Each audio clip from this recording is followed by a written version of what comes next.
So as well we have our business coach who supports us from the business perspectives.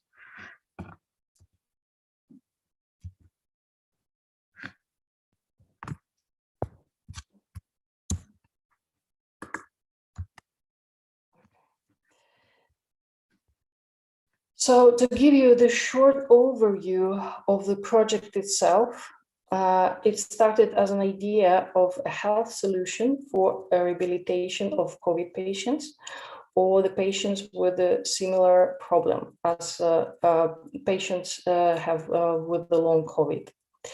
So it's meant to be a tool which could reduce work pressure on hospitals due to increased demand to manage patient rehabilitation. The overall idea is that the patient will receive from the doctor a couple of devices like oximeter or spirometer, heart rate monitor, and so on. And all those devices are connected to online platform. And doctor or the nurse will instruct the patient how to use the devices properly and measure vital parameters of the patient, which doctors think it will be useful for the patient to have. Those devices will upload the measured parameters of the patient health to specially built online platform, and doctors will have 24 hours access to the patient's data, as well as through the platform, doctor can prescribe to the patient exercises and monitor the result of recovery.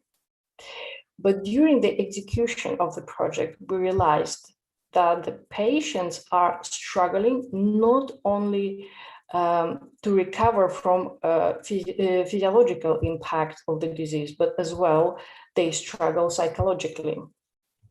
From that high level of uncertainty that they do not know how to proceed with recovery, what exactly they should do, they feel not really comfortable with using a health solution, like which medical system at the right moment offers them. So as you can see from the side or from the point of view of healthcare professionals, as you can see from this slide, or as the point of view of a development team, the solution looks kind of easy and pretty straightforward. We're measuring parameters by some devices, we'll upload some data to the platform, and the doctor will see the patient's data and prescribe to the patient some exercises to recover patients better. But from the patient perspective, it's turned to be a very different process, and they feel about using those technologies absolutely different. So that was discovered during our patient survey.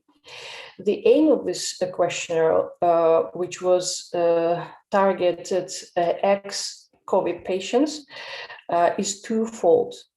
The first goal is to collect information about their recovery from COVID-19, especially with regard to their experience of COVID-19 and the treatment what they received. While the first section of the questionnaire explores it's over the entire recovery process of these patients, the second focused on their recovery in a home setting. So the goal is to learn about the thoughts and willingness and wishes of the patients toward to several aspects of our proposed solution. The information allows us to understand the needs and the wishes of the patient with respect to the treatment, what they received during their recovery from COVID. And those needs and wishes will be used to design our solution and give to the patient this feedback from the patients to healthcare professionals for them to improve the healthcare system itself and delivery of the treatment process.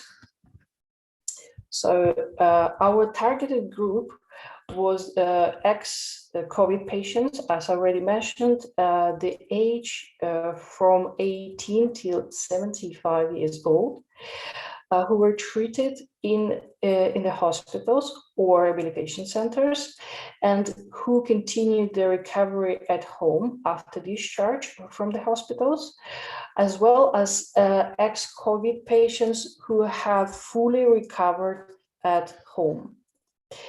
The patient recruitment was done through healthcare professionals who specialized at COVID-19 recovery at medical center, Maxima Medical Center, and as well a rehabilitation center in Ashpal.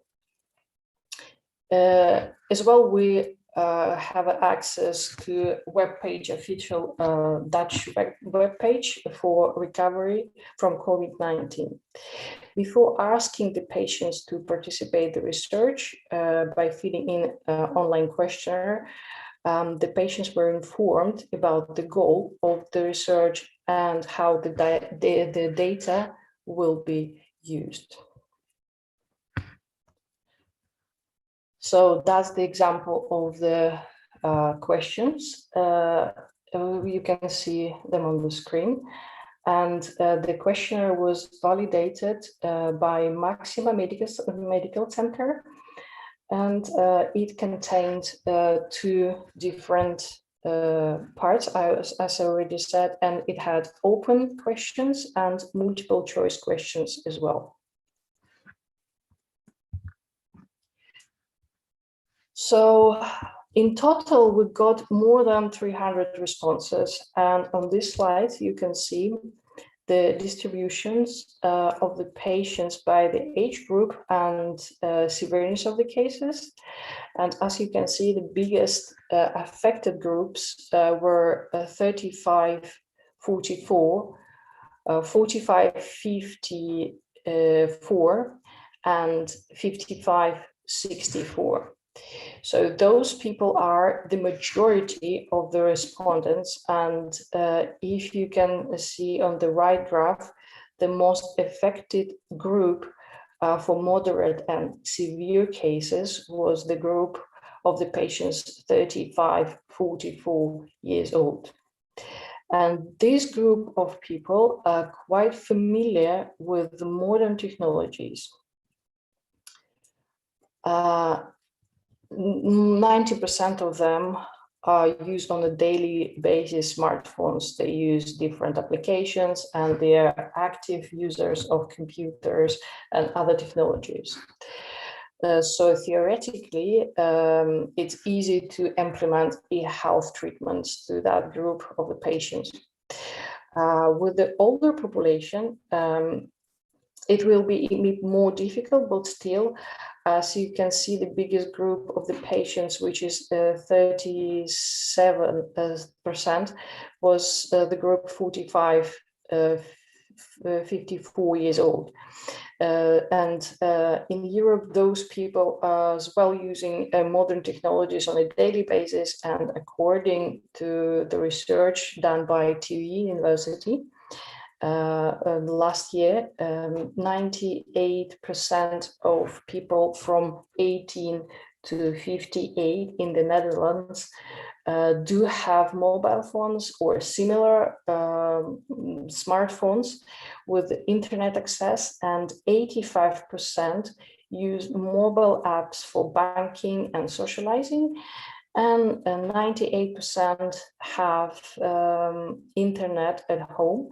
So access to the internet and different applications is not a restriction here for using e-health solutions.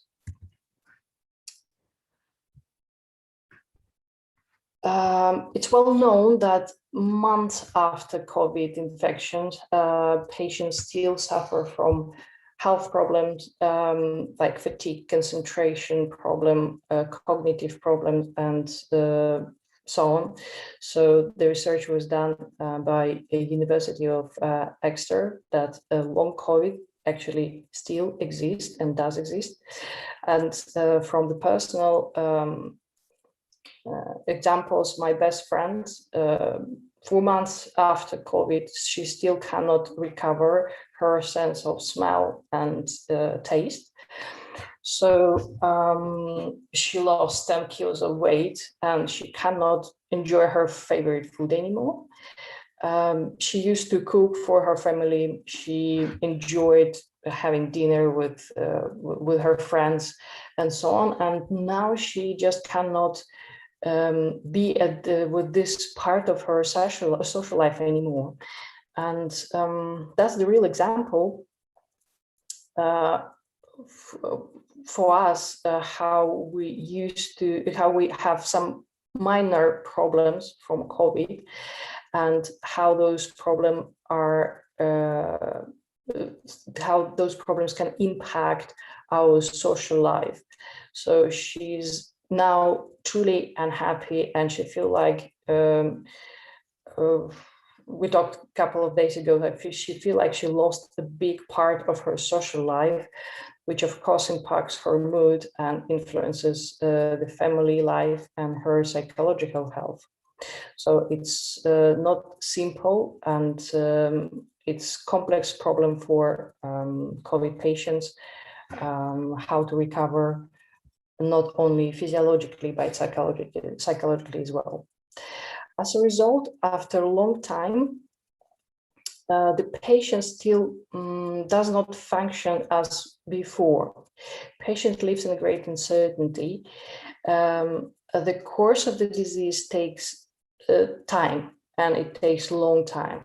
And it's unclear how long it will take, and it's unclear how the process with the recovery should look like.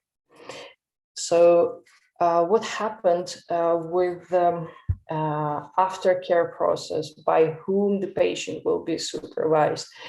The patient himself is looking for solution, but due to great lack of clarity about how to proceed and which treatments are necessary and above possible from home, there is no clear insights and guidance through the entire recovery process. And as well, it's not only for after COVID patients, it's generally recovery process from lots of illnesses.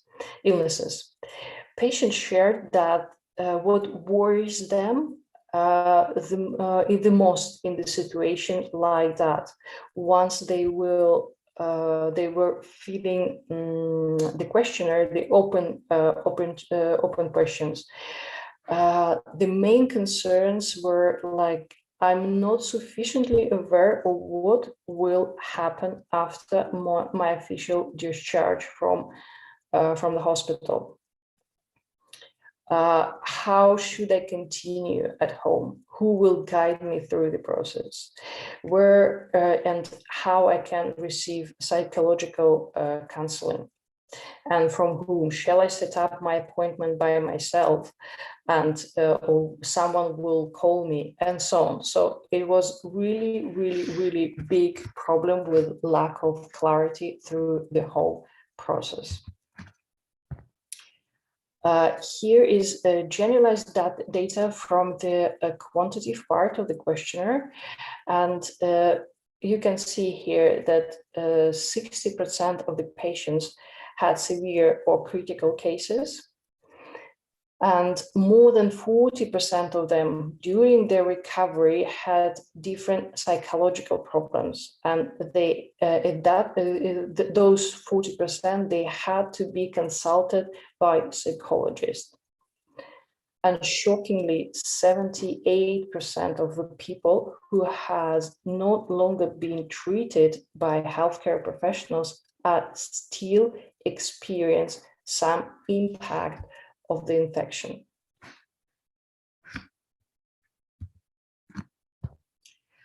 According to survey, as you can see from this first table, more than 1/3 of the patients did not use anything during the recovery or used just a thermometer.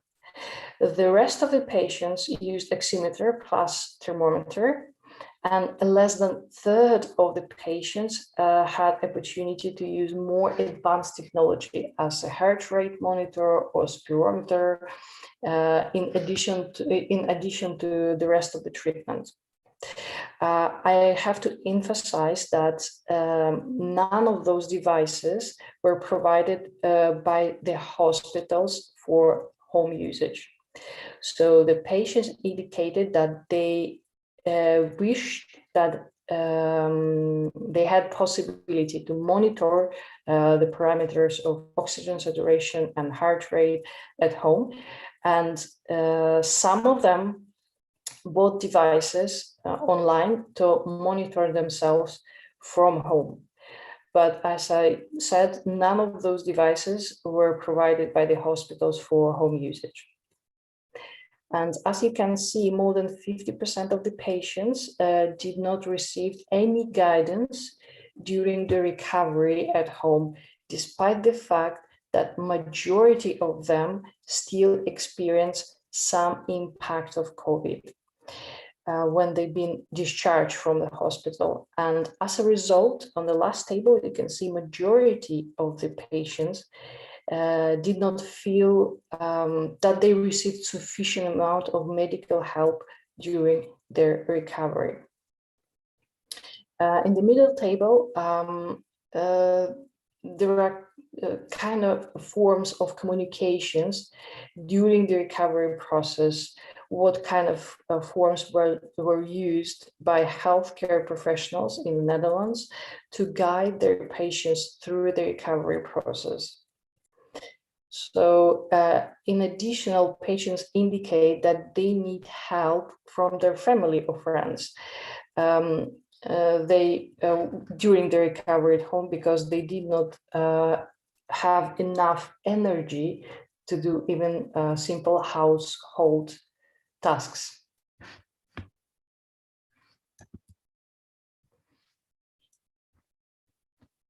Here is indicated that the patients need to set up some visits by themselves.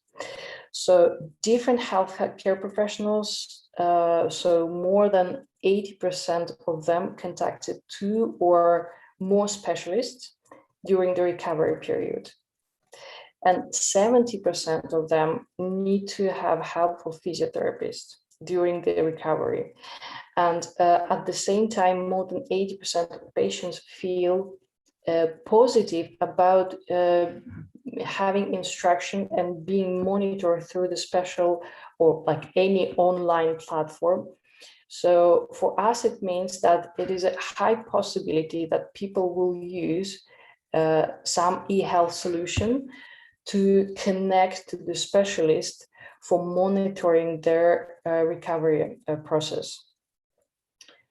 And down below table shows the most often contacted health professionals during the recovery period, specifically after COVID-19. And patients indicate that they would have like interdisciplinary care process with the medical professionals involved, especially communications from the hospital and general practitioners, physiotherapists and psychologists. For us, that means that the platform should give the opportunity to the specialists to communicate between each other and decide what the way or what the best recovery process for the patients. When the healthcare specialists operate individually, patient get counter advice sometimes and do not know where to go for the right information.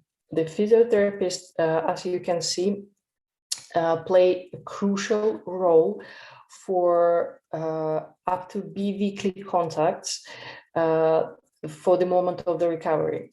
It would be ideal if there would have one local single point of contact for questions and for checkups, for example, like case management. And patients indicate that they would like to have a quicker examination process for both the recovery process and sometimes they feel that they're not being taken seriously once they described the symptoms and their problems during face-to-face visit because it's too short and they need to repeat some tests, and it's a lots of information from different doctors, and sometimes this information is very controversial. So the description of the ideal treatment process by the patients is that the most of them indicated the three main points. As I mentioned before, that the recovery process after COVID, because COVID has lots of side effects, it's supposed to be interdisciplinary process. In summary of the questionnaire, patients indicated they would have like a better interaction and with all medical professionals involved, especially communication from the hospital, as I mentioned already, with the general practitioners, physiotherapists, and psychologists. When healthcare professionals do the patients one by one without consulting between each other, the patients feel neglected and the patients feel frustrated because they need to do the same procedure. Many times they will waste their time to go from one visit to another visit, and of course it increases the chances to get some other diseases, not only COVID, because they need to go to different hospitals and because they need to go to different locations as well. The second big point was attention and guidance. Patients feel they need more attention and guidance, especially from the general practitioner, because they felt that they were not taken seriously. And it would help to have an online platform where the general practitioner can answer questions and will listen to the symptoms of the patient and can assess them objectively. So the next point was insights in the recovery process. Patients have missed insight in the recovery process, the whole structure. They indicated that the specialists only focus on their own expertise and they cannot keep an overview of a general recovery process. So including the results, what the patient needs to achieve at the end. So in this process, they would like to be able to follow a path where the general steps are clear without need to ask for the next step. So there should be practical tips that they can follow independently with a clear communication path and clear guidance to the patient. So here, as you can see, there is many cons and pros which were indicated by the patients about monitoring their health from home. But most of the cons are related to acute phase when the patients feel ill or out of energy, and where the course, of course, here relatives or healthcare system should help to deal with that problem if the patient cannot do their daily tasks. And as well, patients are worried about that online communications will take a personal touch from the treatment process. But at the same time, the amount of pros are bigger than cons. As you can see, the most of the patients like that they can be monitored 24 hours and they can get psychological help online and some assistance and psychological help, and as well that they be able to follow the numbers from the data from the tests that they do at home, as well as they like to follow the recovery process, how it goes, and see step-by-step results from the recovery process. Here I will show you a short video. It was done for local market, so the video is in Dutch, and it's about some woman. Her name is Suzanne. So she gets sick, and the video process describes her ideal recovery process, how it's seen by our team, and how it was modified according to the patient's feedback. Wij zijn Recover at Home. Wij maken thuis revalideren van corona mogelijk. Dit is Suzanne. Ze is besmet geraakt met corona en ze is er erg ziek van. Ze probeert zelf beter te worden, maar helaas nog zonder succes. Daarom gaat ze naar het ziekenhuis, waar haar dokter het Recover at Home pakket aanraadt. Suzanne gaat snel naar huis en stelt het pakket in. Om goed van start te gaan, vult ze de intakevragenlijst in op haar computer. Ze doet haar metingen en haar oefeningen. Ze praat erover met haar dokter.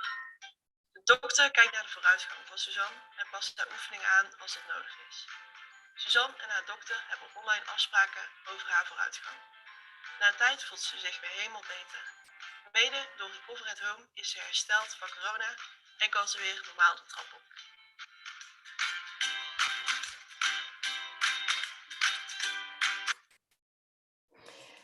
So the general takeaways that many patients feel uninformed about the treatment process that they should do by themselves, about the long-lasting effects of COVID and how the rehabilitation goes. Now the focus lies on more lung functions because that's the part of the body that affected the most, and a bit of the heart function if there's any complaints from the patient side. While many patients suffer from other complaints, including cognitive problem like memory loss, concentration, and so on. However, there is also a problem with communications between healthcare providers and patients, and between healthcare providers themselves. The lack of communication between healthcare providers and patients manifests itself in a patient feels like they're being not taken seriously enough, and especially those who not being treated in hospitals. Another problem there that the patients are not able to reach healthcare providers on time, and they need to set up appointment, and the process takes very long time. So they often must convey their problem in a very short phone call with no recording afterwards. So the problem are presented before treatment, during the treatment, and in aftercare, in a checkup, but sometimes those checkups even haven't done properly or haven't occurred at all. The problem with lack of communication and collaboration between healthcare providers themselves. So from a different specialist and a different location, here a problem with both in knowledge and the patient care. The knowledge about the COVID, yes, it's new or relatively new disease, and it of course impacts the whole communication and the whole treatment process. But for the patient care aspect, better collaboration between healthcare providers could lead to quicker treatment, less testing, and more cohesiveness in the whole treatment. So many patients now indicate that they had to take the same test multiple times in the different doctors, that the different treatments were advised, and they just do not know which treatment is the best and what they should do and in what consequences. In this collaboration, as also the follow-up after care for the patient should be covered. Another important factor that for the rehabilitation of the patients, it's very important not to overdo it. And collaboration between healthcare professionals is the key to that. So we will not overuse the resources which we can allocate safely now to treat another patient. With the solution which this project offers, Recover Home wants to start up remote healthcare when it's possible and when it's needed for the patient during recovery process who experience long-term complaints. We want to guide and monitor patients by means of an interactive personal digital platform. And we want to quickly clarify the aftercare process. So what patients know, that the patient know what they can do and what should they do for the fast recovery. We want to provide simple, understandable insights that support and guide patients through the recovery process. Through the interactive platform, patients will receive the right questions that apply particularly to them, so that the right healthcare professional know how to help the patient efficiently, and the patient knows which healthcare professional they should go to. And it can be done by measuring vital parameters of the patient by the patient themselves at the comfort of their own homes. And healthcare professional can monitor 24 hours those parameters via the platform.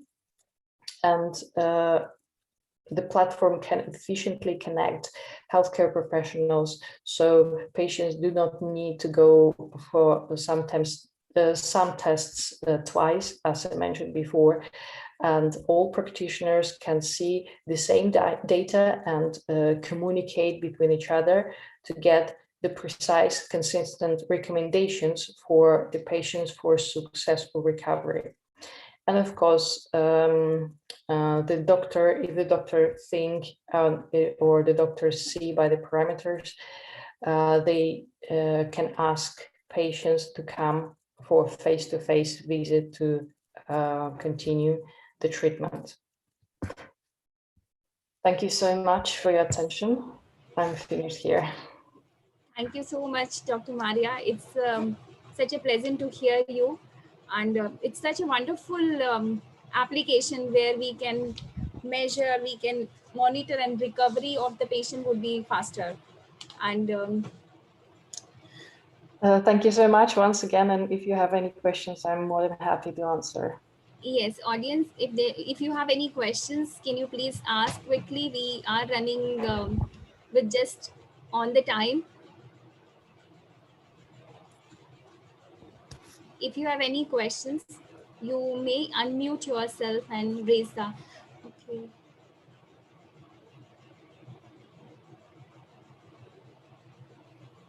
As well, if you want to, we have a page on LinkedIn, so you can follow us or you can ask the questions afterwards. Ma'am, via chat from the chat box. Chat from chat box. Vandana ma'am. Yes, sir, but I didn't find it. There is only one question which I myself posted.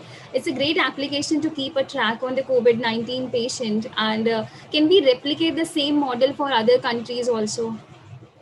Like right now, we're testing it in the Netherlands. So we received some money from TUE Innovation Space.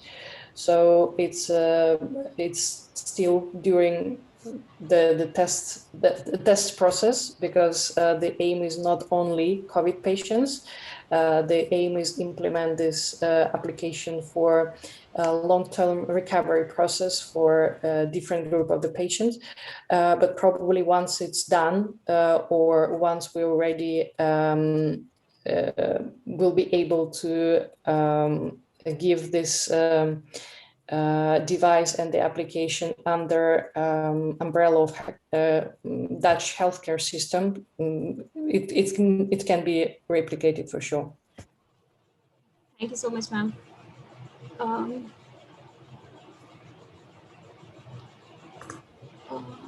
Shobit sir, can the participant unmute themselves? Yes, yes. Okay. Jigme Uganda wants to ask something. Can you please unmute yourself and ask the question? Jigme, I can see you have raised your hand. If you wish to ask some question, please unmute yourself and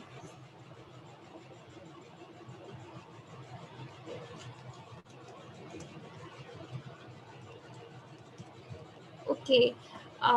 Participants, if you have further questions from Dr. Maria, can you please write in the chat box?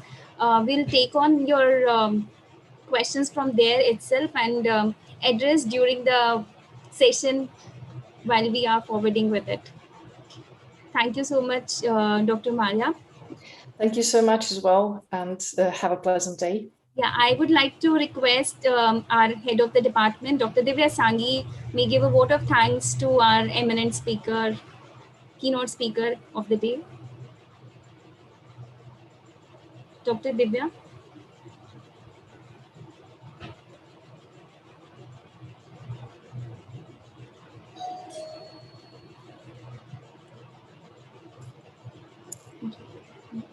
Dr. Divya, are you in the meeting?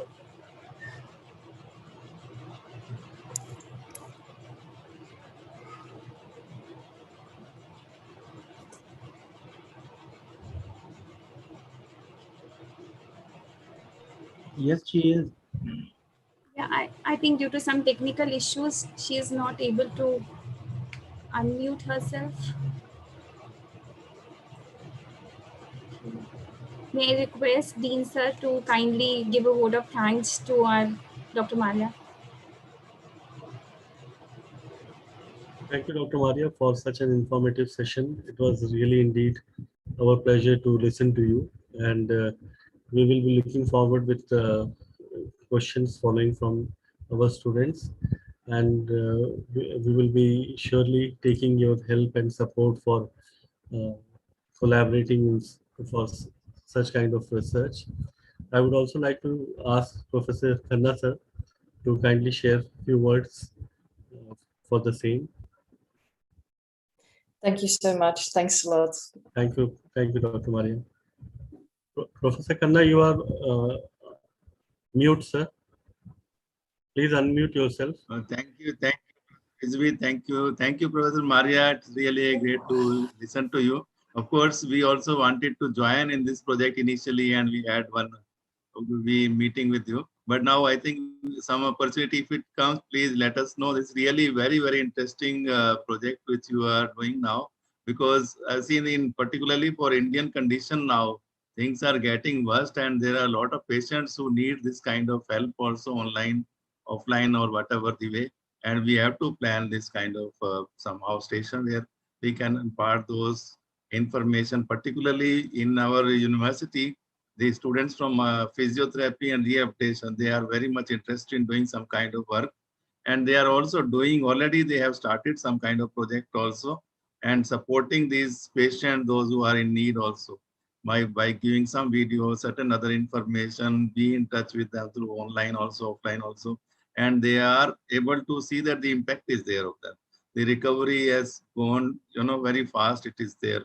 Because, and the moral support is also, it helps, because they are always available to them for any support, any help, even for giving some kind of exercise online also. And it was really a successful part. Now also it is continuing. Maybe we will also like to share with you those information and have somehow your guidance also on that respect, because it is now a global issue, this kind of problems. And of course, in Olympic year, the sports people are the most sufferer now. They are also worried also, and they will be in somewhere Tokyo Olympics. Of course, we never know what will happen. And this kind of platform may help them also in giving them better guidance and support also. So since it is a global problem, so let us unite on that. We'll be in touch with you regarding Maria and for your guidance and support. And thanks a lot for giving time. I know you are in that busy schedule of your various projects and lectures also, but then you have taken out some time for us and with this short notice, you have come to us. Thank you very much, Professor Maria. And thank you. It's always my pleasure, my dear professor. Thank you so much. Thank you very much, Professor Maria. Thanks a lot. Thank you so much, PVC sir. Thank you, Dean sir. So our next speaker for the day is Dr. Imam Velu. Before we begin with his presentation, I would like to introduce him to all of you. He is a consultant and research reviewer for the traditional medicine, complementary and the alternative medicine of the Ministry of Health of Indonesia. He is also a resource person for many Congress 2015 Singapore and the Congress 2017. He is also a part of, as a principal investigator of more than 25 studies funded by nationally and internationally. Today, he is going to speak on how to develop international competency of sports physiotherapy. Dr. Imam, if you are here, kindly switch on to your video. I welcome you for today's talk. Okay, sorry. Yes, I'll share your presentation on your behalf. Okay, I will check my video.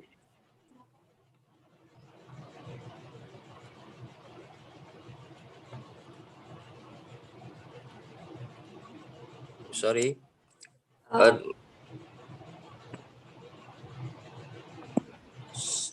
Yes, sir. Can you see your presentation? Yes, this is my presentation will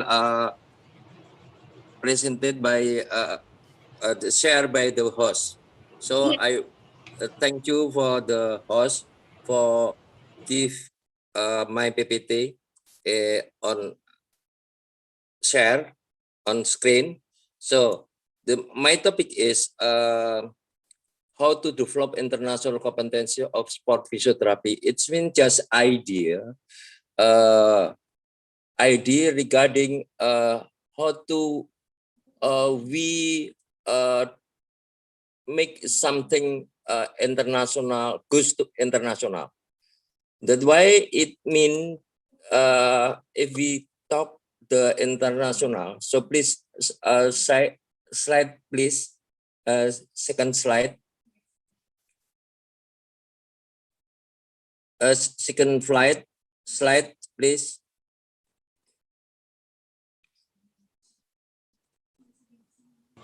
Just a moment, sir. I'm doing it. Yes.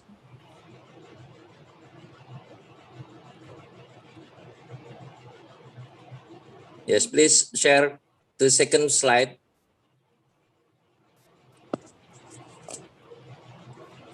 The second slide, please. Yes. Yeah, okay. This means if we have an idea for the international competency, it means we have to recognize each other regarding the competencies, especially in the sports physiotherapy. This is the idea. So we can go to the slide. Next slide, please. Next, yes. We will talk about the competency. So we talk about the statement describe effective professional behavior that integrated specific knowledge, skill, and attitude in particular context. This means we from the Ministry of Education, Culture, and Science, Netherlands, and also what mean the standard. Standard is criteria for performance that describe the minimum level of capability at which the would expect the professional to work. This is from the European region of OECD. So if we talk about the sport physiotherapy competence, it means that physiotherapy is more developed. Many specializations grow up, and in 2000, the International Federation of Sport Physiotherapy was established to link the different national sport physiotherapy organization. Slide, please. Yeah. What the importance of competency recognition?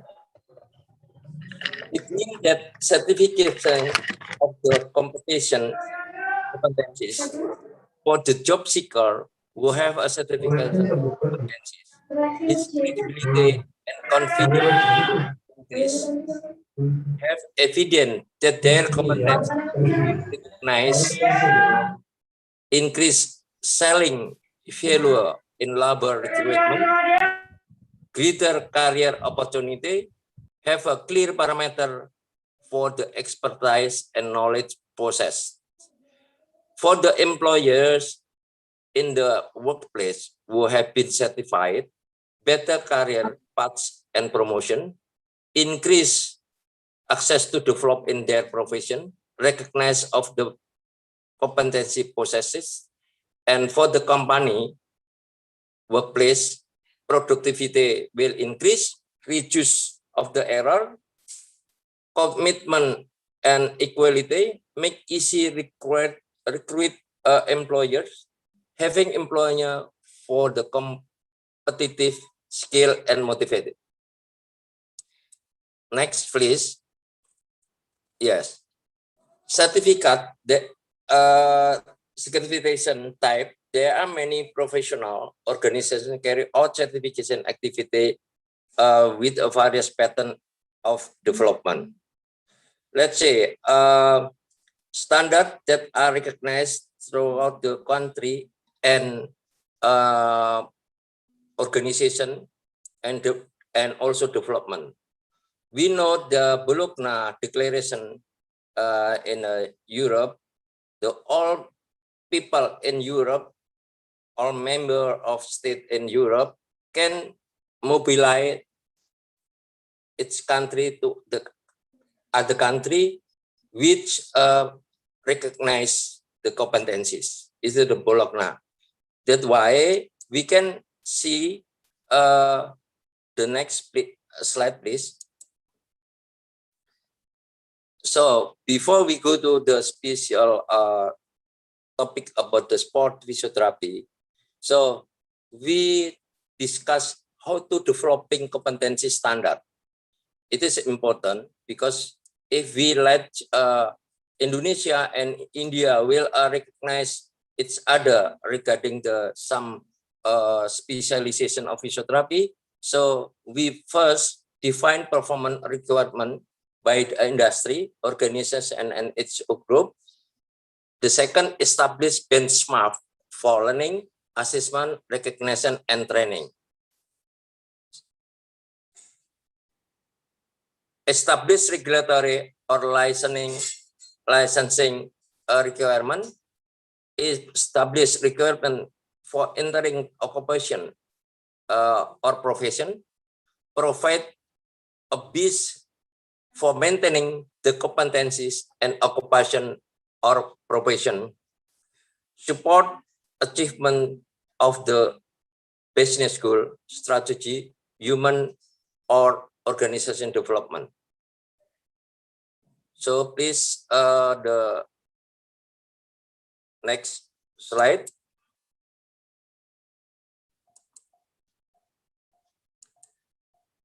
Yeah, the benefit of competency standard is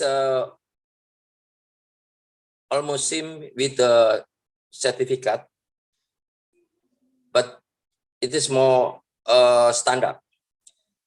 The professional help ensure and maintaining the competency standard learning outcome is in school or training, workplace, and other. Second, assisting student in measuring the level of competency achievement in the learning and formally, independently. Every student can learn himself to get the goal of the standard. Assess in the recognized competency by industry, cross sector and cross countries, and the standard for the education institution is help ensure the link match between the competency and graduate and the demand of competency in industry. Second, help ensure efficiency in development of education program. The third, help ensure the achievement of high educational outcome. Learning outcome is more achieved. Organizing recruitment with RPL, recognized prior learning, and now this goes to the step to develop competency standard. The next, the step is first interpreting competency area recruitment and research. So we look for the activity in the field and make clarification, the scope, objective, and developing competency. The second is confirm the standardization system and technical regulation. And we continue with the initial research to identify relevant information within the scope to develop the standard and development plan. And the fourth is mapping of competency area function based on the work function and technical regulation function. This is called regional model of competency standard, or RMCS. Business organization key function, main function, and basic function. This is the step. And the fifth is research covering area of the critical and specific work function, technical, generic skill, knowledge, and attribute. The last one is formulate the plan of formulating competency standard from the result of the research and information. And this finally, we confirm the standardization plan with relevant parties. So we can socialization the other party to recognize the standard.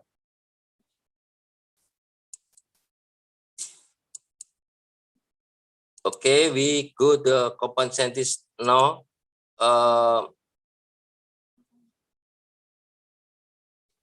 We go to the what is the standard of sport physiotherapy. I took from the specialization of sport physiotherapy standard specific project aim to build the existing physiotherapy specific competencies and standard.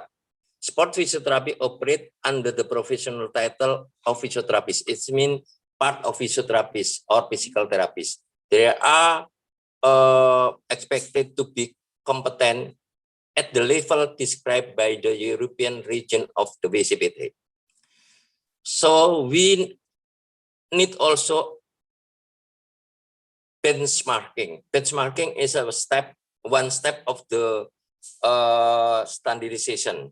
So the benchmarking statement describes the attribute you can expect a person with a certain specific qualification or the title.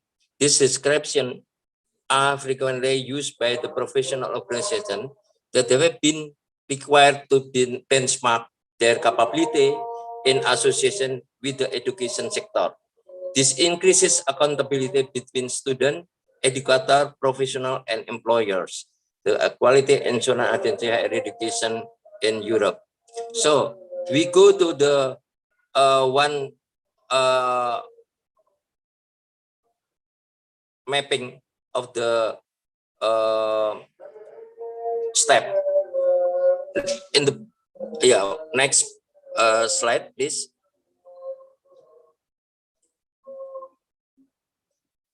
Yes. Okay. There are many stakeholders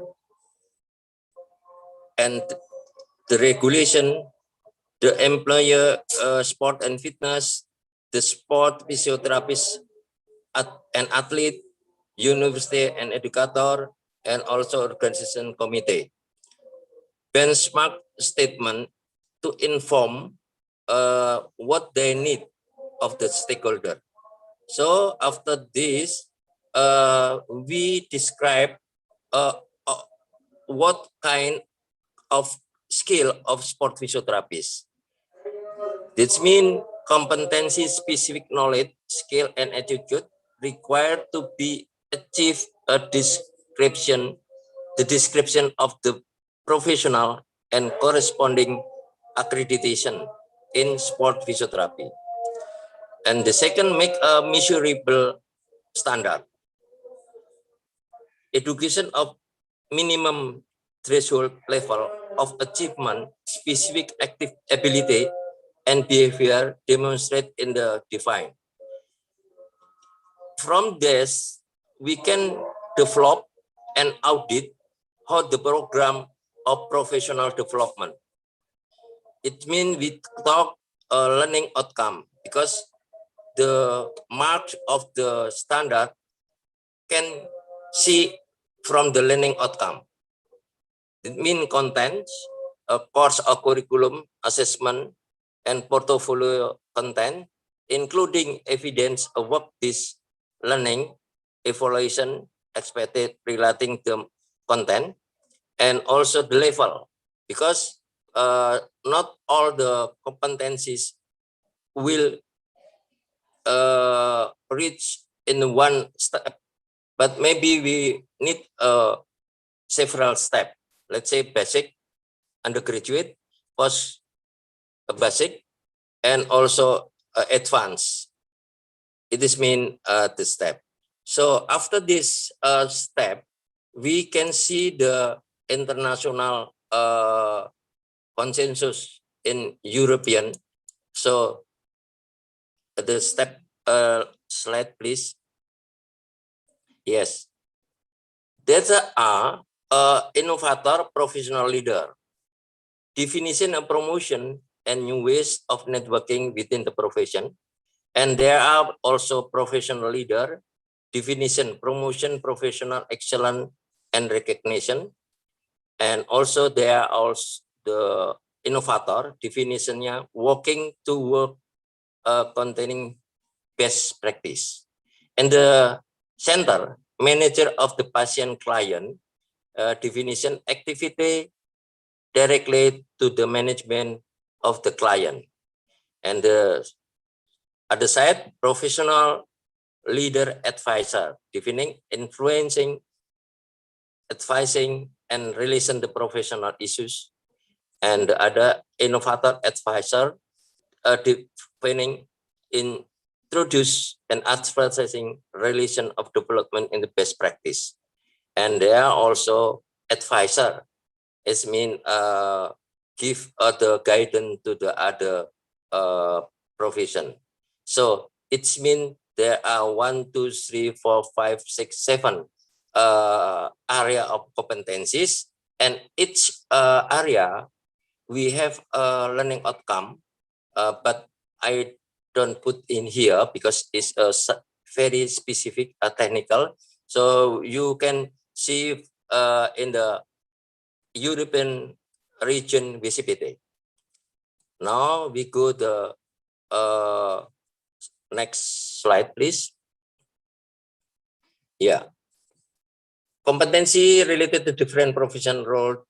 There are specific specialist in sport physiotherapy and with on the European physiotherapy benchmark statement. So we can see the benchmark to get a learning outcome the same level of the benchmark. And its competencies demonstrate affecting behavior that integrated knowledge, skill adjusted in the specific professional role or context. It is mean after we know the benchmark and standardization, we go the professional role, because not all as a manager, as a advisor, no, we must choose one specialization. So next slide, please. Yes, we go to the framework of sport physiotherapy standard. After we know how to develop, after we describe and make a certain the component area of standard. So the standard are described as a component of process. Foundational knowledge is subjected to the critique. Second, a synthesis of the knowledge is used to inform appropriate information collection, and finding are integrated the speaking knowledge to inform the clinical reasoning process. As the result, most appropriate and evident intervention is selected, implemented, evaluated, and modified as required. The standard are structured to reflect the process in relation to the 11 competencies. Yes, yeah, with the user the slide before this, the circle, and you see the component 11 competencies. Now we go the framework by the process. Yeah, next slide, please. So the process is there are foundation of knowledge for the sport physiotherapy, and the critical and synthesis of the knowledge where the special and important implemented, and the third is information collection, and after collection we processing the information and we go the activation or intervention for those problem. Evaluation and modified that specific national standard, not a benchmark, not all the benchmark statement we can reach or get it in the every country, because we have a special condition in every country. So we know the specific national standard will be referred to the benchmark. So that's why we start discuss and what the match area from the benchmark and the national standard.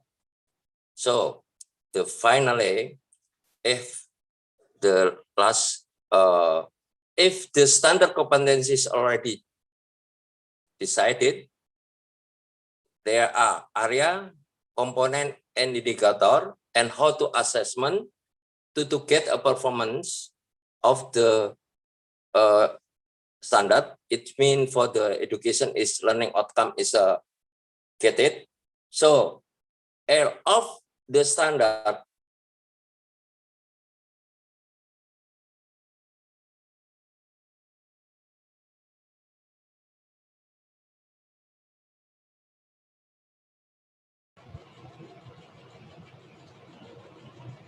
to make a standardization between, let's say, India, Ukraine, and Indonesia, let's say. So we can discuss what the standard competency, area, component, indicator, assessment perform. So it is same level in 3 countries and recognize how to assess and to decide the learning outcome. So it means we get it the standardization, international standard. It means the idea of the our topic now, and maybe for the next step we can research together to get what, because I know the performance of the sport person in India, in Indonesia, and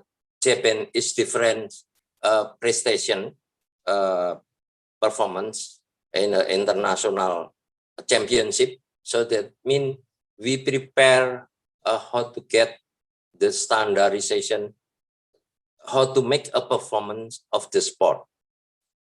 That's why physiotherapists will ready if we need to support or contact with the sport. What kind of sport we will do? Okay. Thanks you for your attention. For the idea, how do we make together?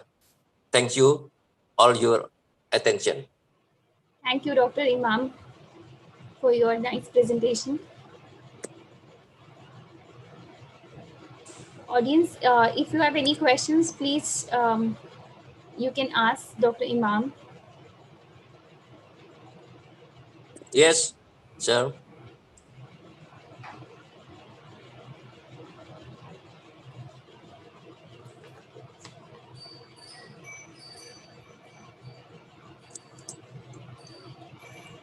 With the paucity of time, if you have any question, can you please write down in the chat box? We will address the questions directly there only. Thank you so much. Thank you, Dr. Imam, for your wonderful presentation. We are moving ahead to our next speaker, Dr. Thank you. Evelyn. Thank you so much, Dr. Imam. Yes, thank you. Sure. Dr. Eprina. She is the director of Asia Polytechnic Indonesia. We welcome you, ma'am, for once again in the day 2 of the conference. Okay, thank you, madam. You hear me? Yes, ma'am, we can hear you. Okay. She'll be sharing her experience today on the sports for pregnant women and its impact on birth process. Ma'am, I will be sharing on behalf of you your slides.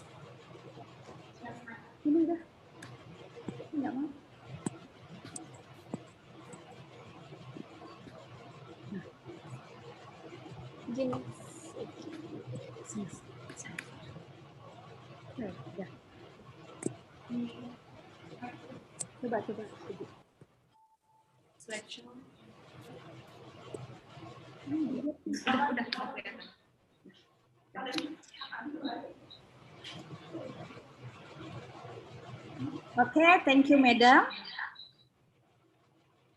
I'm Dr. Chilawati Aprina. I'm from Polytechnic Asia of Pontianak, Indonesia. Nice to meet you and get to know you all. Okay, we continue to hear and see my presentation today. Sport for pregnant women and its impact on childbirth.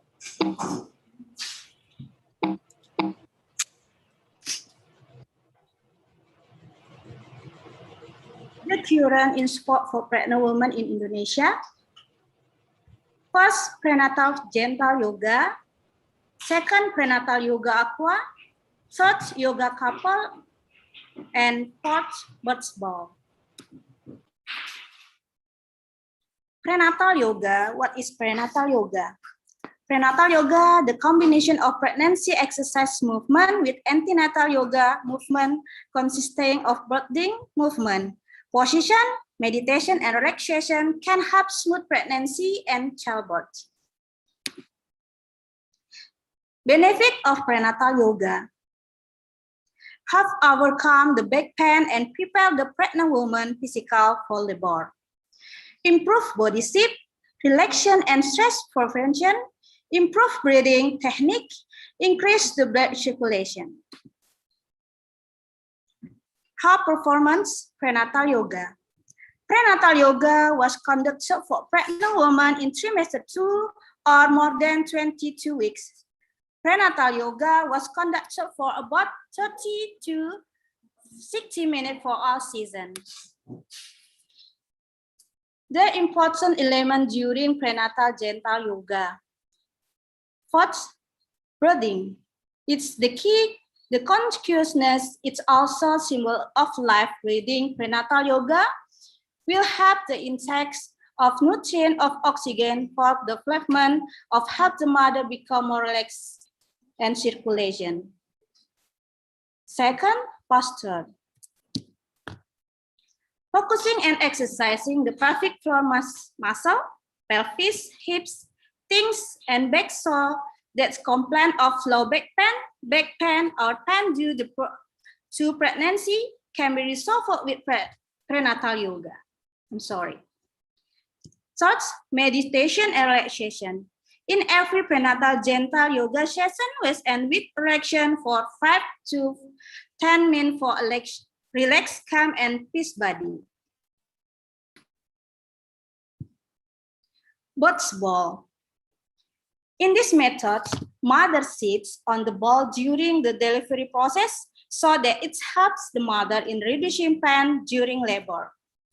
An upright posture will support the birth process and help the fetus to be in an optimal position. Recruitment for birth ball practice. Gestational age, more than 37 weeks, head presentation, stage 1 in active condition, uterus contraction, not in labor induction process. How to prevention birth ball therapy. Birth ball therapy carried out by mothers in labor by sitting relaxed and swaying on the ball, hugging the ball during contraction. Prenatal yoga aqua. Water exercise in the pool by combining several aerobic movements. The principle of this sport is the heat of mother should keep above the water level during the gymnastic movement. How performance, The birth ball. Duration 20 to 40 minutes. Water dip 1 to 1.5 meters. Warming up before go into the water. Should be done in the morning or before 10 o'clock or in the afternoon after 5 p.m. Consult a doctor before doing aqua yoga. In this photo or documentation for aqua yoga, benefit.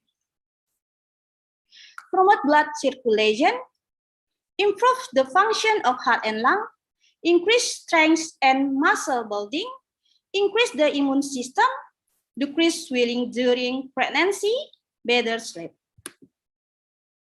Results.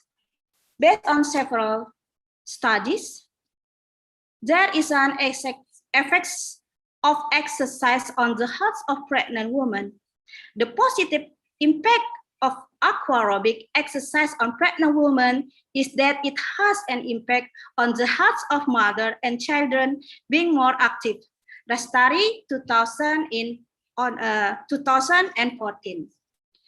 The conclusion that there is an influence of the use of breathing ball on the reduction of pain in the first stage of labor in mothers' active pets at the Halna Tamansari Clinic by Sutriningsih 2019. Exercise gym ball has more effect on reduction pain compared to pregnant exercise by Wijayanti 2020. Okay. Next, prenatal couple yoga. Prenatal couple yoga is a modification of prenatal yoga. Prenatal couple yoga is pregnancy yoga by involving the husband. In prenatal couple yoga, husband and wife are also given material on preparation for childbirth and also yoga for husband and wife pairs. Okay, benefits. Increase the body awareness, strength, stability, and deeper relaxation in preparation for labor for both mother and father. Increase the production of endorphin so that pregnant women are happier. Practice the ability to birth calmly and calm the mind. Childbirth is hard work and women need the full support of their husband. Strengthen the muscle of the body and maintain physical fitness and the hearts of mother and father. Strengthen the father-mother relationship by increased awareness the pregnancy, childbirth, and breastfeeding can be a time to bond with baby. For mom and dad, relieve discomfort during pregnancy and prepare mom and dad for the moment of labor. Okay, this photo. Doula. What is doula? Doula is professional who provide emotional, physical, and informational support to mother. The main role of the doula is to help mother experience fun, healthy, and comfortable pregnancy. Several tasks that doula can provide to pregnant women such as yoga and birth ball. Studies related to doula practice. First, makes normal delivery up 50%. Second, shorten the duration of labor by 25%. Third, reduce epidural 60%, reduce labor induction 40%, and the last, reduce the use of forceps to remove the baby 40%. Okay, in this photo, in this document, in our class, in Polytechnic Asia of Pontianak, Indonesia. Okay, thank you for your attention. I hope you enjoy the presentation. Thank you, madam. Thank you so much. Thank you, Dr. Apranya. Your presentation was very informative, and importance of yoga during pregnancy is much needed in today's world. The session is open for question and answer. If the audience have any questions, may you please ask your question. There is a question, ma'am. Can we take up few questions with your permission? Ma'am, there was a point reduce epidural by 40%. What was that? In the last second slide, maybe.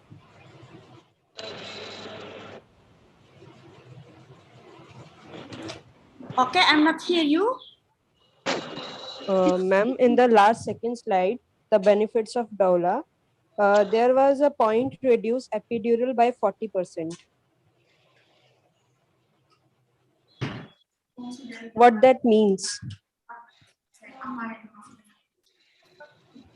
Dr. Aprina, in one of your slide, you will be saying there is a reduced epidural by 40%. Ma'am, it was last second slide, 19 number. Last question. It was, what was the epidural reduced by 40%? Ma'am, can you please explain on this?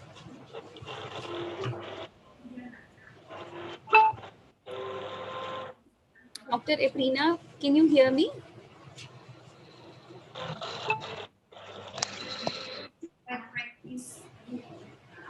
Practice. Okay. I ask your question.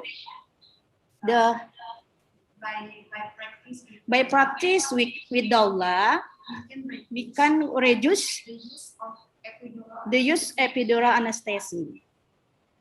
So by 60%.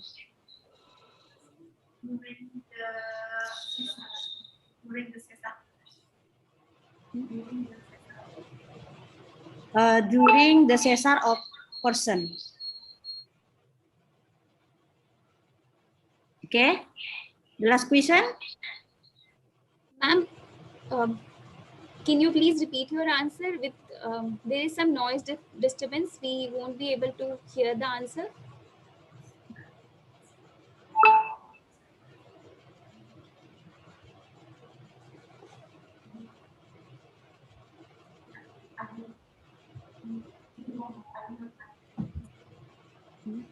Ma'am, the question is in the chat box also. You can read if you. I will type in chat room, okay? I'm not here.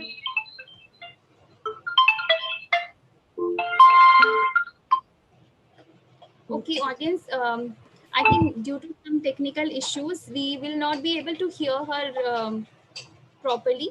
We'll answer your question in a short while through the email.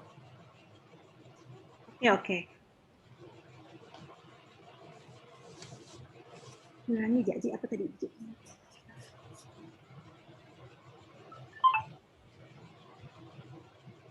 Okay. Ma'am, the next question is, does it has any effect to reduce the postpartum? Okay, I will try. Okay, by performance of childbirth with the help of doula, you can reduce the use of epidural anesthesia for caesar operation. Okay, the next question. The next question is, ma'am, does it has any effect to reduce the postpartum?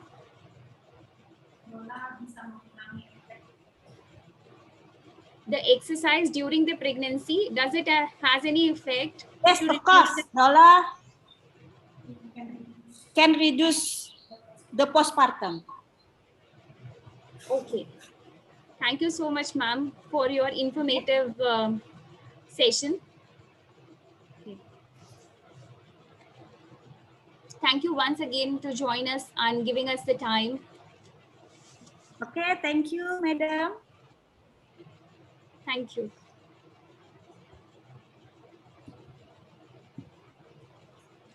Since we have some time, can we take up one more question, ma'am?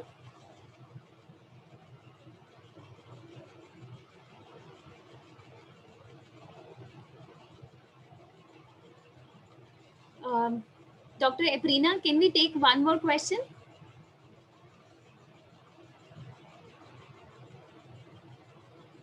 I don't hear you.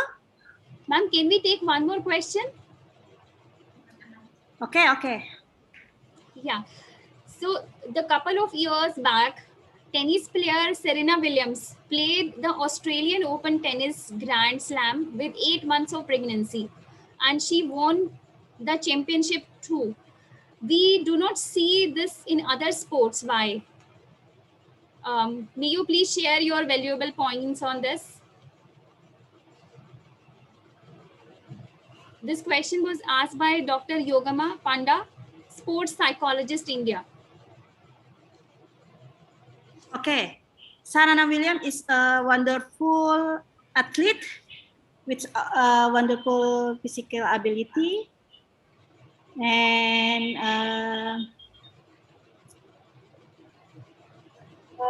so I believe so already consults with her doctor to perform the tournaments during pregnancy.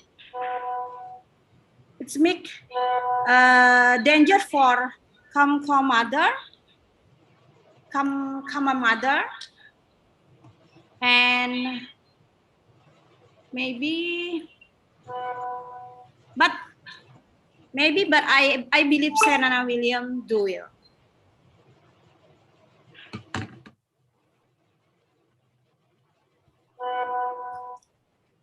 Because her physical ability and medical team. So, okay, maybe.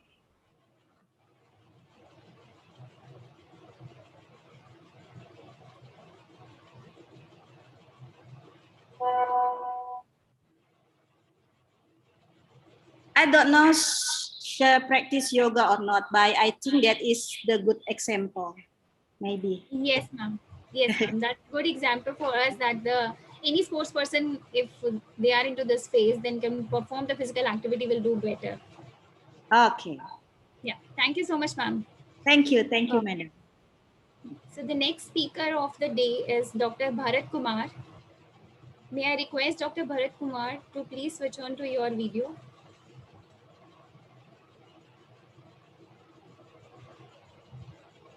Dr. Bharat Kumar? Yeah, I am here, Okay, but I am unable to switch on the video.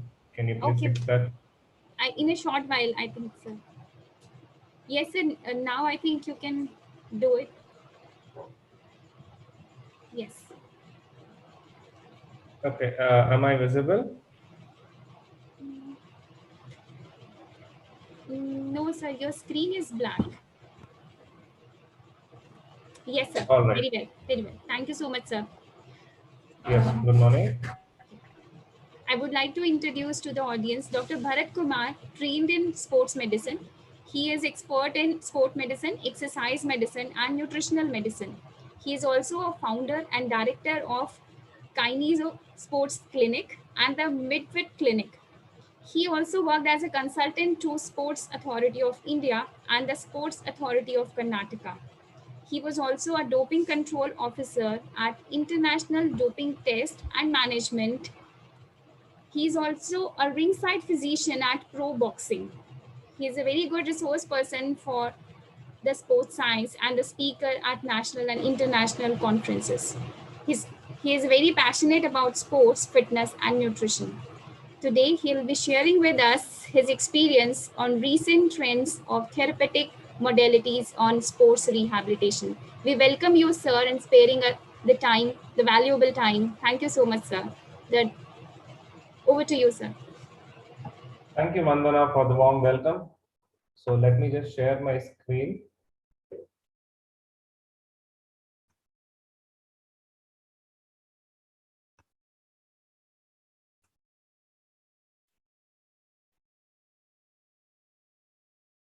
All right, good morning and good afternoon in certain countries. So today we will talk about the recent trends and therapeutic modalities in sports rehabilitation.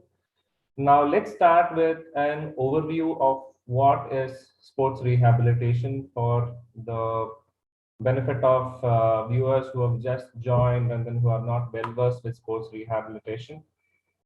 So now sports rehabilitation is a process of restoring the health of the athlete and the fitness level of the athlete, essentially the mind, body, and spirit of the athlete to pre-injury levels or even better than that. Right? So an injury should never be a setback in the athlete. It should be a stepping stone to success. And it definitely requires a multidisciplinary team and which involves a doctor, a physiotherapist, a psychologist, a strength and conditioning coach, and of course the coach who teaches the skills. So this is the overview, and why Voice we not need clear, to voice do not clear. rehabilitation is mainly three things. One is to restore the function of the musculoskeletal system and gradually increase the performance to a pre-injury level or even better than that. Now, we also need some kind of guidelines or some parameters for safe return to sport uh, of an injured athlete. And also, once the athlete returns to the field, so we need to minimize the risk of re-injury or injury of the contralateral side also. Now, there are certain stages in the sports rehabilitation. Now, as soon as an injury occurs, it is the acute phase wherein we need to promote tissue healing and avoid deconditioning. Now, when we say promote tissue healing, the body is a self-healing mechanism, but at the same time, there are certain things that we can do to help the tissue to heal. Now, it can involve a lot of other things, like, for example, nutrition and mind control and immobilization, and we will look at the recent trends, what we are going to talk about. Now, when we talk about deconditioning is a process, like, for example, the right side of the body is affected, the left side is going to be deconditioned because it is not being used. Now we need to prevent the deconditioning of the left side. At the same time, we need to allow the body to heal on the right side. So this is basically the challenge and a balance. Now, second phase is the reconditioning phase, where the tissues are healed and are in the process of remodeling. When the process of remodeling happens, so we can increase the load of the training, and we can recondition the athlete back to the normal levels. And there is, of course, a return to sport. Now, recondition does not mean the athlete is able to participate in a sport, but so because sport involves a lot of other parameters as well. And once the athlete has returned to sports, we need to prevent the re-injury as well. Now, these are the stages. Now, how we do sports rehabilitation is beyond the scope of our discussion. So let's skip that. And now, mainly we encounter the 5 challenges in sports rehabilitation.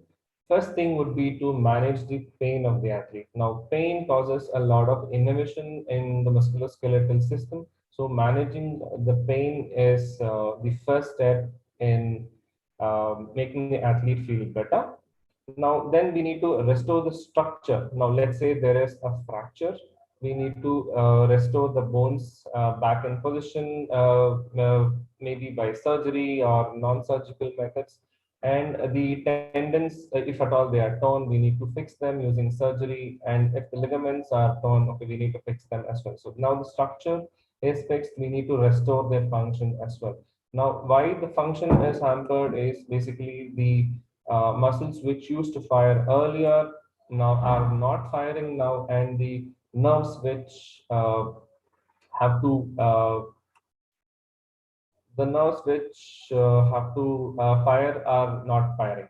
Now, then we need to fix the nutrition of the athlete as well, since the athlete is in a state of non-training, so his caloric needs decrease, and at the same time he tends to put on weight. So we need to fix the nutrition with the help of a nutritionist. And the biggest challenge is, of course, the mind control. Now, the athlete wants to get onto the field as soon as possible, but there is always a difference between what the mind says and what the body can do. So here is when we need the help of a psychologist to help him through the process of understanding the injury and set realistic timelines with the physiotherapist and the rehabilitation, so that the athlete's mind is tuned to the rehabilitation process. Now, when we talk about therapeutic modalities, now there are a lot of modalities especially in terms of electrotherapy like ultrasound therapy, TENS, and shortwave diathermy, and many of it. So few have been proven to work, few are just have anecdotal evidence, and few help in only pain management. But let us see what is the new.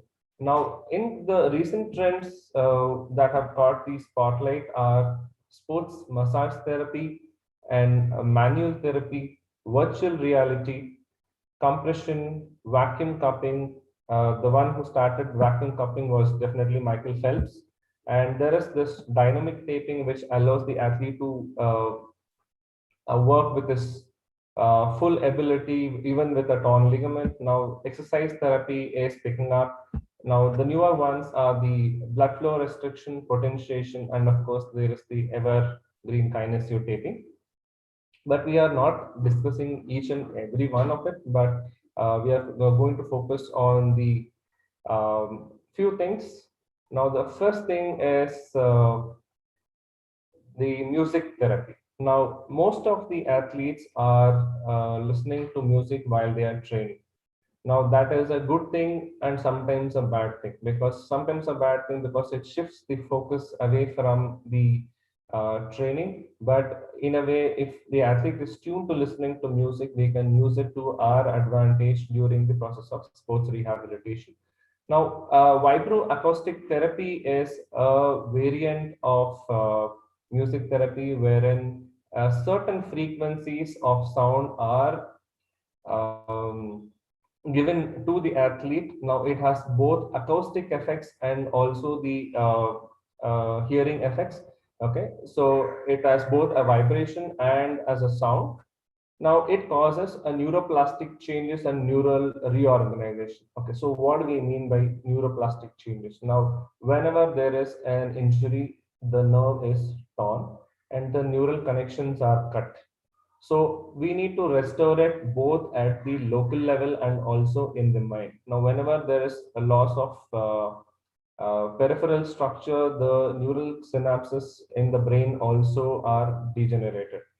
So these neuroplastic changes are necessary for improving the function and associative network of theory and mood, theory of mood and memory, which means that let's say the athlete has listened to one particular song where he clocked his best time.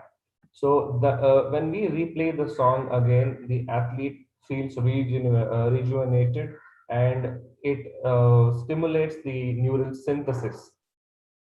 And it also stimulates the dopaminergic pathway and the pain receptor pathways, which means music helps in pain control. Now, it also mirrors the neurons, and when we stimulate the right side because of music, okay, the left side is also stimulated, and it results in a higher flow of stimuli through the neurons.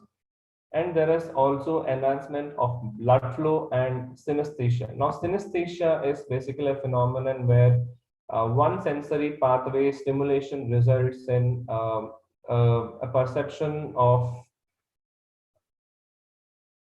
in another sensory pathway as well. So this music therapy can be used for improving the neuroplasticity and also in pain management.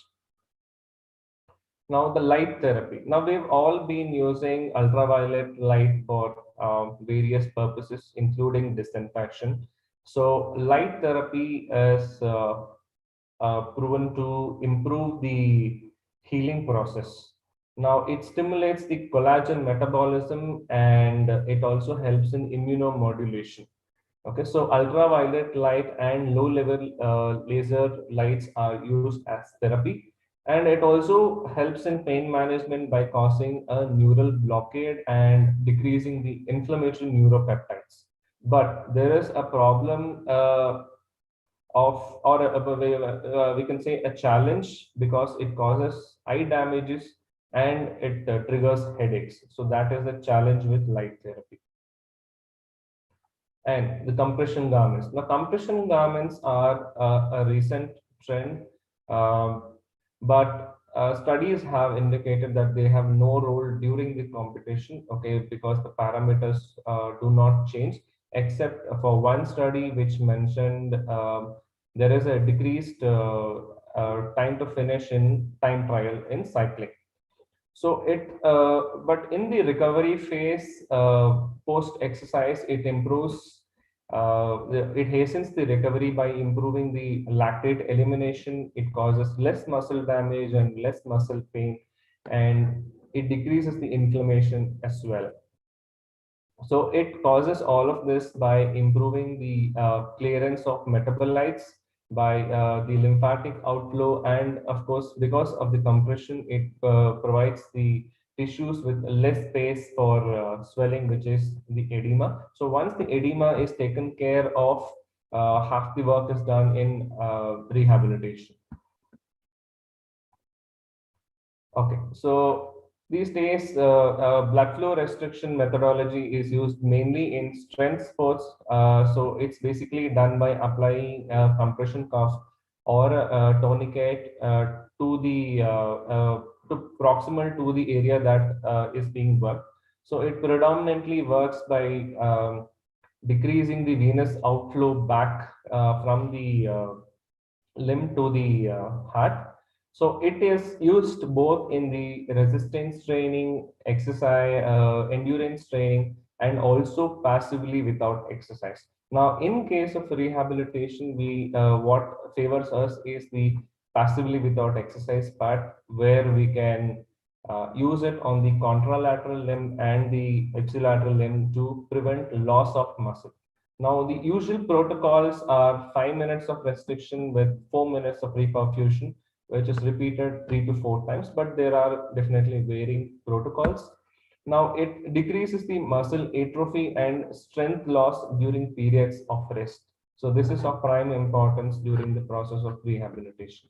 Now, it increases the skeletal muscle oxidative capacity and also improves the endothelium dependent vasodilation.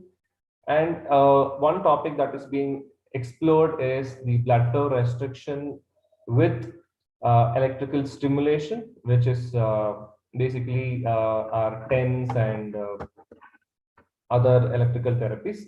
So it is useful in prevention of muscle loss and also tissue healing during the reconditioning phase. Okay, so the most hyped trend in virtual reality is, sports rehabilitation is a virtual reality. Now, virtual reality is not just entertainment tool. Now, it's basically recreating a 2-dimensional or a 3-dimensional world for the athlete just by altering the visual perception through, of course, a VR lens. Okay, so now as with any newer intervention, there is always a positive and a negative. Now, the strength is the flexibility of use. Okay, now when we say flexibility of use, it can be used in n number of methods and to create n number of scenarios which can simulate the sport. So that is the advantage, and definitely there is a visual biofeedback due to the eyeball tracking. And the one weakness of this is that especially in terms of combat sports, there is no tactile or visual haptic stimulus. Okay, because let's say the athlete is punching through the at the opponent, but then there is no punch delivered on the face. So although the time to response might decrease, but then the impact is definitely not there. Now, it also creates an opportunity to improve the skills and the creative behavior of the athlete due to varied scenarios that are not really possible in the real world. So, and now the threat is definitely it is definitely questionable, because does the world of virtual reality translate into actual performance increment is something that is definitely a question to all of us. But a good thing is virtual reality also provides entertainment, and also it can be used in all the phases of rehabilitation.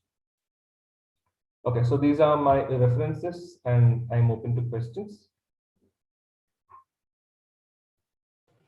Thank you so much, sir.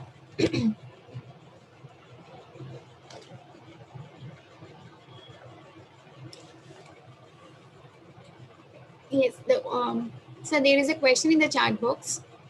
Yeah, I'm looking at it. Yeah, this is by Deepak Chauhan. I have a question related to blood flow restrictions as mentioned in the slide. It offsets muscle atrophy and strength during rest periods. I want to know the duration of offset. Okay, so Deepak, the duration of offset varies depending upon the initial strength of the athlete and the muscle mass, and how the protocols work with each athlete. Okay, so but most likely it is for a period of 3 weeks. Okay, so even physiologically, the mitochondrial density decreases by, and the VO2 max gets altered by about 3 weeks. So the answer should be 3 weeks. Okay. Hello. Yes. Was that the only question? No, I think there are a few more questions.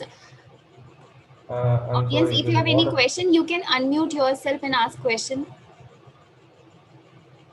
Or either you can write down in the chat box also.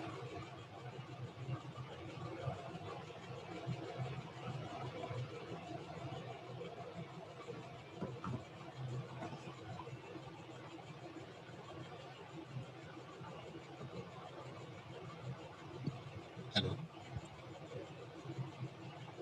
Does anyone have any other question? Yes. Good morning, ma'am. Good morning, sir. Good morning, Gaurav. Yes, sir. Sir, my question is that, sir, like boxing or in, sir, like UFC sports, sir, if someone fractures his bone, then, sir, Yeah. what kind of rehab would you suggest to him and he's the athlete? Because I understand your question, right? What kind of rehab is suggested for a person who has broken his bone? Yes, sir. To be honest, it is beyond the scope of our discussion. Okay, but let me brief you now. See, first thing, it starts with fixing the bone. Okay, now once the bones are fixed, now we need to look at the soft tissues. Okay, how much of damage has happened? Now it also depends upon which bone. When you're talking, if it is the hip joint, then it takes a longer period of time. And then if it is both bones of the leg, it again varies. Okay, has there been an ACL damage, and has there been a meniscal tear? Okay, is there a cartilage damage? Okay, so the protocol depends on all of these parameters. So Okay, I mean, sir. definitely the first step is to fix the bone, okay, because that is of prime importance, and then restore the neurovascular bundle. Okay, sir. Yes, sir. It was I was seeing one match, and sir, one person, the UFC player, he broke his like tibia, mid shaft of tibia bone while kicking the other person. So, sir, I was observing that game, and I was seeing that he was hospitalized immediately, and then, sir, there was a complete fracture. So the bone separated, and so now I was wondering that how much time will he take to come back to sports, because I think, according to me, it will take like around 1 year or 2 years, because the bone remodeling phase is, and then after that, sir, it takes like 2 years to completely become a proper shock absorbing material. No, but That's what. we do not usually think of 2 years, and then we do not wait till the remodeling is complete. Okay, so we only wait for the ligaments to complete their remodeling phase. For example, in an ACL tear, we wait for the tendon to become a ligament and to acquire the properties, the tensile properties of a ligament. But in case of bone, the maximum duration that is necessary for the bone would be to fix itself would be anywhere between 16 weeks to 20 weeks if it is a lower limb bone. Okay, sir. Thank you, sir. Thank you so much, Dr. Bharat, for giving us your valuable time. There is one more question, Dr. Vandana. In the chat box. Yes. Okay, Ritesh is talking about virtual reality and circuit training. How much different in technology? I'm very confused as to both work. Ritesh, circuit training is any thing which happens in a circuit. Let's say you have 10 different stations. You work on each station for, let's say, 1 minute or 2 minutes, and then you move on to the next circuit. So that's called circuit training. Now, in virtual reality, you try to recreate the exact game. Okay, so now this training, I don't think we can recreate circuit training of gym or on the field in the virtual reality.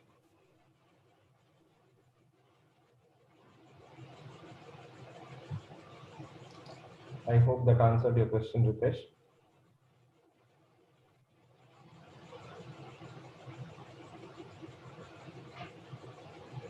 Do you have another question? No, sir, I think that's all. All right.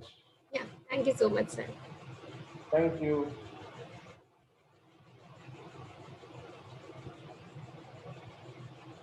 Sir, there is a request to ask for your presentation.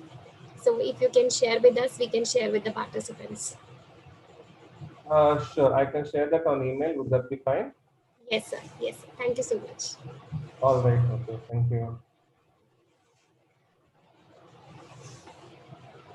Okay, so our next speaker for the day is Dr. Gagan Kapoor. May I request Dr. Gagan Kapoor? Yes, thank you so much, sir, for joining us. He is a sports physiotherapist. Thank you. Yeah, thank you, sir. He is a sports physiotherapist with his keen interest in health, fitness, and wellness. His specialization is in sports injuries with expertise in the knee injury, ankle, and the foot injuries. He is also speaker at various conferences and workshops. He is running his own practice for more than 8 years in the sports physiotherapy. He'll be sharing his experience on current concepts in ACL reconstruction rehabilitation. We welcome you, sir. The session is open for you. Thank you very much for introducing me here. It's a pleasure being here. So today we'll discuss about. Hope I'm quite audible. It's loud and clear. Yes, sir. Very much clear. We'll talk about current concepts in ACL reconstruction rehabilitation. As we all know that ACL injuries are very common. We don't have much data from India, but there are about 200,000 ACL injuries that happen in the US every year, and about 100,000 ACL reconstructions are done in the US. So it is a very important ligament, and the recovery or rehabilitation has high expectations from after this injury and this surgery. So there are females who are 2 to 8 times more likely to sustain an ACL injury than male counterparts. Every year, about 3% amateur athletes, they sustain ACL injury, and about 15% in professional or elite athletes. So it is more seen in elite athletes, and the occurrence is very high. The purpose of ACL reconstruction is to create rotational and posterior anterior knee stability, allowing patient to resume the prior levels of activity while decreasing the chance of articular cartilage degeneration. So reduction of or the chances of OA, developing OA after an ACL injury, and providing a stable knee which is functional and can help someone to get back to his sports is the idea behind doing ACL reconstruction. So rates of degeneration and osteoarthritis do not appear to be slowed following ACL reconstruction with osteoarthritis development, reported to be as high as 10% to 100%. And 35% of patients develop tibiofemoral symptomatic osteoarthritis 10 years after ACL reconstruction. Around 80% of ACL reconstruction patients return to some kind of sporting activities, but only 65% return to the pre-injury level, which is about 2/3 of the people reaching to pre-injury level, but 1/3 of the people, they can't reach to the level they were before getting their ACL injured. Returning to high-level competitive pivoting sports after ACL injury, ACL reconstruction is associated with more than 4-fold increase in re-injury rates over subsequent 2 years. Grindam et al. In 2016 said that about 20% of athletes who return to sports experience second ACL injury. So second ACL injury could be the ACL of the same knee, it could be the reconstructed ACL, or it could be the contralateral side ACL which can be injured. So rehabilitation combined with inadequate rehabilitation combined with an unprepared return to sports may limit subsequent sporting performance. So rehabilitation has a big role to play, and rehabilitation may promote successful return to pre-injury sports activities. Clinician follows specific stepwise progression rehabilitation criteria and rely on several clinical and impairment-based criteria before allowing patients to return to sports. There are certain pre-operative predictors for post-operative outcomes, which becomes very important when we look at the scenario of post-operative complications. Then these pre-operative predictors become very important. Better functional outcomes after ACL are achieved for men than in women. Patients younger than 30 years of age had higher post-operative Tegner activity level. Tegner activity level has been incorporated as one of the outcome measures very recently, and it is a good predictor. It is a good predictor for the activity or return to sports after reconstruction. And younger than 30 years of age have a high post-operative Tegner activity level than older patients. Patients with ACLR within 3 months after injury and patients with high pre-operative Tegner activity level have a higher Tegner activity level at minimum follow-up of 2 years. There are certain risk factors like smoking, high BMI, quadriceps strength deficits, and range of motion deficits, which result in worse functional outcomes at minimum 1 year of follow-up after ACLR. Pre-operative quadriceps strength is positively related to post-operative quadriceps strength. So which emphasizes the need for a very good rehabilitation program. So in this, Manson and et al. In 2013, they found that a higher pre-operative Tegner activity level predicts better outcome at minimum 22 months of follow-up. No difference in quadriceps or hamstring strength between prehab group and a group with no prehab, but the prehab group scored better on self-reported knee function. Recent literature is coming up and is guiding us that if people are more confident, if they're scoring better on the self-reported knee function outcomes, then there's a better chance of them performing at the highest level or elite level and returning back to their sports. So during the past few years, rehabilitation has emerged to optimize post-operative outcomes, achieving a quiet knee prior to surgery in order to reduce the risk of arthrofibrosis and postoperative range of motion deficits. The gain made preoperatively are maintained after surgery, so rehabilitation becomes all the more important. And with a 5-week of progressive rehabilitation program, which includes strength training and plyometric training, the results post-operative are seen to be better. Utilizing rehabilitation program, 73% of the patients managed to reach the preoperative goal of at least 90% quadriceps and hamstring, as well as 90% hop ability. These patients showed superior knee function compared to patients undergoing usual care both preoperatively and 2 years after surgery. So rehabilitation, which starts with strength and plyometric training, once the acute phase is over, once the inflammation is over, the swelling is in control, and the range of motion is gained, then a good heavy resistance strength training and plyometric drill helps in recovering and in giving a better post-operative result. So the principles of rehabilitation after ACLR says full passive knee extension, restore patellar mobility, range of motion, reestablish voluntary quadriceps control, restore neuromuscular control, gradually increase applied loads, and sport-specific training. Passive knee extension is very important. It needs to be achieved as soon as possible after surgery. The most common complication and cause of poorer outcomes following ACL reconstruction is motion loss, particularly full knee extension.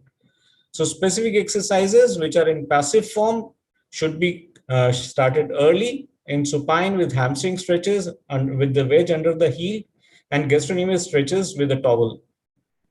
These should be maintained for a longer duration of time for about 12 to 15 minutes and done about 4 times in a day for good outcomes of achieving full extension. Passive overpressure of up to 2.25 to 4.5 kg should be applied proximal to patella and should be used for a duration of about 15 minutes.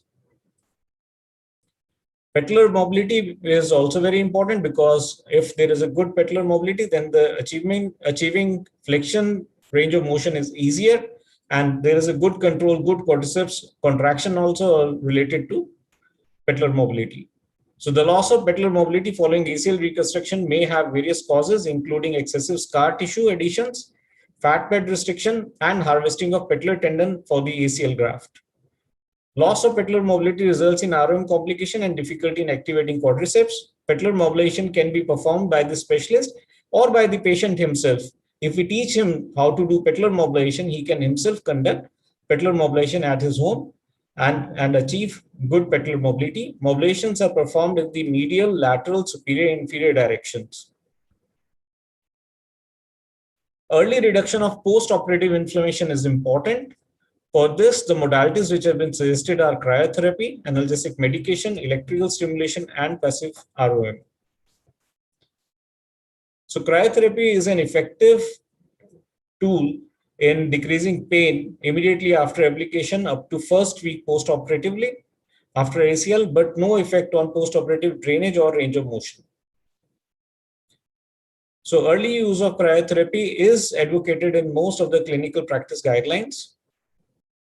Range of motion, generally the patient should exhibit 0 to 90 degree of knee ROM 5 to 7 days after surgery, and 0 to 100 degrees after 7 to 10 days after surgeries. The flexion range of motion can maybe progressed by approximately 10 degrees per week, which would allow about 4 to 6 weeks of time post-operative to achieve almost full range of motion at the knee joint. The group that was braced in a study, if you brace the knee joint after surgery, so if a group was braced at 45 degrees of knee flexion and waited for 1 week prior to beginning ROM exercise, they had 23% incidence of motion complications compared to a rate of 3% group that was braced at 0 degree of knee extension. So if the brace is at a more flexed position, then it takes longer, or it becomes difficult to achieve full range of motion.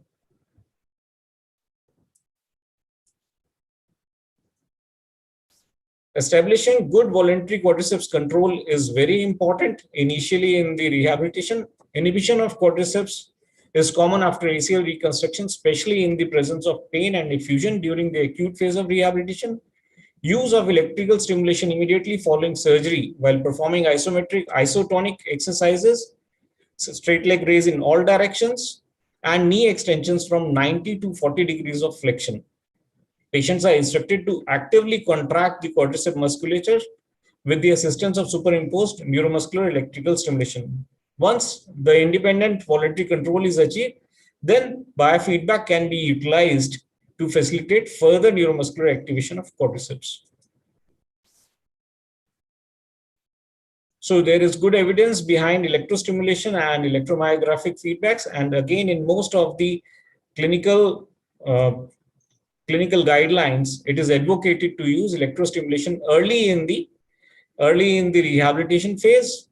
The addition of electrostimulation to conventional rehabilitation might be more effective in improving quadriceps strength up to 2 months after ACLR. However, its effect on long-term functional performance and self-reported knee function is inconclusive. Electromyographic feedback might improve short-term post-surgical pain after ACLR. So these two modalities to be used very early in the rehabilitation. Now, weight bearing, it has been seen the patient allowed to weight bear as tolerated with 2 crutches initially and brace locked into extension immediately following surgery. The brace is worn until voluntary quadriceps control is demonstrated.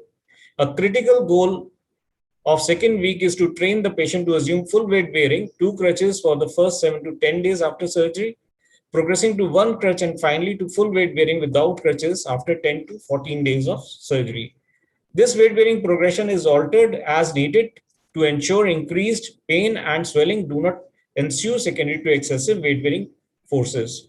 But concomitant injuries should also be taken care of during this time. Surgeries so most of the things that we are discussing here is for isolated ACL injuries and isolated ACL reconstructions. But if there are concomitant injuries or surgeries, then those should always be taken care of while you're planning a rehabilitation program.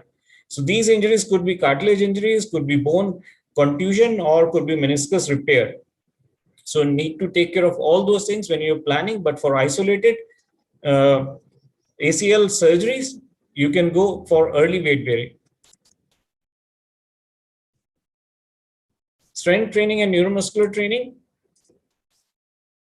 Isometric quadriceps exercise is very safe during the first week and can be started very early. Immediate weight bearing does not affect knee laxity. It does not affect knee laxity and results in decreased incidence of anterior knee pain because of muscle activation. Gokeler et al. In 2014 and Cruz et al. In 2012 concluded that eccentric quadriceps training can be safely incorporated 3 weeks after ACL and may be most effective way of restoring quadriceps strength. To optimize outcome after rehabilitation, neuromuscular training should be added to strength training. So in neuromuscular training, we need good control over the knee joint, begin basic proprioceptive training during the second post-operative week, pending adequate normalization of pain, swelling, and quadriceps control. Proprioceptive training initially begins with basic exercise such as joint repositioning and weight bearing, weight shifting. Weight shifts may be performed in the medial lateral direction and in diagonal patterns. So initially to get a good gait, to get a towards normal gait, the weight bearing weight shifts can be incorporated in the program, which could be in the medial lateral direction or in the diagonal patterns. Mini squats can also be performed early after surgery. By the end of week 2, mini squats are progressed to be performed on unstable surface such as foam or tilt board if the patient exhibits good postural control and good form during double leg squat on a solid surface.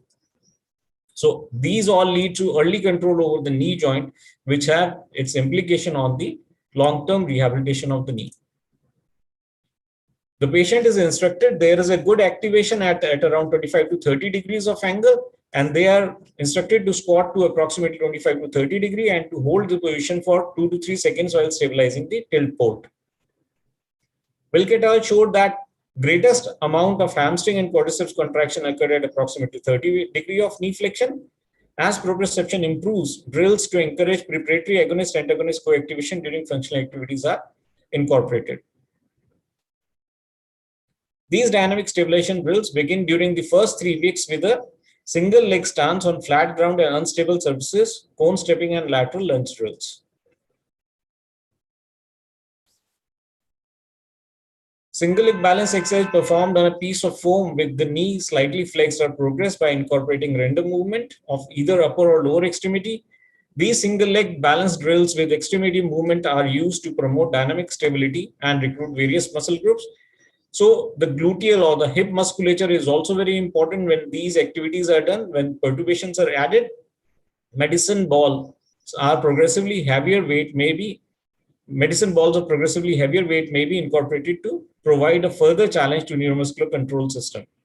Strengthening of the hip and knee to eccentrically control the lower extremity is imperative to a return to function. Lateral lunges could be a good exercise. In this, the care should be taken that initially the patient is instructed to lunge to the side, land on slightly flexed knee and hold the position for 1 to 2 seconds before returning to start position. Functional progression of lateral lunges can be there, which could be like initially you start with straight plane, lateral lunges are performed first, then progress to multiple plane or diagonal lunges, and then lateral lunges onto foam can be added. As the patient progresses, a ball toss can be added to any of these exercises to challenge the preparatory stabilization of the lower extremity with minimal conscious awareness. Incorporate perturbation training while the patient performs double or single leg balance exercise on a tilt board or on unstable surface. While flexing the knee to approximately 30 degrees, the patient stabilizes the tilt board and begins throwing and catching exercise with about 1.5 to 2.5 kg balls. Both weight-bearing exercise and non-weight-bearing exercise have been shown to be effective for rehabilitation and return to sport after ACL injury. However, compared to non-weight-bearing exercises, individuals who perform predominantly weight-bearing exercises tend to have less knee pain, more stable knees, generally more satisfaction with the end result, and a quicker return to sport. With non-weight bearing exercise, ACL tensile loads occurred between knee angles of 0 to 30 degree and peaked at approximately 150 Newton. So initially in the rehab, non-weight bearing exercise between 0 to 30 degree should be avoided, which as compared to the peak of 50 Newton when performing the variety of weight bearing exercise, barbell squat, single leg squats, wall squats, forward lunges, and leg presses. Gluteal musculature has higher activation, which may aid in medial lateral control at the knee joint. Knee flexion angles can also affect ACL loading. Specific neuromuscular control drills designed to dynamically control valgus and varus movements at the knee should be included in the form of front step downs, lateral step downs, and single leg balance drills. Plyometric drills. Plyometric training may also be performed to facilitate dynamic stabilization and neuromuscular control at the knee joint. Plyometric activities are typically initiated 12 weeks after a patellar tendon autograft and delayed until 16 weeks after semitendinosus autograft.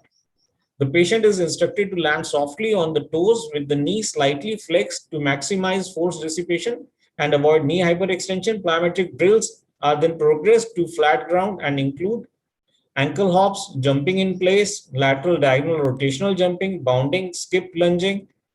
Flat ground plyometrics are progressed to incorporate single and multiple boxes. Begin plyometric activities with double leg jumps, progressing to single leg jumps. Caution is to be taken with plyometric training because of its potential negative effects on articular surfaces, bone bruises, and the meniscus. So again, with the concomitant injuries, we have to be careful if there are articular surface damage, if there are bone bruises, and if there is a meniscal repair which has been done. Bone bruise could also lead to articular cartilage defects in the long term, which can lead to osteoarthritis in long term, and therefore attempt to control weight bearing forces after surgery until the bone bruise has subsided. So exercise such as weight shifts and lunges are progressed from straight line. We have discussed this, from straight line anterior posterior or medial lateral direction to multiplane or rotational movements. Double leg exercise such as leg press, knee extension, balance activities, and plyometric jumps are progressed to single leg exercises. This progression will also gradually increase the applied loads on ACL graft, which are believed to result in tissue hypertrophy and better tissue alignment. Persistent or increasing pain, inflammation, or swelling at any time during the rehabilitation is an indication for an over-aggressive approach, and then we need to look at it and go back one step and then progress once these symptoms have subsided. So return to running becomes very important in the whole rehabilitation program, because from here we are moving from impairments to more functional activities. So RTR marks the beginning of the transition from impairment-focused tasks in early rehabilitation to the functional sport-specific tasks that characterize more advanced rehabilitation, for example, sprinting, pivoting, or cutting. Time is the most frequent reported criteria for clearing patients to return to running after primary ACL reconstruction. Usually it takes about 12 weeks, post-operative weeks, to return to running, but the question is time the correct criteria to return to running?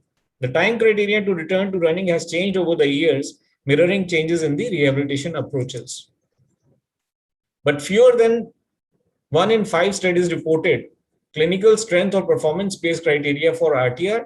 The most frequently reported are full knee ROM, or more than 95% of the non-injured knee, pain which is at 70%, isokinetic quadriceps and hamstring strength or LSI, the lower limb symmetry index of more than 70%, and Hoptus limb symmetry index at more than 70%. So generally the limb symmetry index should be at 70% and the ROM should be about 95% of the normal. The other suggested clinical criteria for RTR: pain should be less than 2 on visual analog scale, 95% of knee flexion ROM, full extension, which means 0 degree, and no effusion or trace of effusion. The knee must have sufficient capacity first to cope with the demands of the activities of daily living and rehabilitation before commencing higher level functional tasks, including running. Adequate quadriceps strength and hamstring strength are also important for safe return to sport decision making. The most frequent recommendation for strength evaluation for RTR are isometric assessment of an LSI lower limb index of more than 70% and quadriceps LSI of 80%. For isokinetic assessment, quadriceps hamstring should be more than 70%. The athlete is allowed to run in the pool prior to flat ground running, which is always safe. The weight is taken off the body, of the knee joint. Pool and unloading treadmill are excellent options prior to dryland activities. Backward and lateral running is performed prior to forward running to decrease stress on the knee joint.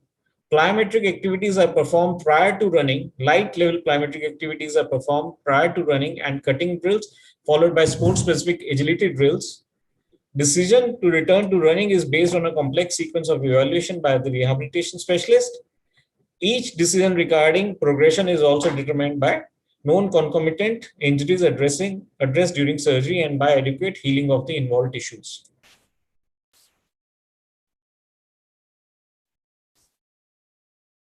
Then progress to sport-specific training.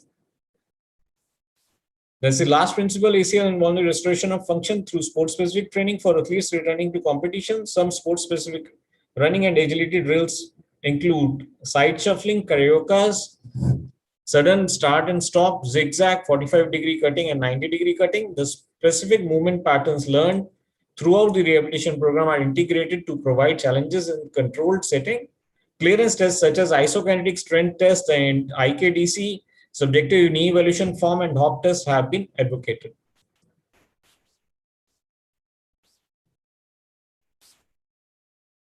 Just to touch upon CKC, close kinematic chain exercises and OKC exercises.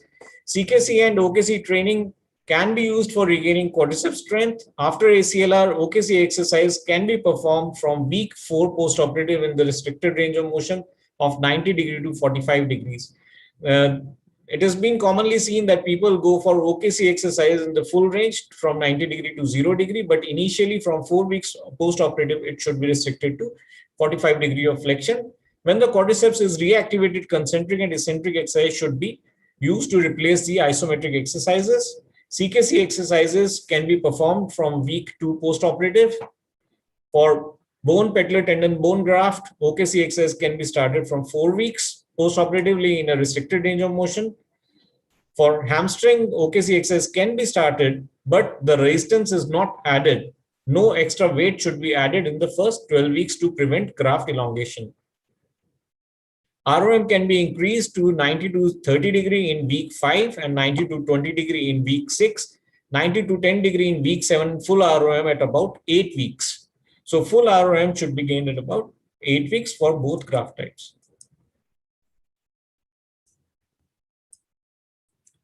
Now return to sports criteria.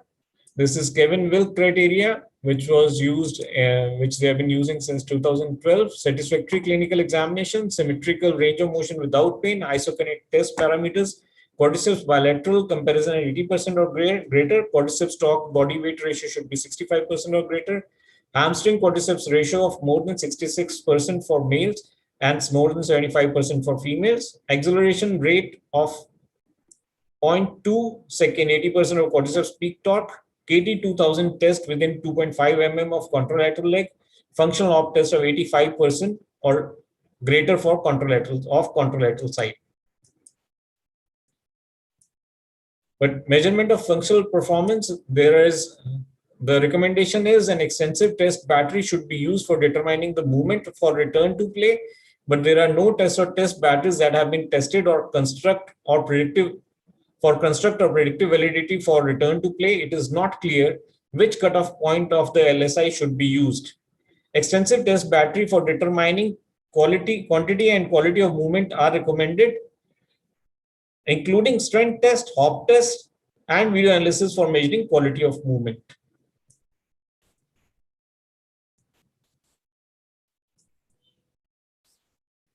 There is a weak evidence from level A2 systematic review for factors that could be associated with higher chance of return to play, less effusion, less pain, higher quadriceps strength, greater tibial rotation, higher athletic confidence, higher preoperative knee self-efficacy, lower kinesiophobia, higher preoperative self-motivation, and a better knee function and better hop test are good predictors.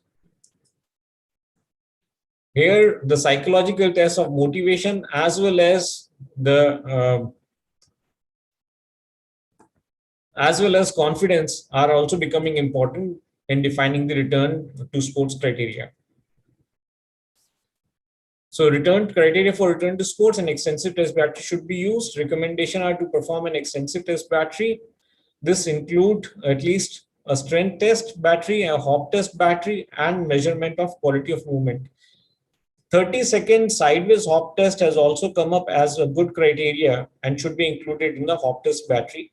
And LSI of more than 90% should be used as cutoff point for pivoting contact sports, and LSI of 100% is recommended. So there are risk of re-injuries. Factors contributed to a greater hip internal rotation, the occurrence of dynamic knee valgus or knee flexion when landing from jump. The risk of contralateral ACL rupture is higher than the risk of graft rupture up to 10 years. Altered neuromuscular function and biomechanics, greater hip internal rotation, the occurrence of dynamic knee valgus or less knee flexion during landing after ACL could be risk factors for second ACL injury. So take-home message is that criteria for return to running should not just be a time-based criteria. Secondary prevention of additional injuries should therefore be targeted in these individuals who have already sustained an ACL injury and reconstruction. Rehab and patient education programs can help in prevention of long-term adverse effects as well as prevention of re-injury. Progression of exercise should be gradual and criteria-based.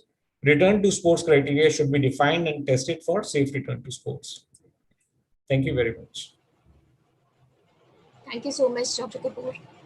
There are various questions in the chat box. Can we take a few of them?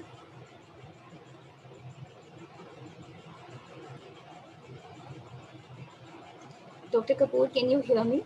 Yeah, I can hear you. Okay, thank you so much, sir. So there are a few questions. Shall we take? Yeah, please go ahead. Okay, sir.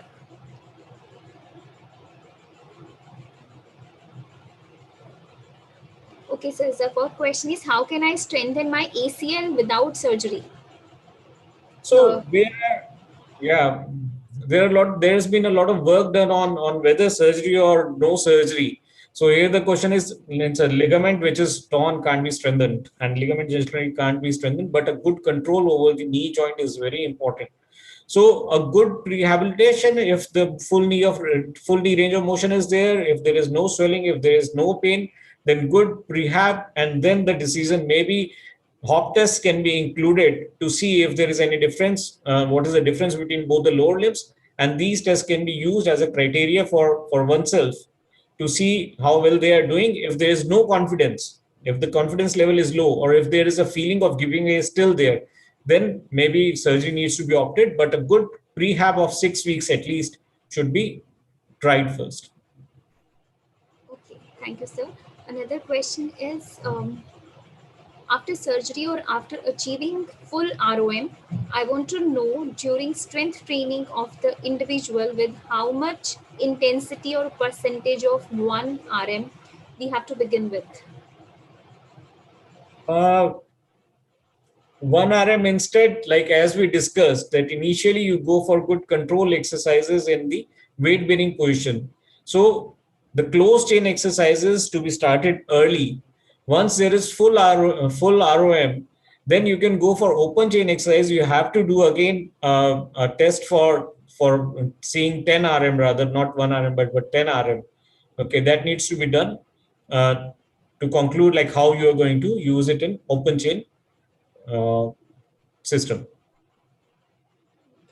Sir, another question is, are isometric exercise and strength training first line treatment or electrical stimulation of ACL after surgery? So electrical stimulation is used to facilitate quadriceps contraction.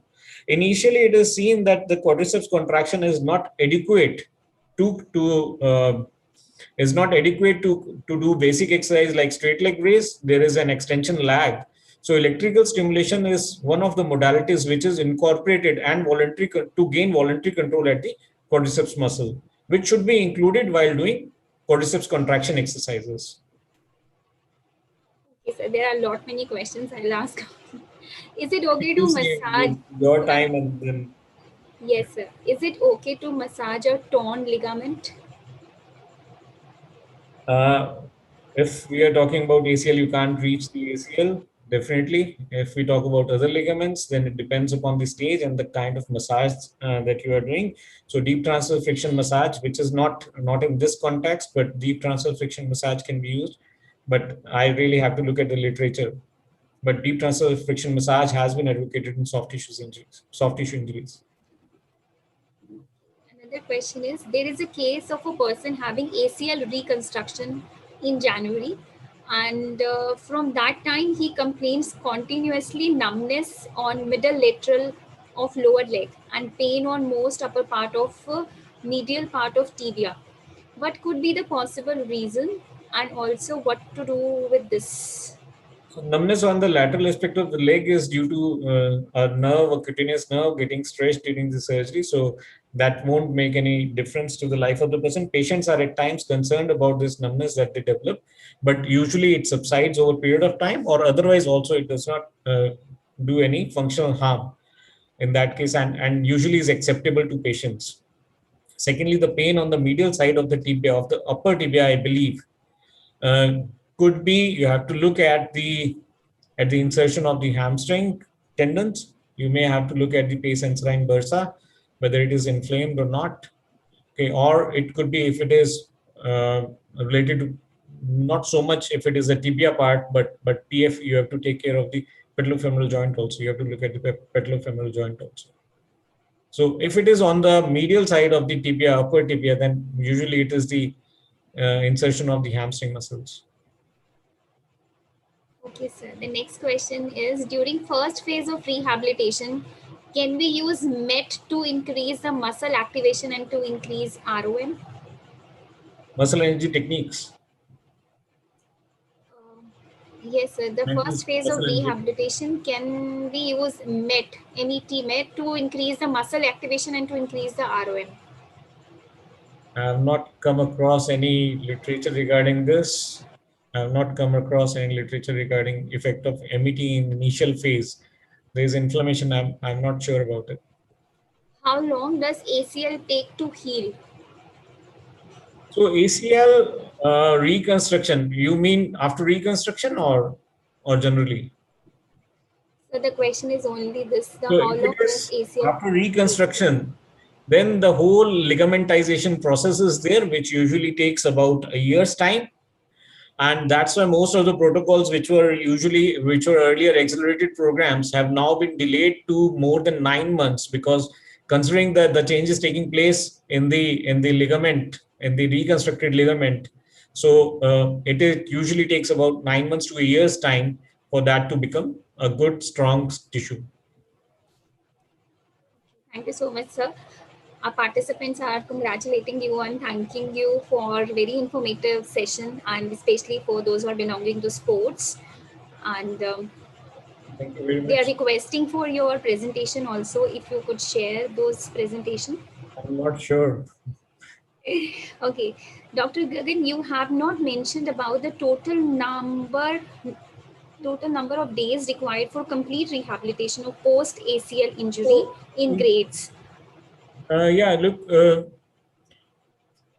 thing is that how do we take it? What is the total duration of the rehabilitation? If we are talking about return to sports as the total rehabilitation duration, then it usually takes 6 months to 9 months. Now more evidence is coming up that if you delay a month after 9 months or duration, then there is a less chance of getting it re-injured. Okay, so if we are talking about return to sports, then it is about 9 months or more than that, up to a year's time, which of course in the year 92, 94, 96, there were accelerated programs. But now with more research coming in about the re-injuries and injury to the other ligaments, to other structures, maybe contralateral ligament, the time is being delayed, and it is now advocated more towards a delay in time duration. That this is the early phase, this is middle or moderate protection phase, and this is return to sports thing. Yes, we have not done that here because that you can find the book very well. Okay, so another question is how we can improve ailment of knee after ACL reconstruction surgery. And another is, can we use the Russian crunt for quadricep strength? Yeah, I think so. Russian currents can be used for quadricep strength. And for ailments after ACL reconstruction, we have covered in bits and pieces everywhere. Actually, alignment, sir. Alignment. Alignment. I think so. How we can improve alignment of knee. Not sure how we can improve the alignment of the knee joint. If we can improve the imbalances of the muscles, but alignment of the knee joint is difficult to say. Thank you so much for covering all the questions and giving us valuable time. Thank you so much, sir. Thanks a lot. Thank you very much. Participants, if you have any more questions, you can just put in the chat box and we can answer after the session.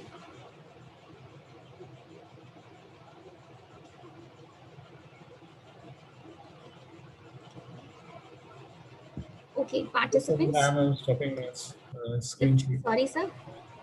Shall I stop the screen sharing? Yes, sir. Yes, sir. Yes, sir. Thank you so much, sir.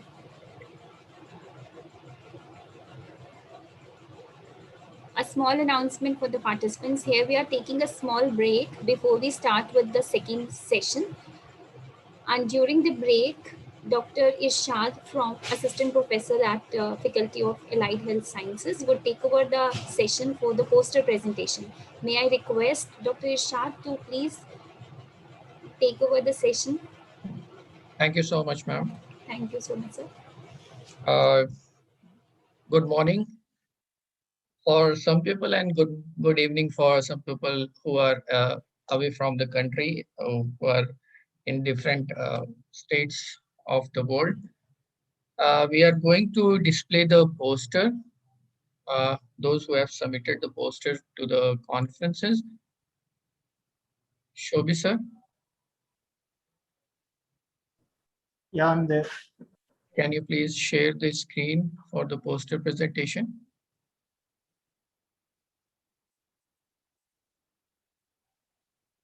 Thank you, sir.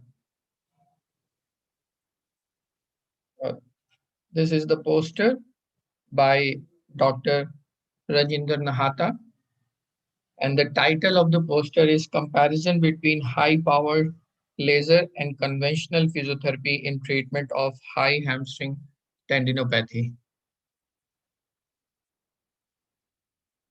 You can look into the posters.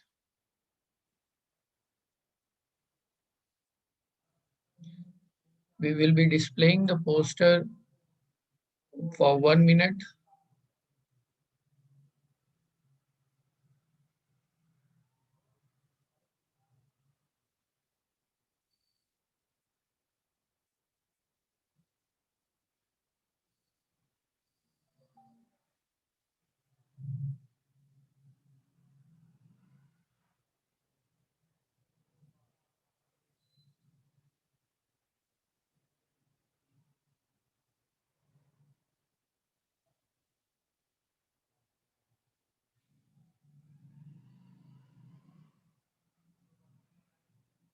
The next poster is by Dr. Dhirendra Kumar Panda.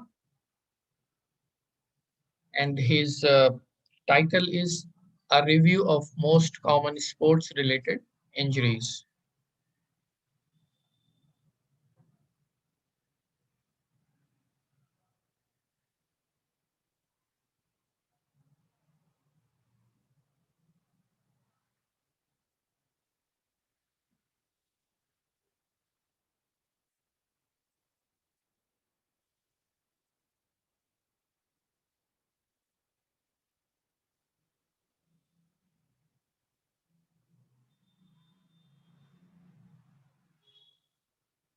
Participants आते हैं, आप जैसे ये है, अब इसमें जो attend कर रहा है उसका नाम आ जाता है. Hello, please make yourself mute.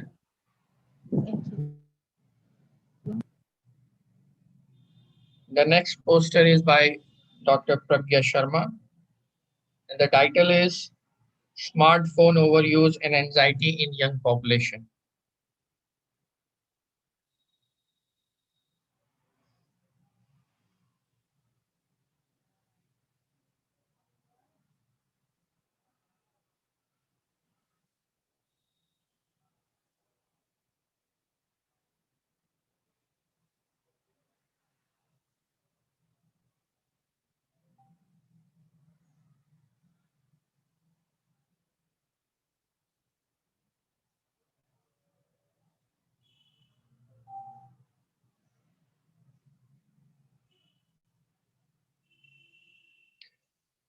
The next poster is by Dr. Pooja Raj.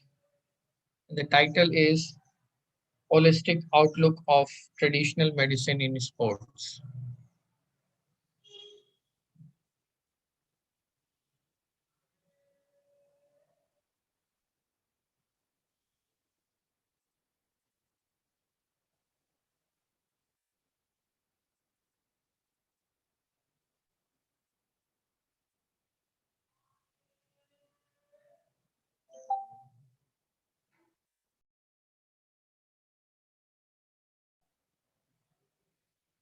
The next poster is by Dr.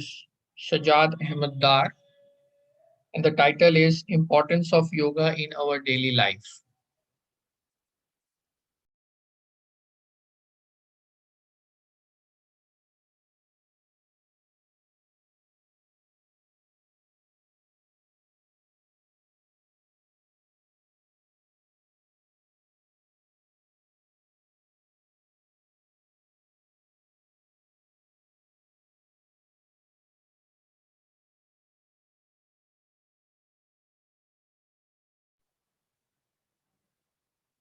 The next presentation is by poster is by Dr. Tanya Gujral, and the title is Effect of Moderate Intensity Resistance Training with Blood Flow Restriction on Muscle Strength and Girth in Young Adults, a randomized control trial.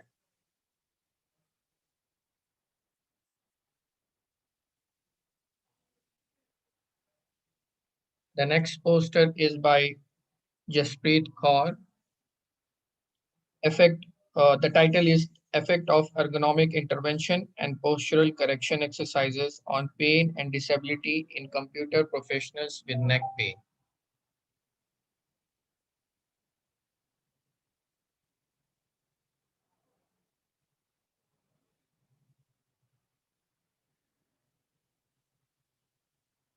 The next poster is by Dr. Arshid Hussain Bhatt.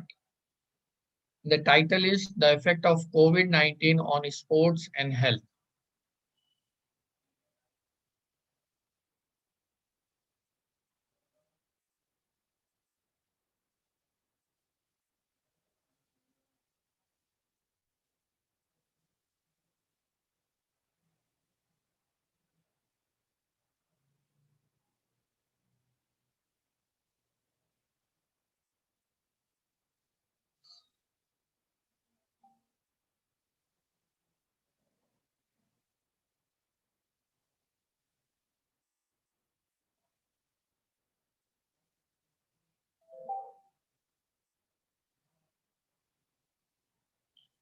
The next poster is by Ria Bajaj, and the title is Effect of Smartphone Overuse on Cervical Posture in Young Adults.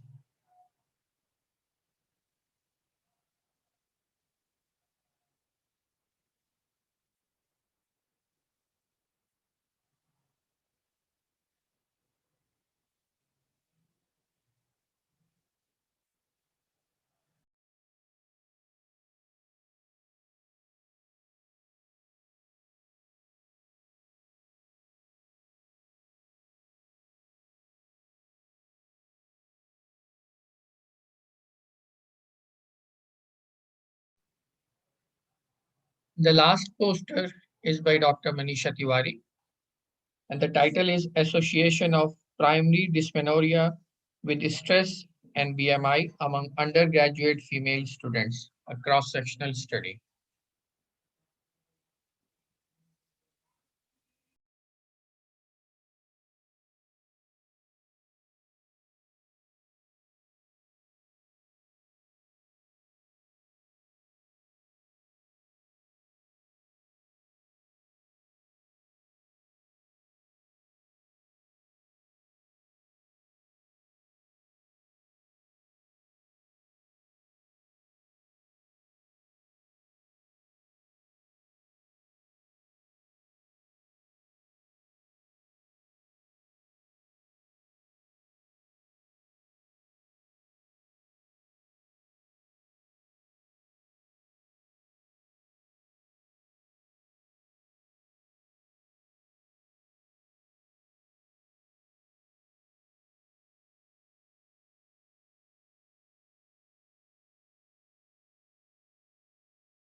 Shobhi sir, can you start the video once again?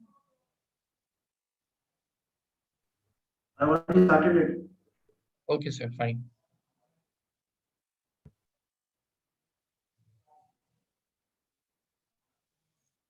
This is a poster by Rajendra Nahata.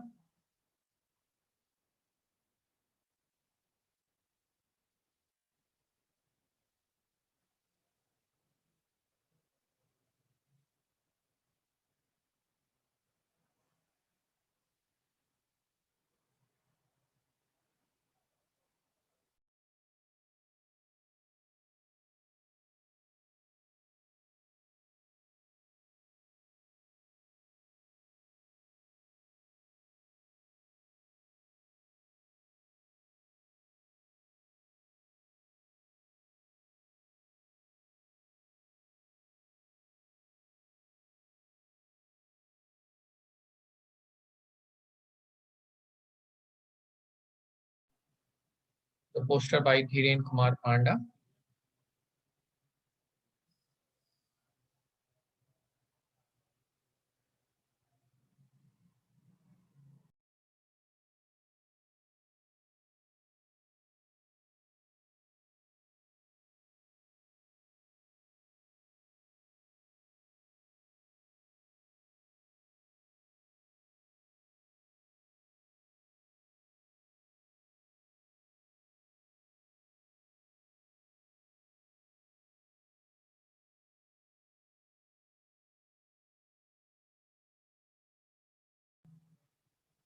Poster by Pragya Sharma.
Poster by Dr. Pooja Raj.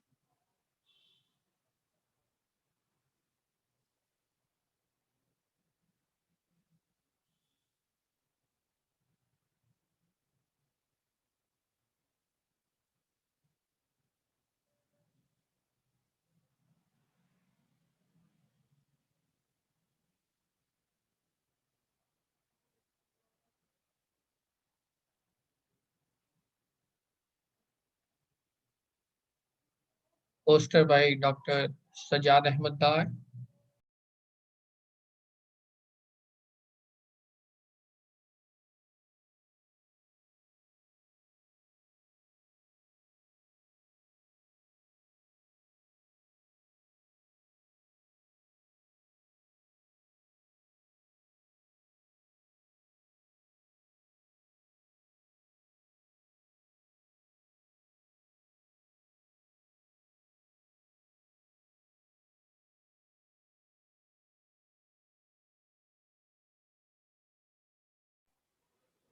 Poster by Dr. Tanya Gujral.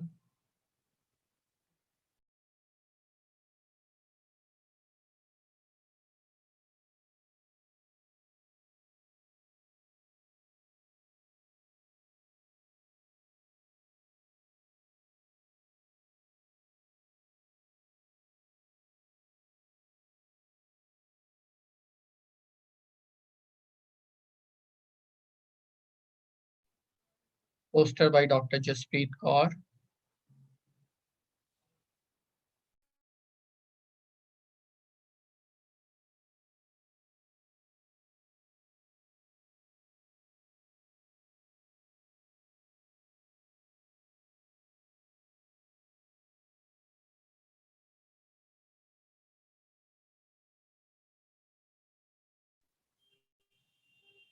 poster by Dr. Shid Hussain Bhatt.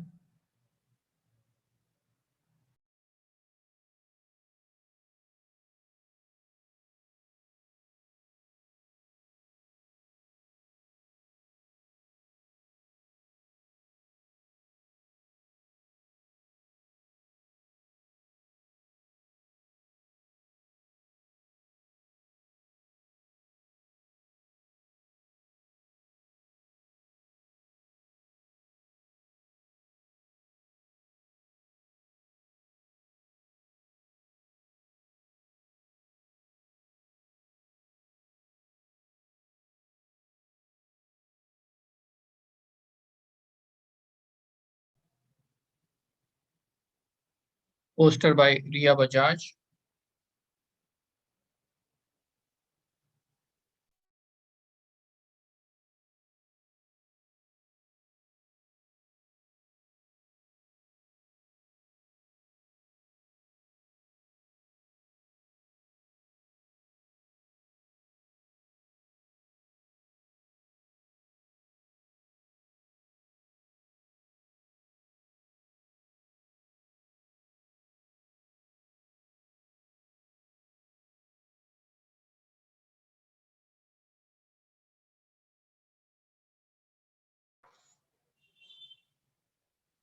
Poster by Dr. Manisha Tiwari.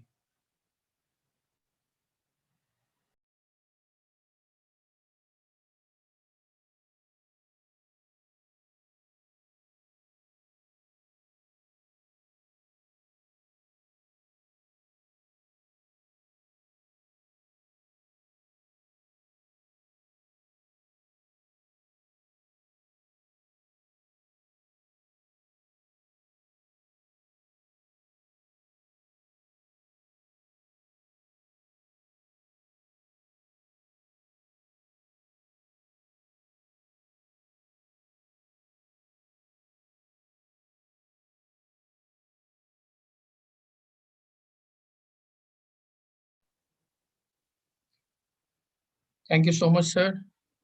Shobhi, sir. Thank you. From this is from my part. I give a special thank to Ramsha, the video she had made for all the posters, and thanks to the other committee members who involved it. Dr. Vandana, Yes, sir. hand over to you, ma'am. This is all from Thank my you so side. much. Yeah, thank you so much, Dr. Ishad. Audience, there is another 15-minute break which is left. We'll rejoin back at 12:30. It's a kind request to please join back sharp at 12:30 so that we'll be on time and start our second session of the day.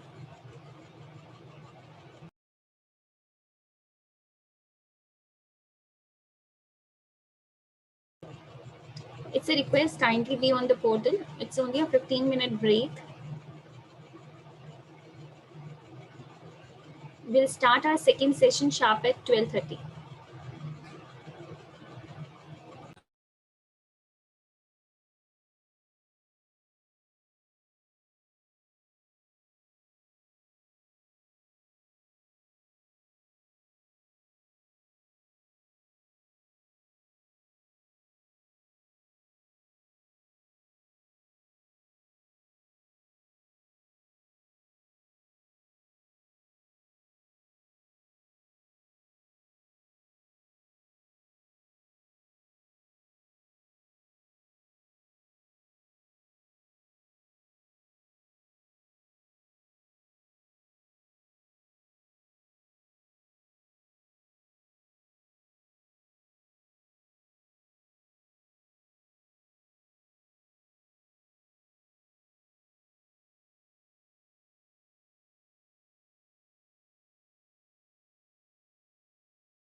Good afternoon and good evening, and welcome you all again to the second session of the conference. The first speaker of the second session of this conference is Dr. Arshad Subbu.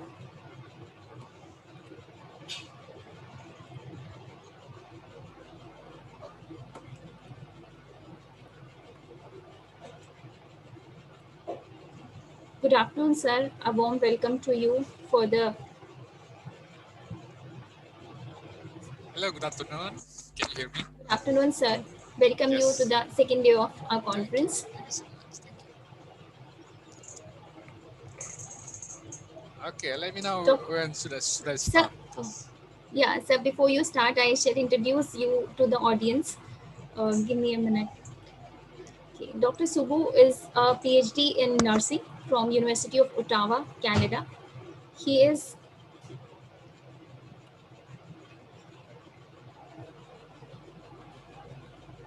currently holding a position of assistant professor nursing at the College of Health Sciences, UAE.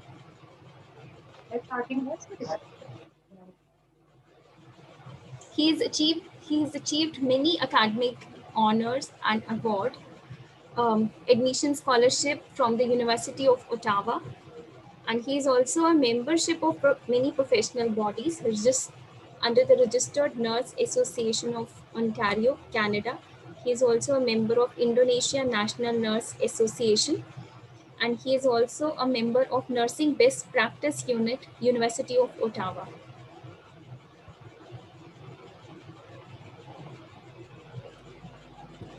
Today he is going to share his experience on the release, tension, stress for preparation sports competition. Thank you so much, sir, for accepting our invitation. Over to you, sir.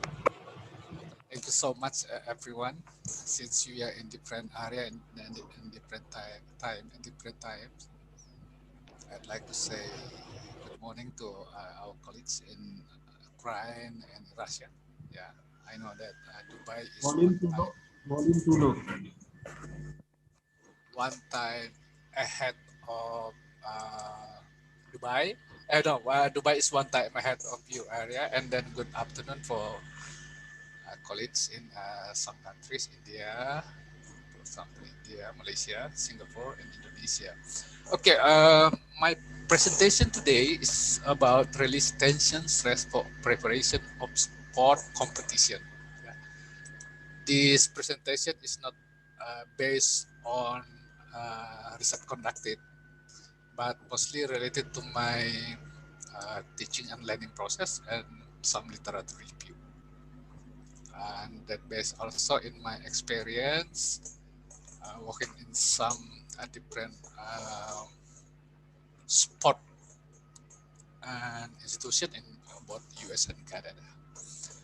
Okay, for today, our topics covered will be about stress and stressors, especially now, yeah, in this situation, COVID-19. In the morning, one of my friends asked me, Muhammad, Dr. Muhammad, what is stress? Are you stressed now? I say that if you're not stressed in this situation, in this COVID-19 situation, that I consider that you are abnormal. So if we stress, then it is considered normal, basically. Okay, and then also in brief about stressors, competition, rivalry, and sport competition in brief also, because there is a difference terminologies, basic differences in terminology between competition and rivalry, preparation of sport competition, stress rejection or stress management for sport competition. Similar to other areas, such as, for example, yeah, when we will take final exam, any kind of exam, then we will experience stress. And basically symptoms of stress almost similar in quotation mark, similar in different kind of areas, yeah, including sports. So stress in exam, stress in sports, post-traumatic stress disorder is almost the same, especially if it is related to negative effects of stress, because there is also positive stress. Okay, next. I will focus today my presentation, related to sportmen, athletes, or stress related to sport. Especially if we talk about sport, I will say that 99 aspect of sport is related to competition, and that in strict or extreme terminology, sometimes we call it rivalry. Rivalry in different what is called, yeah, basically different terminology, but sometimes overlapping about these two concepts. Athletes are being placed under demanding and pressure that require them to cope with stressor to become professional sportsmen of performance. Individual cognitive appraisals of potential stressful situation will be influenced by an interaction between personnel. For you who have learned about type of personality, or if you, I believe that if you're psychologists, you will psychology students, you will understand what is type A, type B, type C personality. Yeah, it's related to personal, because different type of personality will be also having different coping adaptation to stress. For example, type A personality, if as athletes with type A will be different in responding stress compared to type B or type C. There's also cognitive appraisal related to situational social interaction between athletes and coach, between athletes and organization, between athletes and teammates. Yeah, interaction and communication is two together. Yeah, I believe that there is no optimum or optimal interaction without communication. And the environment factors. Yeah, we can imagine if a player, especially from equator areas, playing cricket in the below zero in Europe or in Canada, for example, and will be create stress. One of the most studied areas within sport psychology and sciences is competition stress. I have been as a speaker yesterday in similar webinar talking almost similar psychology in sport. Yeah. So based on my experience, psychological stress, if you talk about psychological sport psychology, we mostly focus on two areas: stress, anxiety, especially if related to preparation for competition. These two concepts are really paid attention. This is undoubtedly linked to the stressful nature of sport and the demand associated with the competitive environment that surround around the athletes. And therefore, the reduction approach to stress management suggests that performers, athletes react to the demand with negative performance consequences. If we go and repair back to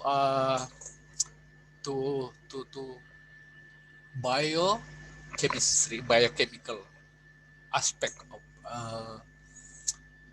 competition or stress competition, we will see, we know that if someone's stressed before the event, for example, and there are change,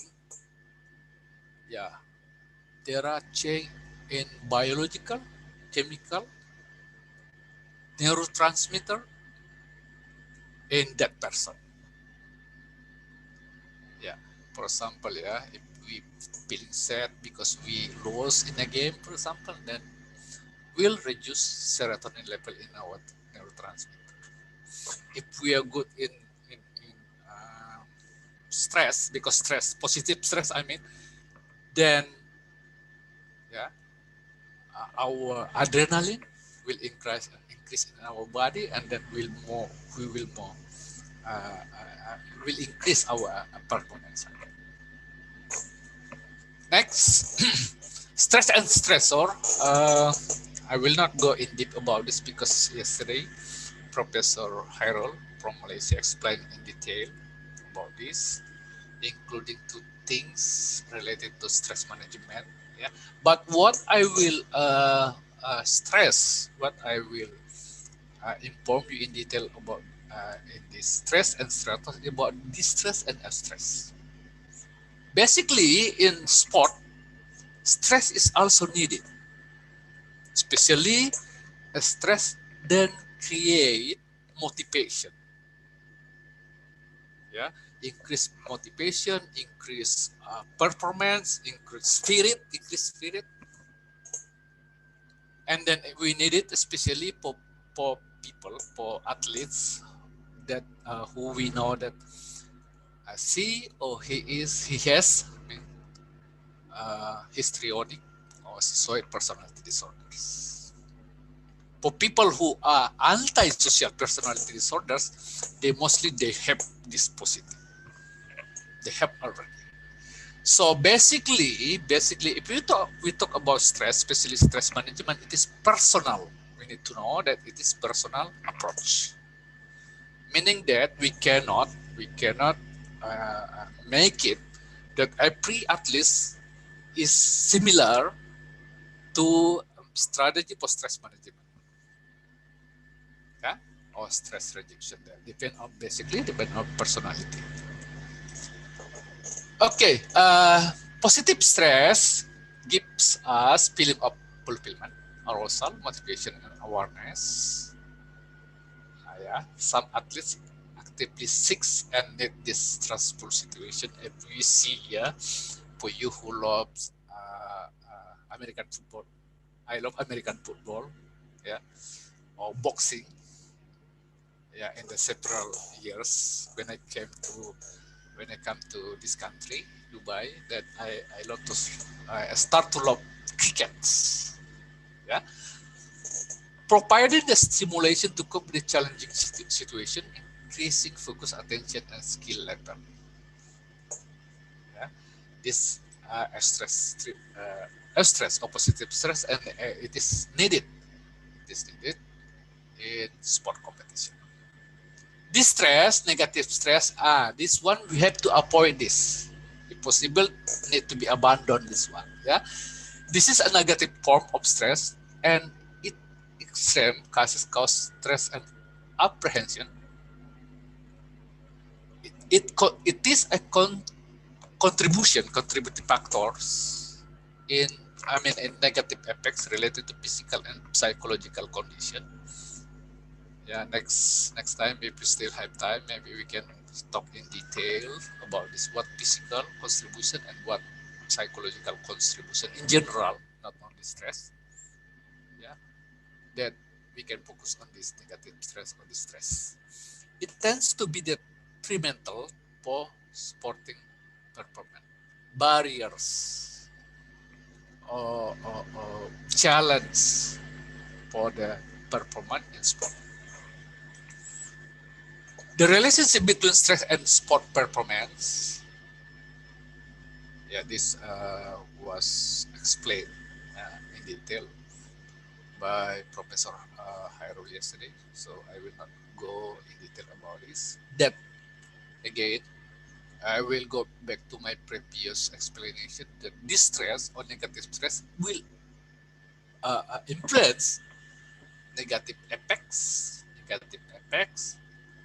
for people who will who in preparation for an event or a game, for example.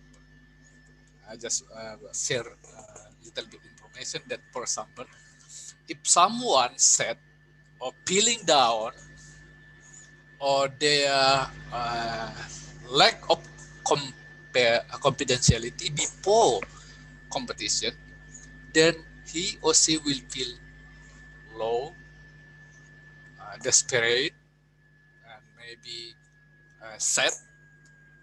If we go back to the concept of biochemical aspects, then this set will influence chemical imbalances in his or her body. For example, yeah, if you feeling sad, if serotonin lower in your neurotransmitter, then will influence your actin and myosin in your what is called this muscles. Yeah, we need to also to focus on this. Okay, let me continue because we have time constraint. Yeah, stressor is chemical, biological agent, environmental condition, external or an event that cause stress. So there, if we see here stressor, there is from individually from inside and then also from outside or external. Source of stress in sport, personal factors, or organizational factors, environmental factors. Let's see and talk one by one about these three sort of stress sources. Personal factor, for example, family and economic problems. Family, for example, yeah, if one cricket player, for example, has mother or father in the hospital, I believe that this one absorb of stress on him. Yeah, similarly, economic problems. So many unpaid bill at home. Yeah, or there is so many debt collectors. One came yesterday several times. I believe that it is one of source of stress. I mentioned before, type of personality, type A, B, C will be different, especially to adapt or to receive, to admit distress. Negative thinking toward one expected achievement. Individual preparation. Also, yeah, someone who well prepared according to study will be more ready to face, to join or to attend an event or competition. Okay, organizational factors, offer responsibility or target. For example, yeah, one organization as targeting his or her athlete to perform. You must be number one. You must be. This factor basically can be motivation, can be also demotivation. Yeah. Again, depend on type of personality of this athlete. Task of role demand similarly, yeah. Okay, you Muhammad, you become captain, or you become leader of this team. Can be this become to increase motivation, can be also lower the motivation. Yeah. interpersonal problems can be between players, can be also between players and coach. Yeah. So that's why if we see some, I'm also a football player before I'm getting old now. I'm football player that some coach, yeah, some trainer success in one club, but will fail in another club. Yeah, this is really important, related to stress in organizational factors. There is also environmental factors, spectator of fans. Fans uncertainty and demands and situational uncertainty. Yeah. For example, yeah, in sport, player who came from Africa, yeah, who came not always, not I will say that in general, they cannot perform optimally in very cold winter, for example, Canada or European countries. Not always, not but can be. Yeah, can be also weather conditions. Yeah. Next, symptom of stress, behavioral symptoms, physiological syndromes, headache, heart issue, high blood pressure, psychological symptoms, anxiety, depression, decrease in performance and satisfaction. And there is the symptoms of stress among sportsmen can be different from one to another, can be different from one place to another place, one country to another countries. Yeah, can be different. Can be personally, can be based on race, ethnic, etc. Competition and sport. Competition, it is a person of people over whom one is attempting to establish one's supremacy or superiority. I am number one. I am the best. It is also a situation in which two or more rivals, one other, to get a desired goal or object, generally resulting in victory or loser, win or lose.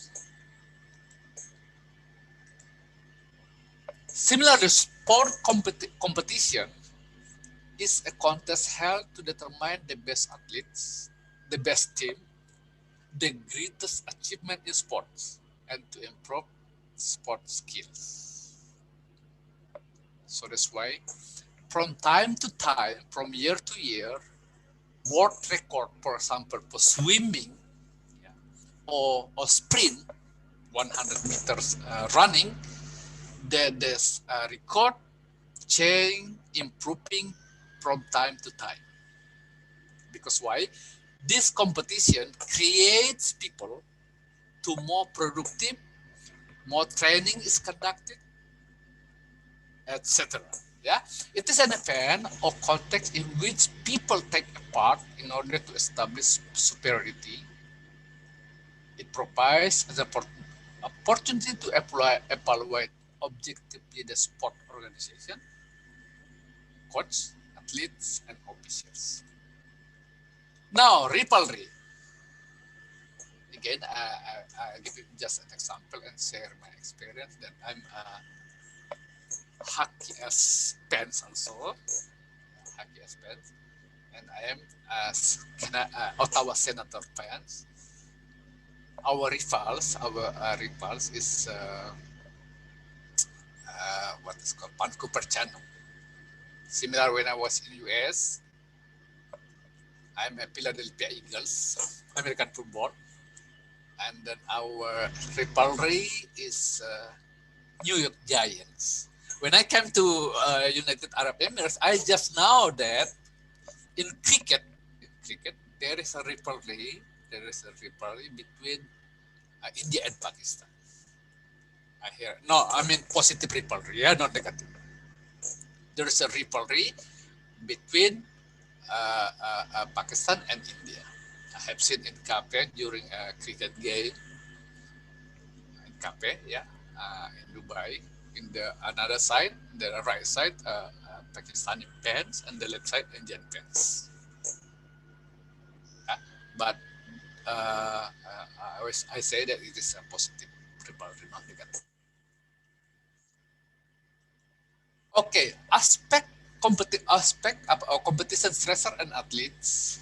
Yeah, similarly, I have explained before. Yeah, competition itself, thinking about performance, lose before the game. There is a loser before the game. There's a terminology we call loser before the game.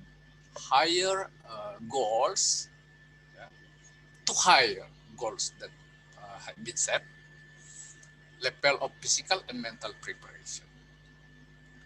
Interpersonal relationship, financial, traumatic injuries. So for traumatic injuries, there are two traumatic injuries in sport.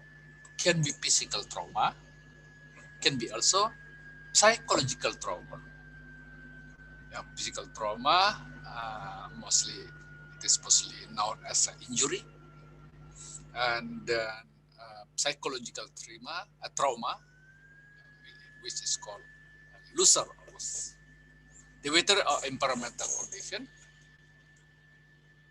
And next, response to competition stress or cognitive response, somatic response. This clearly was explained by Professor Hairul yesterday from Malaysia. Thank you so much, Prof, for your information. And similar, so some of my slides, I delete some of my slides because I'm afraid of redundancy, repetition. So I don't want to go in detail because we have also time constraint now. Let me just continue. Stress management for preparation sport competition. Competition in sport can be stressful, but can be managed. This what I mean here in this slide is negative stress. Knowing the signs and symptoms and employing stress management skills can help in managing their own stress. Providing support to athletes, coach and assistant coach, and creating a healthy sport culture.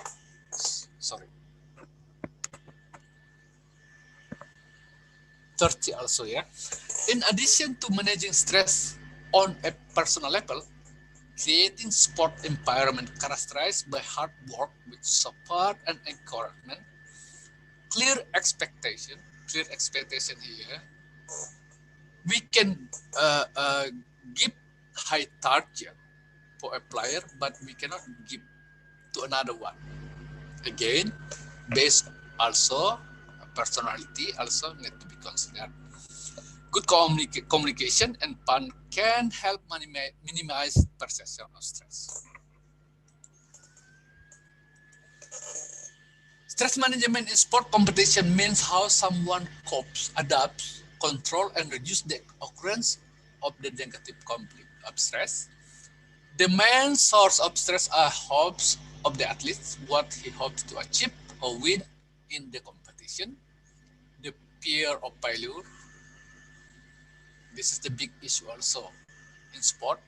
Fear of failure, anger, frustration, injury, discomfort, which he would like to avoid.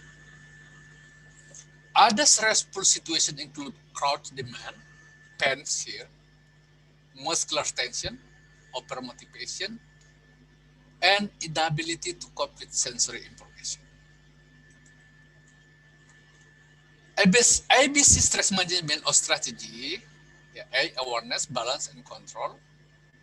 Awareness, what cause of stress? How do you react on this stress? Balance, there is a thin line between positive and negative stress. How much you can cope with before it become negatives.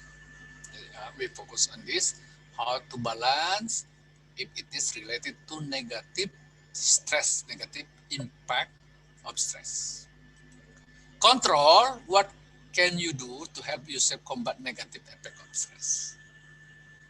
Yeah, and also how to enhance your positive stress to create, to enhance, to develop, to increase your motivation in competition, during competition, I mean. Specific stress management in preparing competition.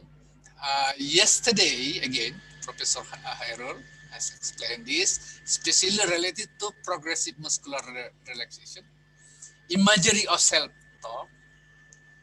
Yeah, we can see, yeah, in some events, in it's called Olympiade, for example. Yeah, Olympia. I don't know what is the name about this. There are sometimes the sportman talk to her or himself.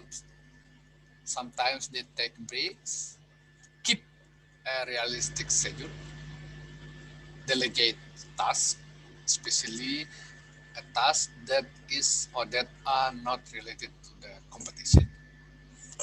Improving confidence, self-esteem, and body image. Give breathing techniques a chance, relaxation in this case. Spend time with those close to you, friends, maybe family members. Yeah. Keep up with hobbies. If you have an athlete loves to hear music, and then before the competition, he or she will use this one, headphone, and then with iPad or something like that to listen to music. Yeah, know each other among your team and counseling. However, there is a stigma and negative perspective that if we go to counseling center, that's mean related to mental health. Yeah, in sport, we know that in mental health terminology, there are three things. Sorry, the psychosocial issue, stress, mental health issue, and mental illness. It is not time to discuss about this. Yeah, general daily activities that can reduce stress. That's mean these general daily activities must be continuously what is called done, must be continuously scheduled or conducted. Yeah. For example, I give you some samples like sport activities, jogging, yoga, tai chi. Yeah. One time when I was in Philadelphia in US, I remember. Yeah, there's a meeting, not meeting, gathering with the Filipinos friend. I come, and that time Manny Pacquiao came, and then one of audience asked, yeah, during the answer and question and answer, experience question and answer. One, what is your preparation, Manny, before the important boxing bout? He said that light activities, light sport activities, jogging, yoga, and tai chi. Okay, rest and sleep. We all know about this. Nutrition, especially, yeah. Nutrition plays really important in maintaining our mens sano in corpore sano. This is an Italian terminology that inside the healthy body, the physical body, there is a psychological healthy also. Yeah. Mens sano in corpore sano. The use of support system. Support system meaning can be external, can be internal. Motivation is internal, external, family, friends, coach, organization, etc. Prayer, yeah, for religious people, yeah, as a religious people, we believe that there is a higher power. Yeah, there is a higher power. Then we can request our help, and then based on the studies, have been conducted about the studies before related to pray that not related to sport, but in another area that pray can help to reduce stress, especially negative stress. Okay, thank you so much. Sorry, maybe my time is over. Thank you so much. I really appreciate. And then if you have comment or concern or question, you can send email to my email. I provide here. Thank you so much, moderator, and then get back to you. Bye. Thank you, Dr. Subbu. Thank you so much. Can we quickly take a few questions? Sure, go ahead. Yeah, so there is a question on during this second wave of COVID-19 pandemic. I think that the selection of the topic is very wonderful. In another 6 weeks of the time, the Tokyo Olympics is there, and the many countries are preparing with hope. So the question is, with the uncertainty of Tokyo Olympic Games, what is the mindset of athletes of all the countries? Only for participation or for medals? Because all are 200% stressed with this effect. This is really good question, but basically, if we talk about Olympiade, in the Italian or Latin terminology, Olympic, you answer about the uncertainty about this because of COVID-19. Is that Yes, true? sir. Yes, sir. Basically, in any event, especially Olympic, this COVID-19 has impacts of any kind of our what is called area of our lives. Yeah, for example, if you come to Dubai now, every activity related to sport I have never seen. I have been here for 5 years, and then in the last 2 years I don't see any activities compared to before. So in Olympic levels, I think similar. Yeah, the situation creates loss of jobs. Loss of jobs create another stressful situation. And then as player or athletes doesn't have activities, create another stress. So I will say that everything, not only Olympics, everything will create stress. Thank you. This is my answer. Sorry if it is not improving. Sorry, I cannot hear you.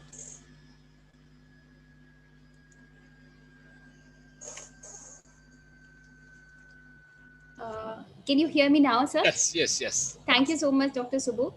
The question was asked by Dr. Yogmaya Panda, sports psychologist. Okay. Thank you, sir.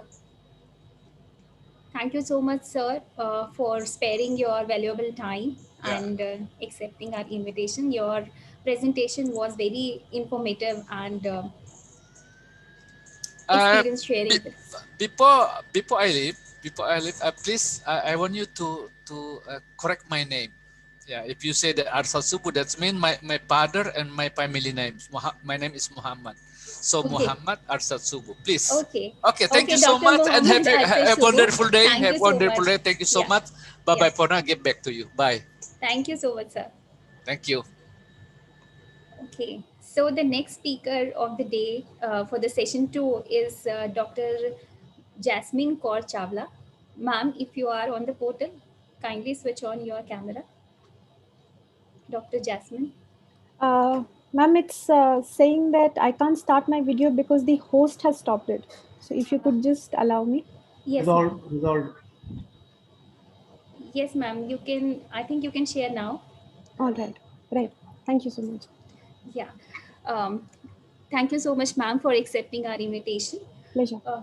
Let me introduce you to the audience. Dr. Jasmine is a PhD holder in sports medicine and physiotherapy. She is among the few Indians who have received the diploma in football medicine by FIFA in January 2018. She has 17 international and national publications to her credit. She is presently working as an assistant professor in Amity University in Noida. She is also a recipient of research grant under Global Awards for Advancing Chronic Pain Research 2019 by Pfizer, New York City. She has also worked as a research fellow in UGC DRS and DST project. She also credited with a co-author as a co-author in a book on orthopedic and sports-related condition. As a community servicer, she has designed one app on prevention of age-related knee conditions, which has received more than 50,000 downloads. And she has been a resource person to various national and international conferences.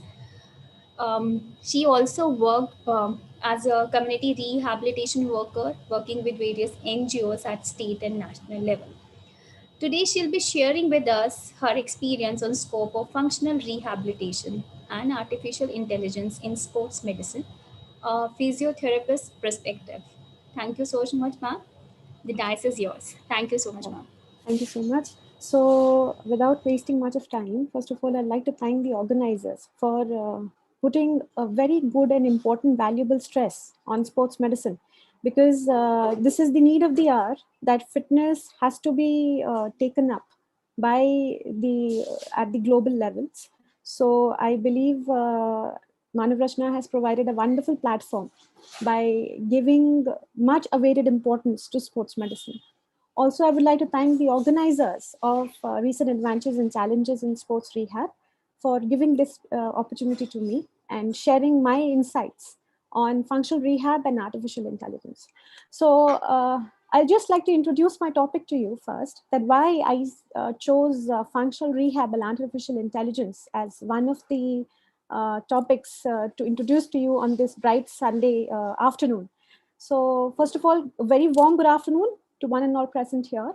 And as you know, in this pandemic, we are all dependent upon the digital animatization, and it is the time of digital era to take ahead the performance aspect also. So we all focus on the physical fitness, mental fitness, and all accounts of environmental stressors also. But at the same time, how to collaborate it and corroborate it with digitalization is the need of the hour. So I would like to introduce my topic to you, that is scope of functional rehab and artificial intelligence in sports medicine. So let's understand first about what is functional rehab. So as you all know, it is ma'am, sorry to interrupt you. Ma'am, your PPT is not visible. It's shared. Ma'am, your screen is visible instead of your PPT. Okay, I'll just, I'm sorry, something. You have to click onto your presentation. I've already done that. It's, I'll just do it again. Is my screen visible now to you? Yes, ma'am. Yes, ma'am. Very much. Thank you so much, ma'am. Right. Thank you so much. I'm so sorry. Right. So I'll introduce my concept, that is functional rehab and artificial intelligence in sports medicine. So let me first introduce the concept of functional rehab to you. So it is one of the most challenging tasks a sports medicine and a clinician intercepts while rehabilitating an injured athlete for a return to the sports. So what exactly, how do we understand functional rehab is that it is an extension of the traditional elements of physical therapy, and the purpose of which is to return the athlete to a highly complex movement patterns, such as the athletic discipline the person is working in. Now, this functional rehab, it incorporates all kind of sporting techniques, which includes agility, proprioception, kinesthetic training, and this enables the athlete to participate at pre-injury levels of activity while reducing the risk of recurrent injury perspective. So how do we understand that? What does a functional rehab offer? So to let me introduce this concept to you, that functional rehab, it not only assists the patient, but it also helps the physiotherapist in reaching the all over improvement of the performance of the program. Now, how do we reach that? We reach it by improving and restoring the range of motion. We improve the strength and proprioception. We improve the functional stability by incorporating balance exercises. We incorporate strength by inducing some endurance techniques and flexibility exercises. We also induce muscle relaxation like positive feedback, what Dr. Muhammad had just spoke about, and by inculcating positive motor skills. Now, functional rehab can also reduce common emotions that are found usually after the injury, which includes the anxiety. That means when the athlete is unable to foresee that when the return will actually happen, the deprivation, not able to perform and not able to play their favorite sport, apprehension, a kind of stress which entitles them to become more injured and delays the healing. And the functional rehab also improves the confidence by bringing them back to the favorite ground. So functional rehab altogether, it ensures a biomechanical and propriokinesthetic function, which is a comprehensive physical rehabilitation approach. Now this entitles a lot of exercises which ought to not only focus on your strength exercises, but it also focuses on your improving the biomechanical conflicts, improving the biomechanical malalignment, and also improves the kinesthetic functions. Further, a functional rehab is also designed to adapt itself to each individual's specific nerves, needs, demands, and it also improves the joint functions and overall corrects them. Now, when we are planning a functional rehab, what are the objectives that we usually see? The first and foremost objective is to reduce the long-lasting effect that an injury entails, right? And also, a rehabilitation program should be focused in improving the overall neuromuscular coordination, in improving the agility, strength, and endurance of the athlete. When all these components are entitled and fulfilled, then only the athlete is eligible to return to the pre-injury activity level. So, the most important question for a physiotherapist that comes into mind is what should be the goal of the rehabilitation program? So the goal is to enable the athlete to have a proper physical conditioning. The most important physical conditioning is played and is needed by an athlete during their off-season conditioning. Now, this off-season condition is essential for an athlete in seeking maximal in-season performance and achieving the highest goals of fitness. Further, I am going to show you some of the clinical reasoning while selecting the exercise equipment in different phases of injury. Now, for example, when we talk about acute injury, that is the inflammatory phase, and it stays for approximately 1 to 4 days. So the exercise strategy in terms of equipment is that one needs to enable the athlete, and we need to give the athlete proper passive range of motion exercises, gentle passive stretching in the form of stretch bands, straps, pulleys, physio balls, slant boards, and stretching machines. Further, we can also include some of the resistance training by incorporating isometric exercises with the help of elastic bands, cushions, and bolsters. Now, when we move on to the subacute phase, that is the repairing and the healing phase, which automatically takes around 4 days to 1 month. Here, we can utilize some of the important equipments like stretching bands, pulleys, physio balls, slant boards, stretching machines, kettle bells for the resistance training, dumbbells, barbells, ankle weights, and gym and shuttle fitters. For balance, we can use foam balls, BOSU, and balance discs. Further, let's move on to the chronic stage, that is the maturation and the remodeling phase. In this phase, it utilizes almost 1 month to 1 year for an athlete to return to its favorite sport. Here, for resistance training, we can utilize elastic bands, dumbbells, kettlebells, pulleys, cable machines, and training machines. Agility training can be fulfilled with the help of huddles, cones, agility domes, ladders, agility poles, agility rings, and slide boards. Stability can be well balanced with body blade, and power training can be enhanced with plyometric boxes, kettleballs, and plyo balls, to name a few. Now, the most important question and the challenge that comes in terms of a physiotherapist in order to meet the rehabilitation is that while following the functional rehabilitation, why it is important to give low repetition and high repetition and low load exercise in a rehabilitation program. So I'm going to here explain you the importance of high repetition and low load exercises in a functional rehabilitation program.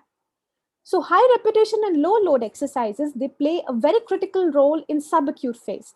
The first and foremost reason for this is that the athlete's strength deficits can be addressed in this particular phase with the help of high repetition and low load exercises by prescribing open kinetic chain exercises that target specifically weak muscles in isolation.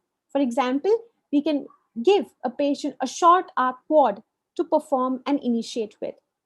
Secondly, the initial strength gains that is demanded by the athletes in terms of enabling and enhancing the neuromuscular control can be well achieved in this phase, and it will help to facilitate the athlete's ability to perform functional and multi-joint close kinetic chain exercises later moving on to this particular phase, which is enabled with the help of exercises like squats and lunges. Further, in the chronic phase, why a physiotherapist should choose resistance training and should focus more upon the resistance training is enabled in this particular session. Here, we're going to see that strength and training program, when given in the chronic phase, they are progressed and they are tolerated during this particular phase by increasing the exercise intensity and specificity during sports-specific functional activity patterns. Now, how can we include resistance training? We can include the resistance training by giving power or Olympic lifts like clean, snatch, and jerk. I think all of you are well aware of this particular aspect. These are some of the techniques or movements that can quickly help the athlete to enable the force and generate the force as quick as possible. Now, the next important aspect is the ability of the athlete to perform these correctly, which can be affected by post-injury deficits or a general lack of experience with these exercises. Now, there are certain rehabilitation concerns which a physiotherapist encounters in day-to-day life. Let me share this with you, my dear friends, that impaired joint position is usually overlooked while maintaining a rehabilitation program. And impaired joint position is considered to be one of the major risk factors for recurrent injuries, and the integrity of muscle and ligaments has been restored by this particular aspect. If you look into it from the beginning of the session while preparing a rehabilitation program, then your return to injury criteria will certainly get reduced. Now, let's understand the role of functional rehabilitation progression in an athlete. So physiotherapists, they must adapt the rehabilitation to sports-specific demands of an athlete for each individual, depending upon the position and the place required. So what is functional progression?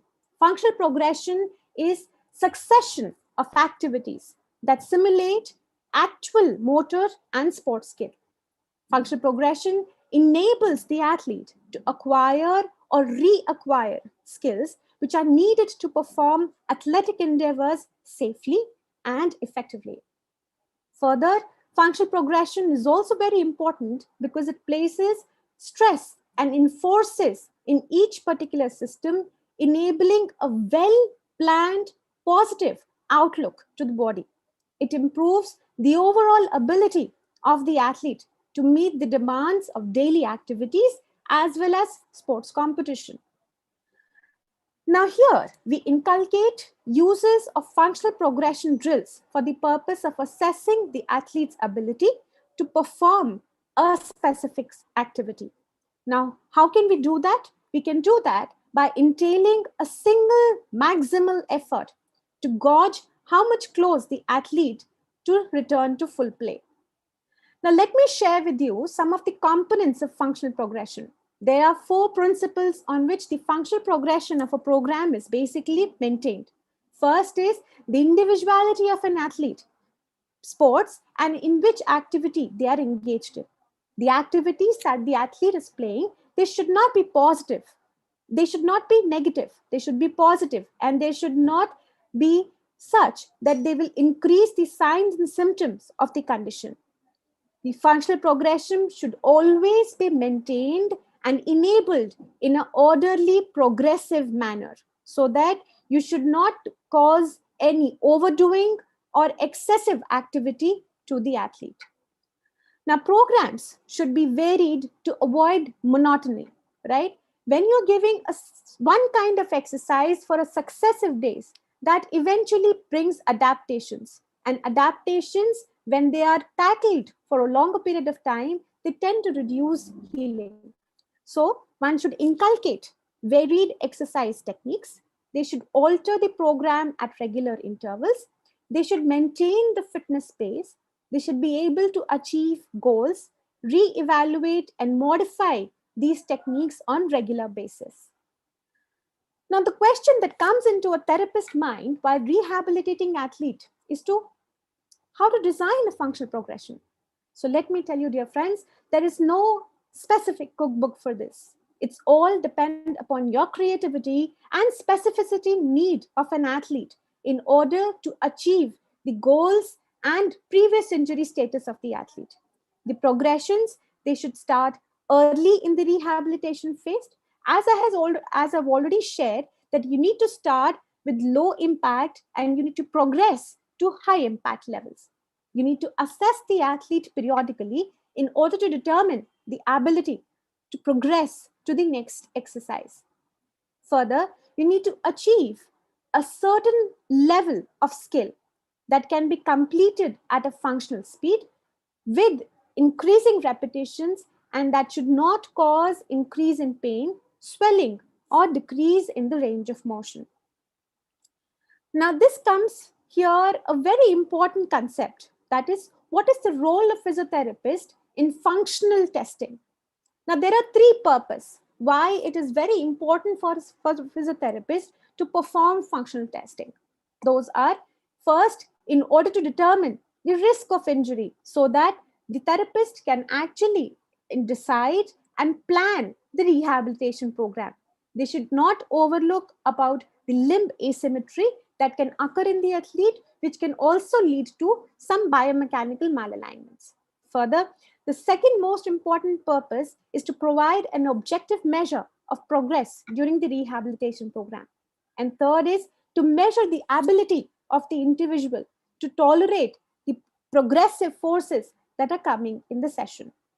Now, there are a variety of tests that can be done with an athlete, which include shuttle test, agility runs, figure of eights, karaoke test, vertical jumps, balance, hopping for a certain distance, and co-contraction tests. So here, I'm going to share some of my insight about functional testing. And now I'm also going to share how functional testing can be inculcated in today's pandemic with the help of artificial intelligence. So first, let us understand functional testing when has to be done. So the most important duration and the time is the pre-season baseline measurements. They are usually taken as the criteria for functional assessment so that we can understand and decide the level of activity of a patient. Next, we can also decide based upon these baseline that a minimum score of 85% should be there in comparison to the non-injured side, and it should be recognized with the help of standard limb symmetry scores. So now, seeking the pandemics and the time of era, as I have just told you the functional rehabilitation, now I'm going to share with you how artificial intelligence can help in building a strong rehabilitation progression and also can help in assessment of the injury patterns. So let me give you a brief background first about the artificial intelligence. So artificial intelligence, as known to all, it is an iterative process that refers to the capacity of machines to provide information, retain the knowledge, and apply it towards an adaptive behavior in an environment. It is considered to be an umbrella term, which has some virtual and physical concepts. Virtual information is usually inculcated in the form of informatics, and physically in terms of the use of robotic branches. Further, there is a sub-branch of artificial intelligence which is called as machine learning, and it refers to specific methods for building algorithms that improve automatically with experience. Now, what is the journey of artificial intelligence in healthcare? In healthcare, it has been noticed that artificial intelligence has roughly taken up 90% of accurate identification of the condition. Now, that condition can be related to age-related macular degeneration, or it is related to cardiovascular risk algorithms, which are usually performed either or better by the average dermatologist in assessing or detecting the cancer.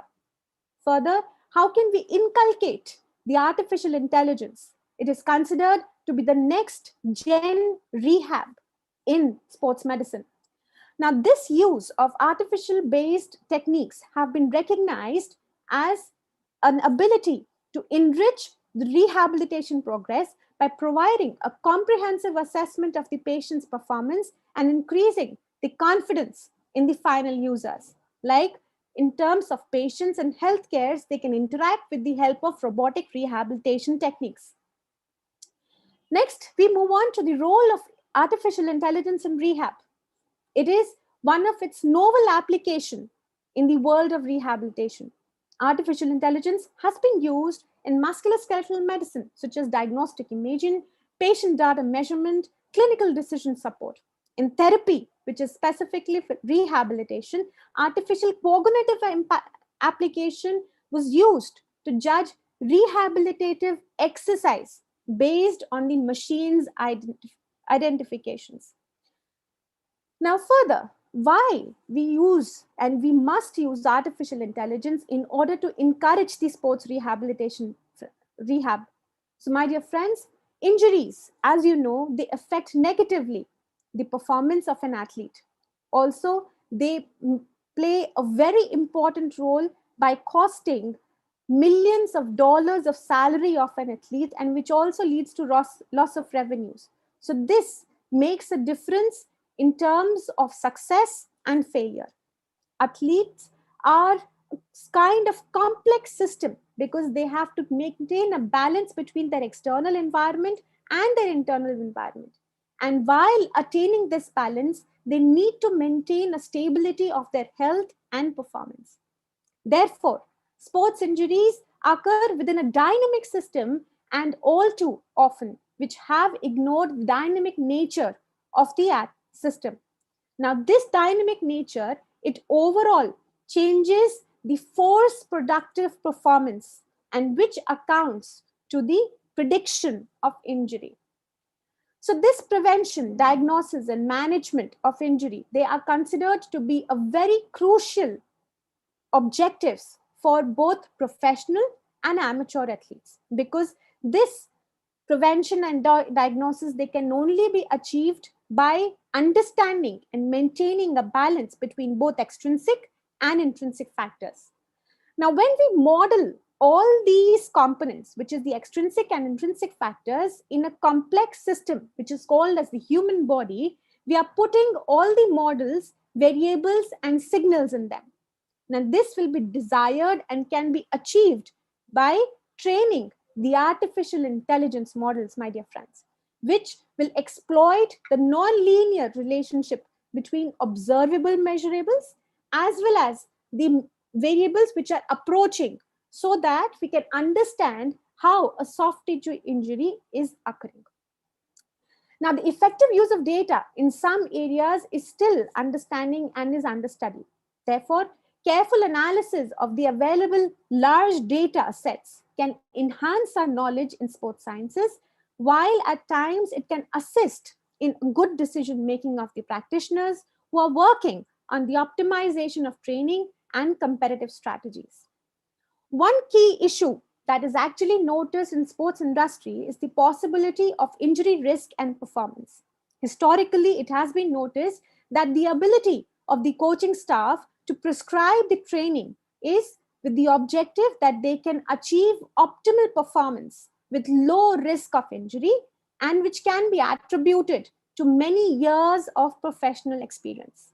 However, when we are dealing with modern approaches which are aiming in adopting scientific methods for effective development of optimal training and programs, they are usually warranted. The application of these contemporary statistical approaches from artificial intelligence point of view give you a very interesting perspective for dealing with injury prevention and improving the performance model. So I'm here presenting in front of you some of the artificial intelligence methods which are available for injury risk assessment, and I would request all of you to please go ahead with your researches and try to explore this unidentified era. So some of them are the absolute shrinkage and collective operators, artificial neural networks, Bayesian logistic, Bayesian networks, decision tree classifier, fuzzy clustering, k-mean clustering, and k-nearest neighbor. Further, which is the first step? So let me share that in 1995, Leffen and Barrett, they gave their first study in decision-making progress, which was pointing towards the artificial neural successes in experiments and their potential benefits. Now, how can we use the artificial intelligence in sports medicine? So with the help of available data, in the terms of investigations in sports medicine, biomechanics, we can actually bring a multidirectional approach towards a different sports medicine and sporting injuries like football and basketball, to name a few. So is there any scope of further research? So the answer is yes, there is indeed. We need more kind of studies to inculcate artificial intelligence that can be used to predict the risk of injuries, performance, and assessment.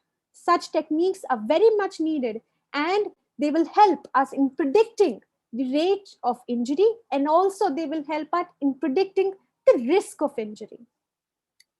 So to summarize, I would like to give you a takeaway message that optimal function in an athlete, my dear friends, it depends upon a multidirectional approach. Now that approach can be your neuromuscular and proprioceptive impairments. It can be associated with medical conditions. It can also be associated with psychosocial status, level of play, and physical fitness.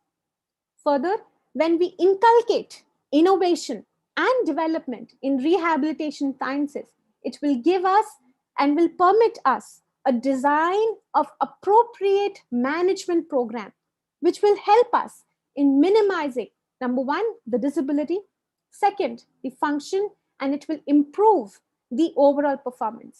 Applications like these, artificial intelligence and Internet of Things, they play a very important role in transforming the world of sports rehab. That's all from my side. Thank you so much. Thank you so much, ma'am. Such an excellent presentation and very informative. Since we are running short of time, there are questions coming up in the chat box. Can we quickly take one or two questions, Yes, and the rest we can answer in the chat box itself? Sure, ma'am. I'll do that. Dr. Jasmine, can you show me that slide of the artificial intelligence method that you showcased?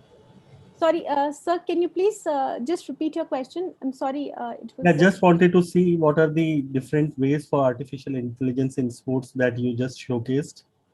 Right. So, sir, as I just shared, that some of the methods that have been used is artificial neural network, the Bayesian techniques. They have been used in 5 case studies, which was published by British Journal of Sports Medicine, that they helped to inculcate the risk of injury development in ACL.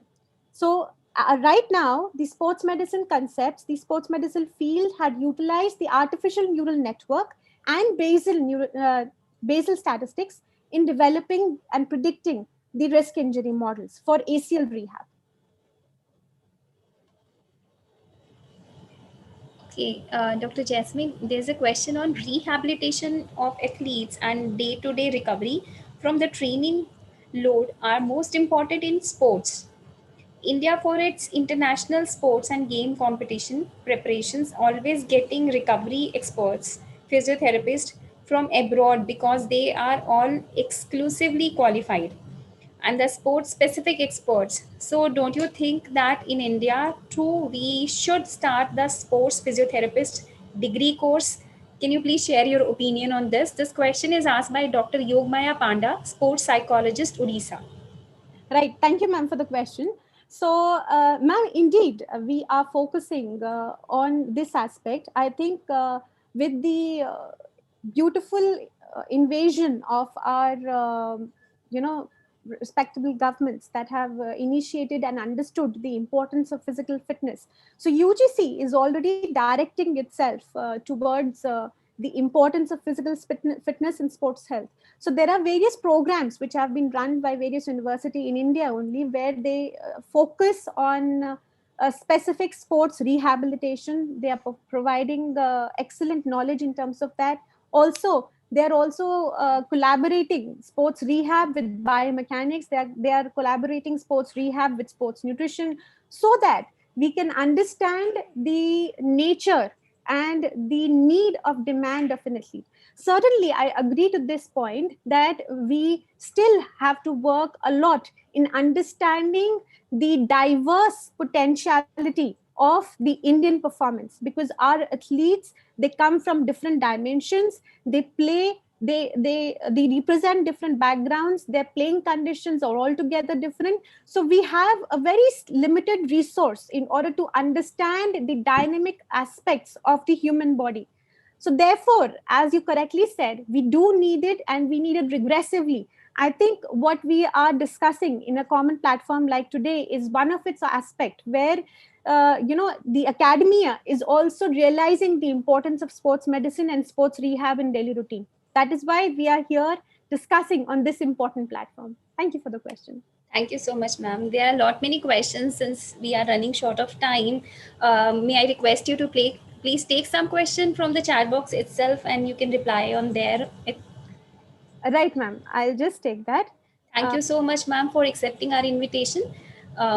With your permission, shall we forward with the next session? Yes, ma'am. Please. Thank you so much. I would again like to thank the members of the organizing committee for giving this wonderful opportunity. It is a wonderful session. I've been hearing all them well, and I really wish all the very best to the organizing committee of the session. Thank you so much. And have a nice Thank day. you so much. Thank Dear participant, our next session is a small symposium, which is on symposium on regenerative medicine. In this session, we have three speakers. First, we are starting with Dr. Pankaj Sarech. Sir, if you are on the platform, can you please switch on to your video? Dr. Pankaj? Yeah, I'm here. Yes, thank you so much, sir. Before you start your presentation, may I take this privilege to introduce you to the audience? Please. Yeah, thank you, sir.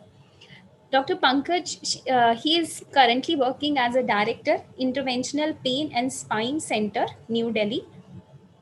He is a MD in anesthesiology, Army Base Hospital, New Delhi. He is also awarded by a mini fellowship from Interventional Pain Practice, Budapest, Hungary, and also a fellow of Indian Academy of Pain Management. He is also an honorable secretary, Indian Society for Study of Pain, and he is recipient of Pain Awareness Ambassador Award 2015. Today, he is sharing his experience on regenerative medicine. Sir, over to you. Thank you so much, sir. Thank you so much. So I'm sharing my screen. Yes, sir. Okay.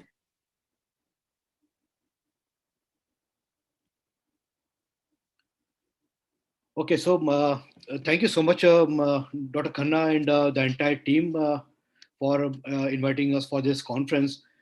This is especially very important for us because we have recently added one of the vertical, that is sports and regenerative medicine in our practice. So what I'll do is that in this 1 hour of session, I'll not be talking much about sports and regenerative medicine, but we have experts in sports medicine, and we have one expert in the regenerative medicine. So Dr. Renu, and she is a sports medicine specialist, and Dr. Namrata Daba, she is a regenerative medicine specialist. So they will be talking more about sports and regenerative medicine. What is the role of regenerative in the sports medicine, that we'll discuss in next 1 hour. What I'll do is I'll just cover the little bit. So just I'll take just 5 minutes and I'll cover the what is the current status of regenerative medicine in sports. So current status, as we the classical understanding of the regenerative therapy, or which is what I'll say that most of the people they are talking about regenerative medicine is that we are going to replicate the normal tissues and we are going to replace the injured tissue with the normal tissue. So that is the current classical understanding of the regenerative therapy, to replicate, multiply, and develop into a particular tissue or organ. But let me very clarify you here is that it is still under experimental model. We are not clinically, we are not using stem cells for the replication of the tissues of the organ. That is still under experiment, so we cannot use it for the clinical purpose. So experimental in the research model, it is still in the use, and we are still in phase 1 and phase 2 of the research phase. Most of these stem cells therapies or the cell-based therapies, we are using it for the degenerative conditions or the chronic disease. Now we know that degenerative condition is one which we cannot reverse currently. We do not have any such medical management or the surgical management where we can reverse the degeneration process, or there are some chronic disease states which we know that we have limitations in the surgical and the medical management. So there we do definitely we have a role of cell-based therapies. I'll not say stem cell, but I'll say cell-based therapies where we will achieve so much of this thing that in the future that you may be able to reverse the degenerative process, or we may be able to control the chronic diseases, or we may be able to reverse the chronic conditions or the diseases. So as I mentioned that most of these cell-based therapies are still in the research phase, and phase 1 and phase 2 under phase 2 trials. So we have not achieved that much that we can start using it for the clinical purpose. So to the ultimate goal of regenerative therapies or the cell-based therapies is to build up the tissues, the normal tissues, the functioning of the normal tissues and the organs. So that is our ultimate goal. But to reach this ultimate goal of developing the normal tissues is we still are far away from that, and we have to look into other research areas. So in-depth understanding of the cell proliferation process and their control mechanism. So we have to understand these. We are still in the process of learning and developing this cell proliferation process and their control mechanism. So why it is important? Because as we know that even in the medicines, the drugs what we use, they have undergone phase 3 trials, and we have started using clinically also. We have seen clinically that all these medicines, whatever we use, they have some external factors and internal factors which affects their response. Now, from the region to region also, there is a variation in the response of the patient. We know that. Some patients respond very well, some patients don't respond to that medicine or that dose of the medicine that well.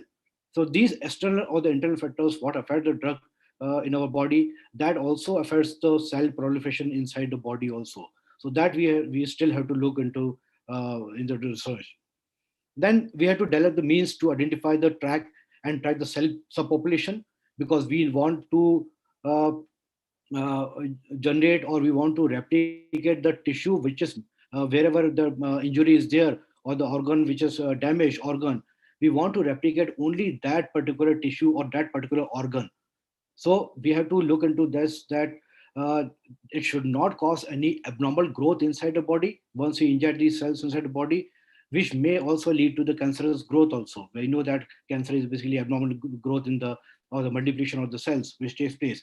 So we had to also to look into the safeties, as we know that anything whatever comes in the medical research, we have to see the efficacy and the safety also. So that also we have to still look into that it is quite safe for using for the clinical purpose.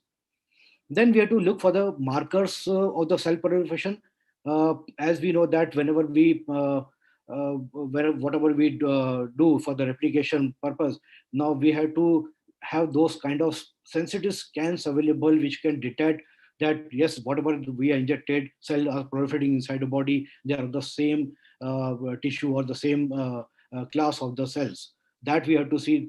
Still we are in the research, and we have to identify those markers which can guide us that whatever replication is taking place is of the same cells or not.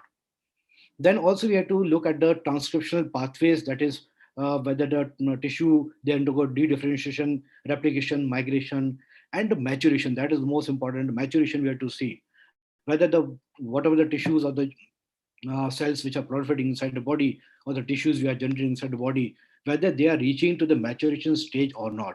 If they are reaching to the maturation stage, whether they are able to function independently or not. So that also we still into the process of research. So currently these cell-based therapies, we do have some success in the research, and we have started using these cell-based therapies for our clinical uses also, but we still have very limited indications for that. So some of the indications where we are routinely using these cell-based therapies are the pain reduction in inflammatory arthropathies. The mechanism of most of the, if you go and search on the sites, most of the people, they claim that they are using regenerative therapies or the proliferative therapies, and here they are regenerating the normal tissue. But actually that is not happening right now. Main mechanism of pain relief in inflammatory arthropathies when we use these PRPs is basically whenever we have the inflammatory area or inflammatory surface, when we inject PRPs, they are attracted toward the platelet-rich plasma. The platelets are attracted towards the inflammatory areas. They get adherent to that inflammatory areas, and they start liberating the growth factors. And this is how they basically develop the fibrous tissue, because we know that in inflammation, the main reason for the pain is the exposure of the nerve endings. So by creating the fibrous tissue, basically we are covering this surface area, whatever the inflamed area, we are covering that area with the fibrous tissue, so that these nerve endings are not exposed. So once they are covered with the fibrous tissue, the pain automatically goes down. So that is the current understanding of the pain reduction in inflammatory arthropathies when we use platelet-rich plasma. Also, we can use it for the reparative process. So as I mentioned, regenerative phase, we are still not reached that, but yes, definitely we are reached to the reparative stage. So reparative process is a terminology which we can also use, that reparative therapies. So these do have a role in the sports injuries and the repetitive stress injuries. Normally we know that in sports injuries, mainly the tissues which do not have their own supply. Now we know that for the repair of the tissue, we need to have a blood supply. When there is a blood supply, there is an inflammatory process takes place, and then the body heals on its own by the help of the reparative process. But since we do not have the blood supply in most of the tissues which undergoes injuries in the sports injuries, like ligaments, the tendons, the cartilages. So where these are the areas where because of the lack of the supply, the natural healing process doesn't take place, or if it all happens, it takes a very long time. So in such conditions, we can use these reparative therapies. So nowadays we have started using directly the growth factors. So earlier we were using platelets, which used to undergo inside, and then they used to liberate the growth factors. But now we can extract those growth factors outside, and we can inject those growth factors directly into the tissue, and that can help in the repair of the injuries, whatever ligaments or the tendon injuries. One more thing which is very important for us to understand, especially for the sports and the repetitive stress injury, is that it is not that whenever we repair the tissue with the growth factors, we are still not very sure how much effective it will be. So it is very important for us to understand, especially the sports person, that once we inject, even if there is a repair which has taken place, the repair has to be strong enough to take the load. So for that, we have to have a process where we can go with these patients. They have to undergo some rehabilitative program after the reparative process which has taken place. So they have to undergo a rehabilitative program so that we had to give loads to these injured tissues or the repaired tissue over a period of time, gradually over a period of time. It is not that once the pain has gone down, pain may go away in 4 to 6 weeks, but that should not be taken as a landmark that yes, the repair has already taken place. We have to make it strong enough so that it can take a further load. So that we had to consider that rehabilitation program post injections or the post reparative process is very, very important. So I'll stop here. So I'll request Dr. Renu. She will be talking about the sports injuries in the for the spine related sports injuries. She'll talk about that, and post that Dr. Namrata, she will talk about the regenerative therapies or the stem cell therapies. Thank you, Dr. Pankaj. Yeah. Renu ma'am, if you are there on the portal, kindly switch on to your video. Yeah. The video is on and I'm unmuted. Can you hear me? Yes, ma'am. Just give me a few minutes to introduce you to the audience. Right. Dr. Renu, she is a consultant and in charge medical service and operation, IPSC Bangalore. She is also a faculty at IPSC Veracity and consultant sports and mucoskeletal physician to Karnataka State Rifle Association. She has an experience of Board Road organization as a consultant physician. Today, she'll be sharing her experience on on sports-related back and spine injuries. Thank you so much, ma'am. Over to you, ma'am. Can I share my screen? Yes, ma'am. You can share your screen.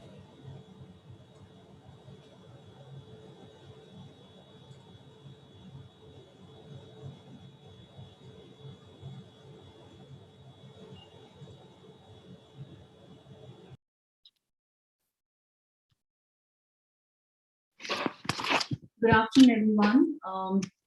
I'll be talking about sports-related spine and back injuries. Most of these, okay, now I need to, okay. Most of the reviews of the sports-related injuries, they show that relatively there's a low incidence of injury in the spine. And while there are some sports in which the risk of the injury to the back are higher as compared to the others, but overall, if you look at the sports injuries, the injuries to the spine are generally low.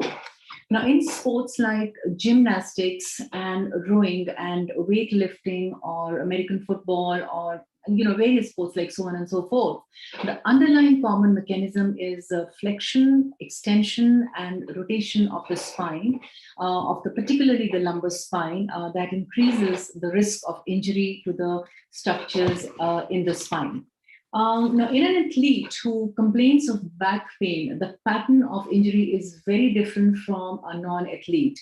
And it becomes very, very important for the clinician to appreciate the difference difference of this between the pattern of diagnosis and structures which are injured in athlete as compared to a non-athlete or general population.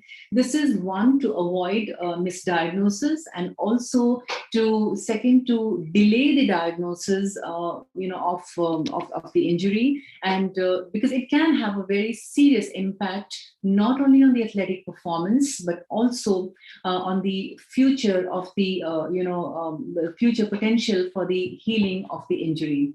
Lumbar spine, as we know, it provides mobility as well as stability for the upper extremity as well as the torso movements, and effectively it absorbs and transmits forces between the upper and the lower extremities.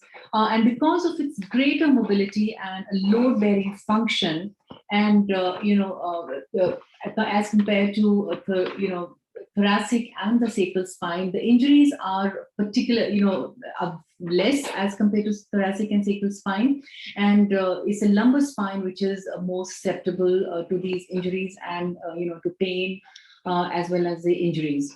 Now, lumbar and thoracic spine are mostly, the pain is mostly because of the acute and the overuse injuries. When you look at the acute injuries, these injuries, they result from a direct blow or or a sudden twist or a sudden application of the force to the back.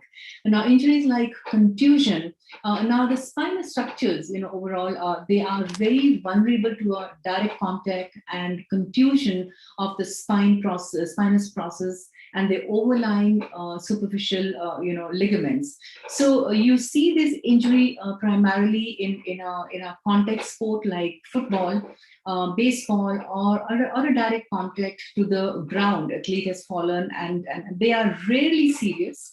And underlying viscera should be examined when we look at these injuries, because there is a risk to the viscera, primarily the kidneys in an athlete. Now, sprains, they also happen because of sudden loading or torsional movements of the lumbar or the thoracic spine, and they can also result from direct or indirect trauma that forces the spinal segments beyond their normal range of movement. Lumbar spine, it depends heavily on the surrounding musculature to increase its stability during the mechanical loading. So sudden loading of the spine with unprepared muscles, or somebody who has a very poorly conditioned back or a poorly conditioned core or weak abdominal muscles, these are the kind of athletes who are susceptible to sprains.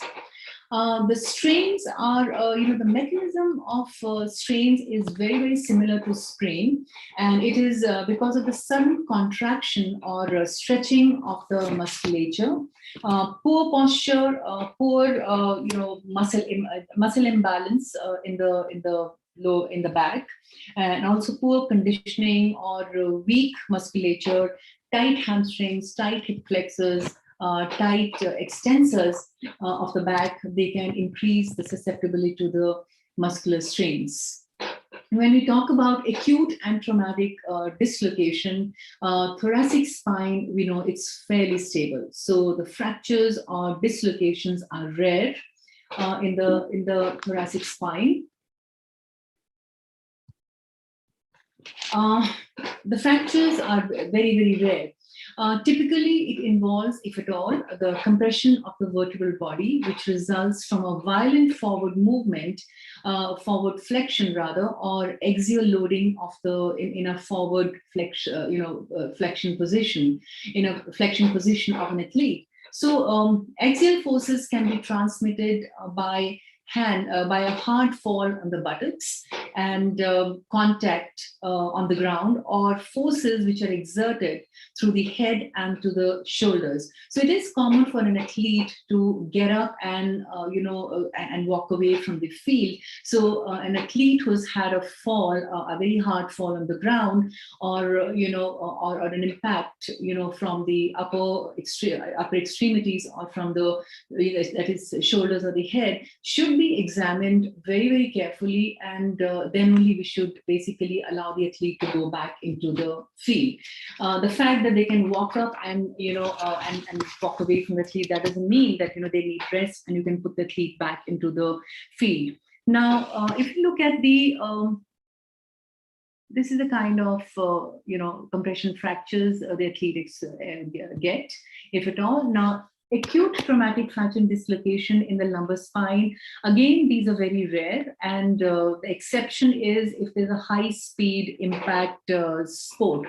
Now, the compression of the vertebral body, typically it results because of the high compressive and axial loading forces to a partially flexed lumbar spine. Now, the lumbar vertebral bodies are large, as we know, and they are designed to basically withstand the axial loading forces. So therefore, compression fractures are less common, like I mentioned earlier. Now, however, if we have a skeletally immature athlete or an athlete with a low bone density, which is very common in the older athlete or an aging athlete, or somebody who's got eating disorders, very, very common in sports like gymnastics and in female athletes, with amenorrhea. These are the ones who are more prone to get, compression fractures of the lumbar spine. Now, a direct trauma or a violent torsional movements can also cause fracture of the transverse process of the lumbar vertebrae, and a blunt trauma or a forced hyperflexion of the lumbar spine can cause fracture of a relatively unprotected spinous process. Now, past fractures occur, acutely with a forced hypoextension or landing with the spine in a hyperextension, particularly in athletes with underlying bony abnormalities in defects. And I've seen a lot of these cricketers, the fast bowlers, especially when they land, when after the follow through, the ball leaves the hand. So what happens is, if they have these skeletally immature athletes, they tend to get these kind of injuries. Now, an athlete will have, immediate pain in these acute traumatic fractures, and over a vertebral segment, there will be a crepitus, and of course, there will be a decreased range of movement and, unwillingness to move.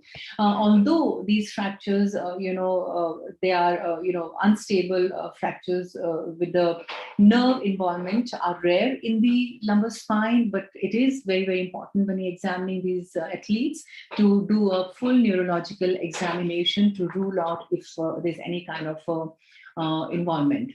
Now, coming to the overuse injuries.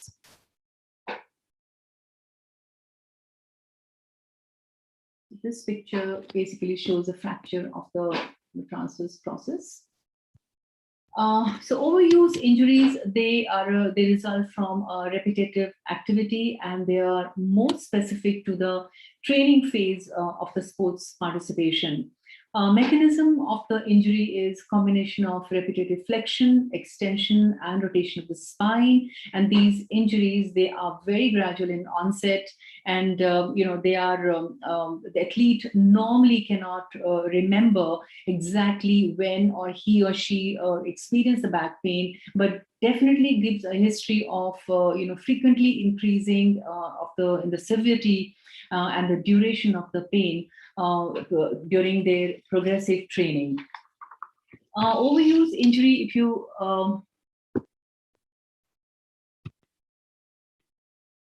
look at the cervical spine, it demands for both range of movement and structural integrity. So the repetitive mechanical activity in the cervical spine is more at C5, C6, C6, C7 level at the disc and the joint level. Now, majority of the overuse injury are a result of discogenic pain, facet deterioration, arthrosis with a secondary overgrowth, and impingement. Generally, the existing nerve roots, and sometimes they also have a frank myelopathy, and that is very common in the older athletes, and the patient should be examined thoroughly. Now, if we look at the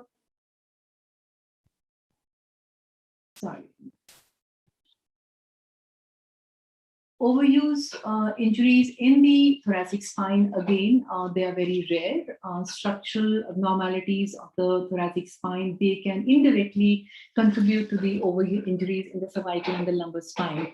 So normally the kyphus of the thoracic spine is between 20 to 40 degrees. So if there is a hypokyphosis, that is, if it's less than that, so we normally call it as a flat back alignment, and that also leads to hypolordosis of the lumbar spine, which eventually will load the thoracolumbar junction of the spine of an athlete, and they present with atypical Sherman's disease, that kind of a picture, which is again which basically tells us this hypokyphosis and hypolidosis of the lumbar spine.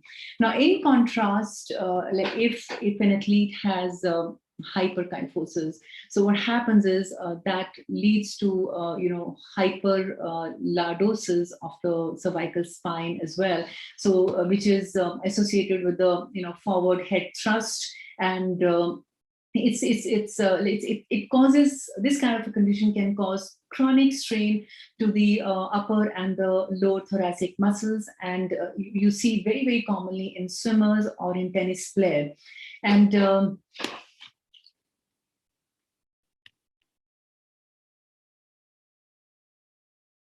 overuse injuries in the lumbar spine, they are, now lumbar spine, it's a major component of the lumbar motion is, it's basically the concentration is on the low spine region, lower lumbar spine region. So there are major stresses which are put on from L3 to L3, L4 to L5, S1. And it's because of the repetitive activity, and there is a failure of both the anterior and the posterior segments, and the structures in the anterior segment which are more prone are the disc as well as the end plates, and in the posterior segment it is a pars interarticularis. The commonest being L5, to L5S1, and followed by L4, L5, and L3, L4 vertebrae. The factors which cause the lumbar spine failure are the training errors, that is the duration and the intensity as well as its rate of progression. Then also muscle and tendon imbalances, anatomical malalignment, and the playing surface, again, which is very, very important, especially in gymnastics, where if they don't have the landing surface is not right, it is going to, the ground forces are going to put a tremendous amount of strain on the lumbar spine. As it is whenever the gymnast they land, there's a hyperextension of the spine. So that puts a lot of load on the lumbar spine.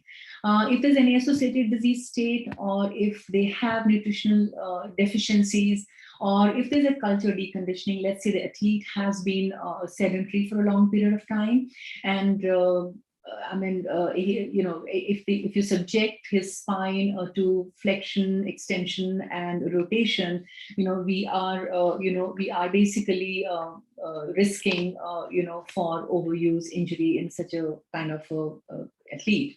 Also, skeletal immaturity, it is one of the cause for the lumbar spine failure.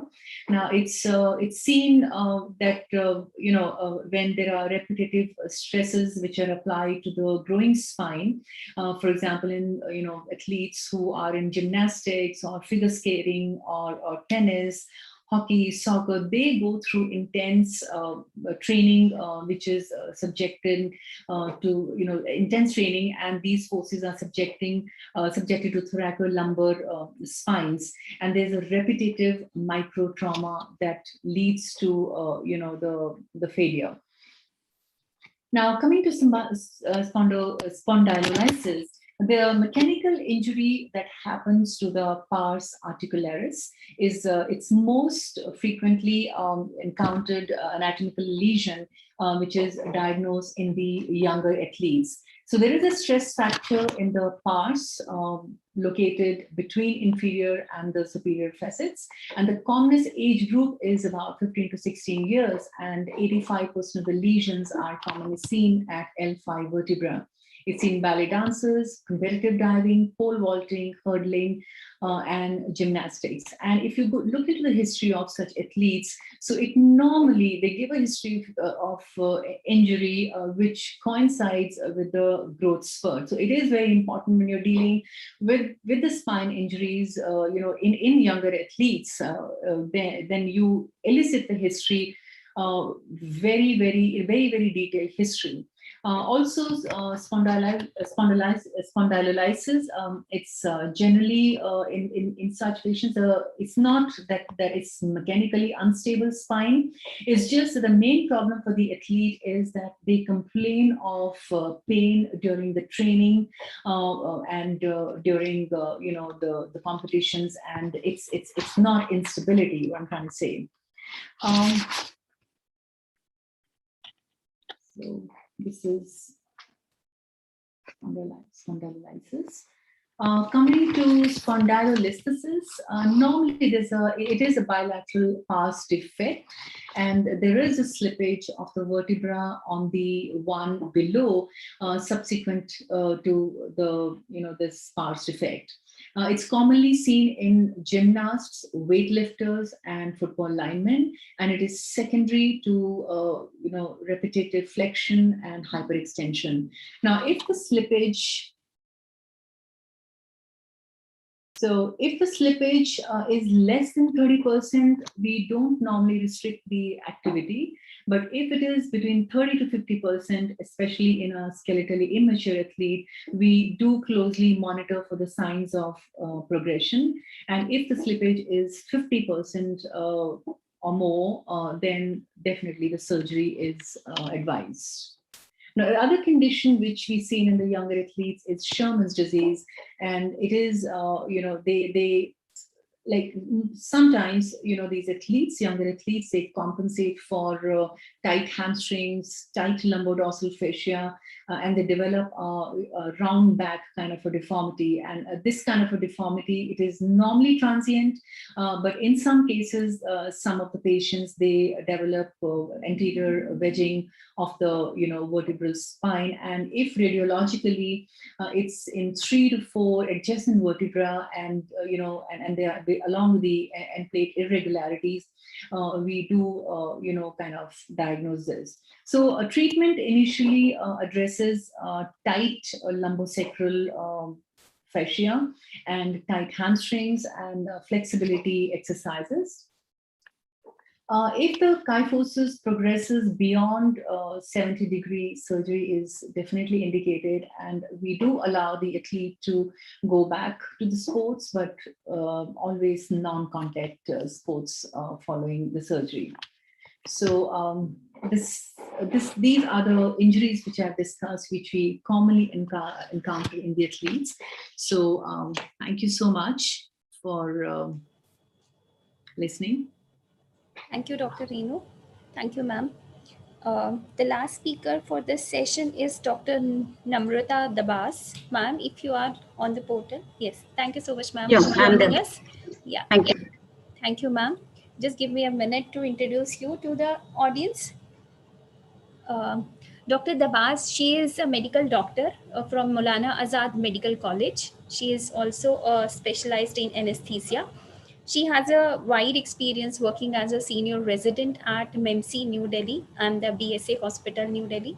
She has also worked as clinical assistant at Rajiv Gandhi Cancer Hospital New Delhi.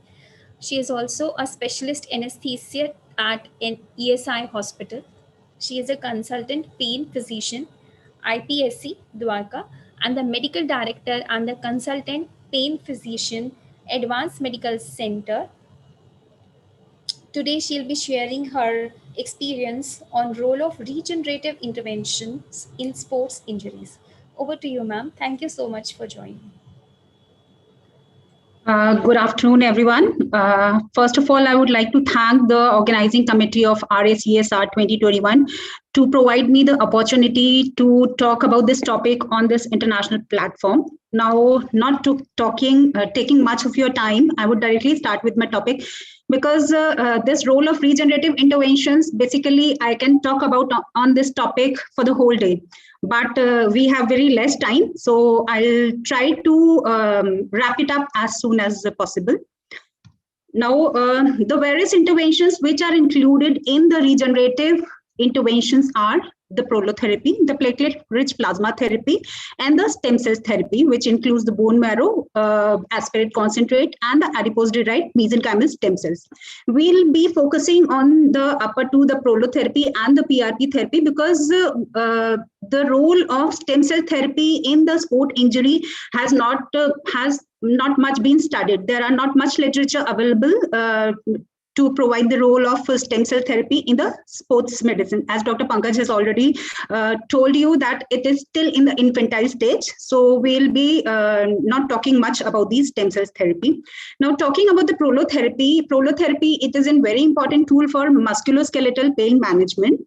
What is prolo? Prolo basically means it is a short form for proliferation, because it results in proliferation, the growth of the new ligaments and the tendons, the new ligament and tendon in the area where it has become weak.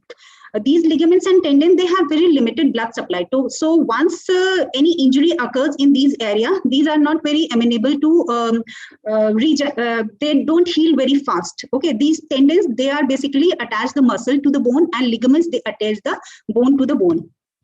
Now, once these tendons and ligaments, they become injured, they become weak, they will not heal back to their previous original strength and endurance, and they will always be less, and they will healing will be very slow and will not be complete. So it will result in chronic pain.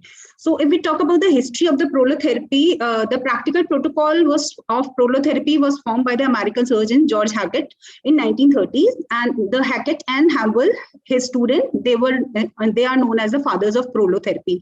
Now, what is this prolotherapy? They believe that when we inject any proliferant solution into the injured ligaments and the tissues, it results in production of the fibrous tissue and results in strengthening of these ligaments and the tissues.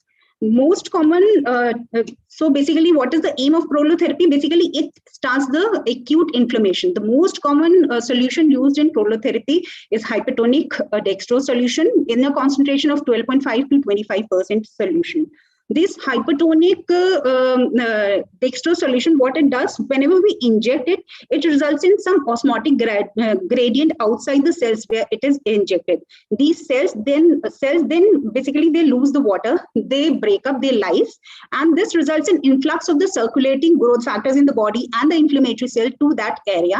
Thus, it results the starting of the healing cascade, and it results in wound healing. Basically, the net result will be the deposition of the new cartilage within that tendon and the ligament, and histopathologically also it has been seen that the cross-sectional diameter of the tendons and the ligament, it increases when we do this prolotherapy within the injured tissues. Okay, there are various agents which can be used in prolotherapy.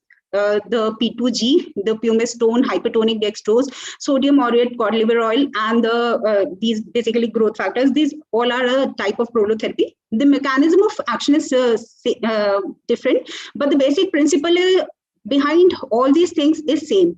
Basically, all these therapy, they are resulting in the starting of the inflammatory cascade, so that the regeneration process that takes place, so that healing occurs. Okay. Now, dextrose as a prolotherapy for ligaments and the tendons, it is used in the concentration of 12.5 to 15%. For joints, it's used in 20 to 25% of the concentration. The most common protocol of the prolotherapy was given by this Hackett Hamwell. They tell that how do you do this prolotherapy? Basically, the marking of the injured tissue, the painful tissue is must. You mark the painful areas, clean the area, and under the strict aseptic precautions, you inject those areas with 12.5 to 25% concentration of these hypertonic saline solutions. As such, there are no adverse reaction because dextrose is normally a part of our body, and dextrose does not cause as such any adverse reaction. But still, some kind of pain, stiffness, bruising, they can occur. And while doing these therapies, we should be very careful because if we are near to any nerve, vessel, lung tissue, or the cord, damage might occur at that places. Okay. So for intra-articular purposes, concentration used is 20 to 25%. For peri-articular purposes, concentration used is 12.5 to 15%. Now, what is the protocol of dextrose prolotherapy? As I have told you, that source of the pain should be marked, and that should be injected with dilute solution of local anesthetic first. The most common source of the pain is the enthesis. Enthesis is basically the attachment of the tendon or the ligament to the bone. That is the most common source of the pain. So it is the site of prolotherapy, the enthesis. Now, under strict aseptic conditions, prolotherapy is done. The needle should be, while doing the prolotherapy, care should be taken that needle should be able to go to the junction of the tendon and the ligament with the bone. So if you are doing any blind procedure, you should just go hit the bone and withdraw your needle few millimeters and then inject the solution. Otherwise, these procedures should be done. What we do, we always do these procedures under ultrasound guidance. The recommendation by the Hackett Hamwell Peterson Foundations, they say that prolotherapy should be done. Total number of sessions required are about 5 to 6 sessions, which are done after every 4 to 6 weeks. But some practitioners, they reduce the interval between the 2 sessions to 2 to 3 weeks. So you should inform the patient that at least 5 to 6 sessions will be required after an interval of about 2 to 3 weeks. Now, what is the evidence behind the use of this dextrose prolotherapy? There is a lot of literature available for the use of dextrose prolotherapy in the shoulder. There are a lot of studies, both non-controlled and the controlled randomized controlled trials are available. And the overall results about these is that they show that dextrose prolotherapy is very effective treatment for the pain reduction and functional improvement. Now, if we talk about elbow, most of the studies are available only for lateral epicondylitis. As such, for this medial epicondylitis or the triceps tendinopathies, much literature is not available. So dextrose versus steroid, it has been seen in the studies that dextrose provide much significant improvement as compared to the steroid injections in cases of the lateral epicondylitis. Obviously, the importance of the needle positioning is very important, and it should be close to the tendon and the ligament. And in elbow, one has to be careful because vessels and nerves are very close by. So you should be very careful while doing the prolotherapy within the elbow. Okay.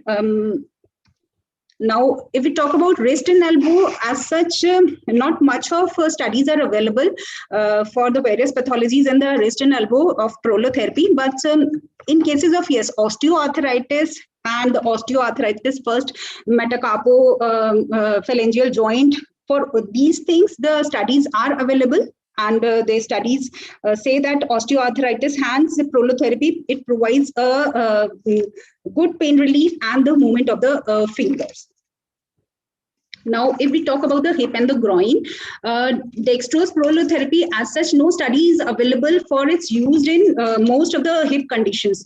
But it has been used for adductor tendinopathies in athletes who have failed the conservative treatment, and it has been seen that in adductor tendinopathy, prolotherapy has very good results.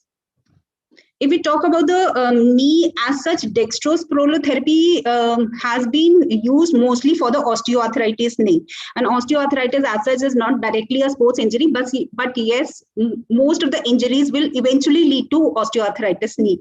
Most of the studies we have only about osteoarthritis knee, about the prolotherapy, and there is a lack of evidence for its use in ACL and the meniscal tear. But there are few case series available which shows good result of use of prolotherapy in cases of the meniscal tear. Now, if we talk about the ankle and the foot, as such, randomized controlled trials are not available but it has been seen in various case series that there is pain reduction by the dextrose prolotherapy in cases of the ankle pain. As such, there are no side effects. And if we talk about the Achilles tendinopathy, dextrose prolotherapy, along with the eccentric exercises, along with the proper rehabilitation program, it is more efficient than the prolotherapy alone or the exercise alone. With plantar fasciitis also, results are good with prolotherapy. So the take-home points are that majority of the sports injuries are related to the soft tissue, periarticular structures, bones and tissues. Dextrose prolotherapy, it is a very good solution for chronic injuries located at the elbow, wrist, hand, hip, knee, ankle, foot. Different concentrations might be used for different locations of the injury, like higher concentrations are used for the intra-articular injection, while the lower concentration, 12.5 to 15%, is used for the periarticular injections. There are plenty of the clinical results, which clinical studies on human, which confirm the efficacy and the safety of the dextrose prolotherapy application. But still, yes, very high quality randomized control trials are not there. And as such, there are no comparative studies of the dextrose prolotherapy with the PRP therapy or the stem cells therapy. As such, comparative studies are not available. But yes, dextrose prolotherapy is a very good option if in conjunction with the rehabilitation program, it can provide a good pain relief and early return to the sports in sport injury patients. After the procedures, pain is usually mild, which can be treated with paracetamol, tramadol, and the cold pack application. NSAIDs as such must be avoided because the aim of the dextrose prolotherapy is to create a controlled inflammation, and the NSAIDs will negate that inflammatory process which we want to happen.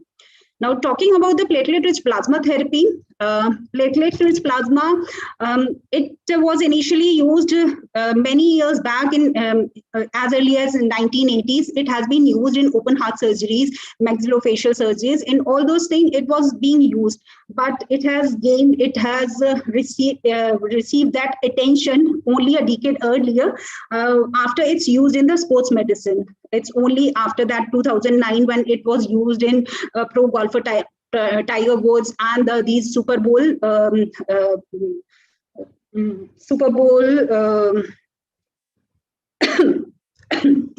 that its use has been well studied. Now, what are these platelets? Platelets, basically, these are the anucleated cells, very small structures, anucleated cells, which are produced in the bone marrow. And they have a lot of granules. Our main concern is that alpha granules. These alpha granules, when these platelets they get activated, these alpha granules they release a lot of the growth factors. These growth factors have that basically these growth factors they elicit the healing response. These are the various growth factors which are of importance in the action of the platelet-rich plasma therapies. After the release of these growth factors, most of the growth factors are released within the 10 minutes after the activation, and 95% of the stored growth factors will be released within an hour of application of the platelet-rich plasma therapy. And slowly with the formation of the more growth factors, they will be released and healing will occur. Now, what is this platelet plasma PRP therapy? If we see this diagram, we know that in blood, 94% are the RBCs and 6% are the platelets. But in PRP, there is a ratio reversal. 94% will be the platelets and 5% will be the RBCs. This is the platelet-rich plasma. Now, there are various definitions of the platelet-rich plasma therapy. The most commonly given by the Max et al., what we call as PRP, that platelet count must be about 10 lakh per 5 ml of the PRP solution.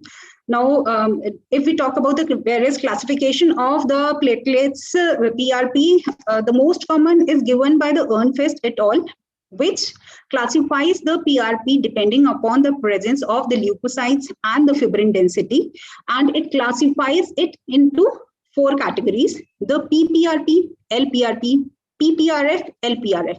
These PRF are basically the platelet-rich fibrin. They have high-density fibrin network, and these are usually not available in the injectable form. They are in the gel form and are mostly used by our orthopedic colleagues during surgeries. What is of our concern are these two, the upper two things: the the pure platelet-rich plasma and the leukocyte rich rich plasma.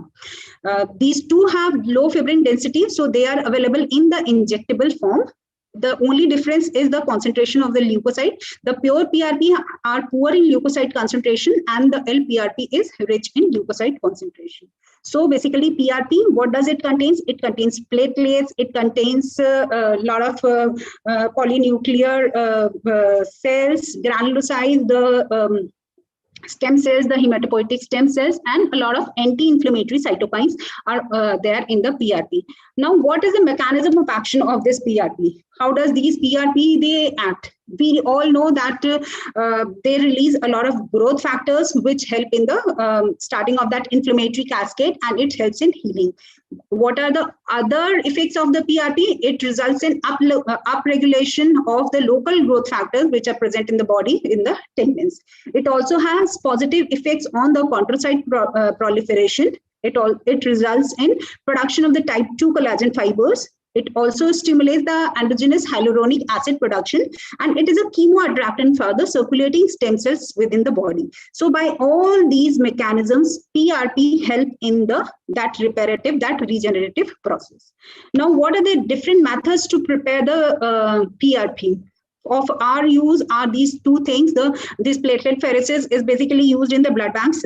We are not concerned about that. There are two methods, the single spinning method and the double spinning method, which are of our concern. This single spinning method, it results in the platelet concentration only up to 3 times, while the double spinning method, it results in higher concentration of the platelets. So this, how does it work, that single spinning method? Basically they separate the plasma, whatever you take the whole blood, it will separate that into 2 layers. The layer containing the plasma layer containing the platelets, and a lower layer will be containing the red blood cells and the WBCs. These single spinning method, they result in lesser concentration of the platelets, but they are very efficient because they have very short preparation time.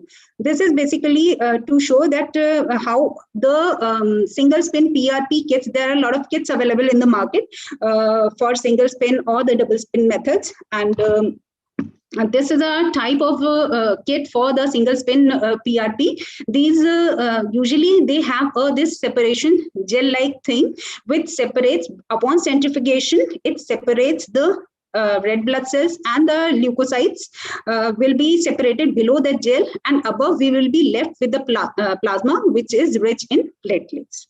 So this gel separates, it acts as a physical barrier which isolates the RBCs, WBCs, and the plasma. So there are 2 layers of form with this single spin PRP.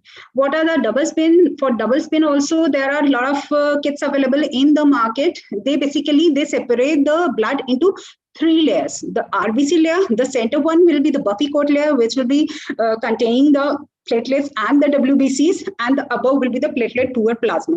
And this buffy coat, basically it has that higher concentration of the plasma. Okay, now when you separate that buffy coat and the plasma from the RBC and again spin it, the platelets will be settled at the bottom. So these preparation time for these products is comparatively longer, although they result in higher concentration of the platelets. There is an anticoagulant within that system. This anticoagulant, it prevents the activation of the platelets during the centrifugation, and all these kits, they have recommended time and the RPM. So you have to spin your blood according to the recommendations of the manufacturer. Okay, this is how a dual spin PRP kit looks like. It has a locking mechanism. Once after the single spin, once the RBCs are separated from the buffy coat and the plasma, you just lock the RBCs away and then spin it again to concentrate the platelets. Okay. So the basic principle behind this separation process is basically that different blood components, they have the different specific gravity. Even without doing this centrifugation, if we leave our blood like that, this separation of the different components will occur, but we cannot allow that because it will take a longer time, very long time, and moreover most of the growth factors will be destroyed by the time you inject those. So that's why we are using these manufacturer kit, and we are using these mechanisms. We are using the centrifugation principle to separate the plasma depending upon the specific gravity, and platelets will be at the topmost level, RBCs will settle at the bottom, and the WBCs will remain in the middle. Okay, now you can use any of the kit available, but what is the basic principle behind the preparation of the PRP? The basic principle is there are 4 steps behind the preparation of the PRP. First is extraction of the blood from the patient. Second is to separate the platelet using centrifugation machine. Then you extract the PRP from the after centrifugation, whatever you get, you just extract that PRP and you inject that PRP within the damaged tissue. This is the basic principle behind the PRP, all the PRP procedures. Most of the there are 2 methods to prepare that PRP, the Buffy coat and the PRP method. What we commonly used is this PRP method. I have already told you that, okay, take out the blood sample, take it in the tubes containing the anticoagulant. After doing the first spinning, RBC will settle at the bottom. What you get above is the plasma, which is plasma. And after you transfer it in the other tube, and after doing the second spinning, which is a basically hard spin at a higher RPM and a longer time, you will get the platelets pellet at the bottom along with the supernatant, which is platelet poor plasma. So our interest is in this platelet pellet. You can dilute these platelet pellet in any amount of the plasma, whatever amount you need to inject. You can just mix it and your sample will be of PRP will be ready to be used. Now, talking about the choice of anticoagulants, the choice of anticoagulants by most of the authors is the adenine citrate dextrose, the ACD. EDTA is not used because it damages the platelet membrane. So anticoagulant of choice for preparing any PRP is basically the ACD. Now, what is the this autologous PRP? It's very easy to prepare. As such, there are no ethical issues. It is very safe because it is autologous. Cost is not much a problem, and there are a lot of evidence about the use of PRP that it helps in healing of the tendon, the bone, the cartilage healing. There are one more thing about the activation of the PRP, whether you should activate the PRP before injecting or you should avoid the activation of the PRP before injecting. There are 2 school of thoughts regarding that. The one school of thought says that there is no need to activate the PRP will be self-activated once it is injected within the body tissues when it comes in contact with the collagen of the body. The other school of this school of thought, which says that platelets should be self-activated, they say that if you add the activator from outside, platelets will immediately release the growth factors, which you don't want. Because these growth factors usually have a very short lifespan of about 30 minutes or so, and so most of the growth factors will be destroyed by the time you inject these PRP within the body. So this school of thought, they are against the use of the activation. The other school of thought says that this endogenous activation of platelet is very slow process, and most of the platelets will not be activated if it's allowed to be activated, if we allow these platelets to be activated inside the body. So you should activate the platelet outside the body using calcium chloride, calcium gluconate, thrombin, or the photoactivation, whatever method you prefer. You should activate the platelet so that they release the growth factor, and that should be injected within the body. Talking about the photo activation, in this, the syringe containing the PRP is basically placed within that photo activation device before injecting, and LED polychromatic light in the range of infrared wavelength is used, and it is irradiated for about 10 minutes, and this results in sustained and controlled release of the growth factors from the platelets. So photo activation is a preferred method of activation. Now, talking about the inclusion or exclusion of the WBC, there are also, for this also, there are 2 schools of thought. One says that we should not add the WBCs. We should, the PRP should be devoid of any WBCs, because these WBCs, they contain various neutrophils, the matrix metalloproteinases, enzymes, which will cause more harm to the tissue as compared to the its utility. The other school of thought says that these WBC, they also have some type of they also release some immunomodulatory proteins. So it is of benefit to include the WBCs within that platelet-rich plasma therapy. So if we talk about contraindications, the contraindications as such are very rare. It's only if the platelets are dysfunctional, patient is hemodynamically unstable, or septicemia. These are the contraindications of the PRP. Relative contraindication are basically concomitant use of NaCID within 48 hours prior to the procedure. You should avoid giving NaCID during the procedure and 48 hours prior to the procedure doing PRP. That corticosteroid injection at the treatment site should be avoided for previously for 1 month. It's only if you have done corticosteroid therapy at that place, you should do the PRP after 1 month of that. Now, if we talk about the evidence for the use of PRP in various tendon injuries, there's a lot of literature about the PRP use in various tendinopathies, in Achilles tendinopathy. Most of the results are good, but as such, we don't have the randomized control trials and the meta-analysis, good quality randomized control trial and meta-analysis. We don't have that, which suggests that, yes, you should use the PRP therapy for Achilles tendinopathy. For plantar fasciitis, yes, good results are available. We have good data, and PRP is considered safe and a potential to reduce the pain in plantar fasciitis.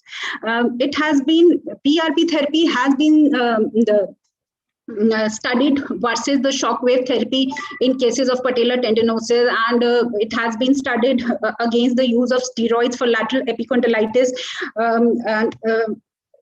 All these studies, they say that yes, PRP is a very good option compared to the steroids, or if we compare the PRP only with the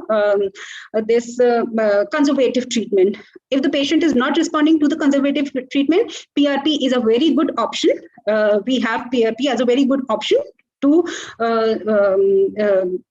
fasten the healing process. Okay, PRP has been considered superior to the hyaluronic acid in cases of the knee osteoarthritis. There are clinical recommendations have been made regarding the use of PRP, and yes, for muscle injuries, we don't have a very good data which can suggest the use of PRP for muscle injuries. Now, if we compile all these data on the basis of all these literature available with us, we can say that yes, we have high quality evidence available for the use of PRP for lateral epicondylitis and for osteoarthritis knee. We have moderate quality evidence available for the use of PRP in case of patellar tendinopathy and for plantar fasciitis. There is insufficient data available to routinely recommend the use of PRP for rotator cuff tendinopathies, osteoarthritis, hip, high ankle sprains. Although there are case series available, there are as such meta-analysis and RCTs are not there, but we have literature available which support the use of PRP for ankle sprains and rotator cuff tendinopathy. As such, yes, if we talk about evidence, we don't have sufficient evidence. You can make your own evidence. You can just keep on doing that and make your own evidence. As such, there is lack of efficacy of PRP for use in Achilles tendinopathy, muscle injuries, acute fractures, or the non-union. Now the take points. Yeah, Sorry to interrupt, ma'am. Sorry to interrupt.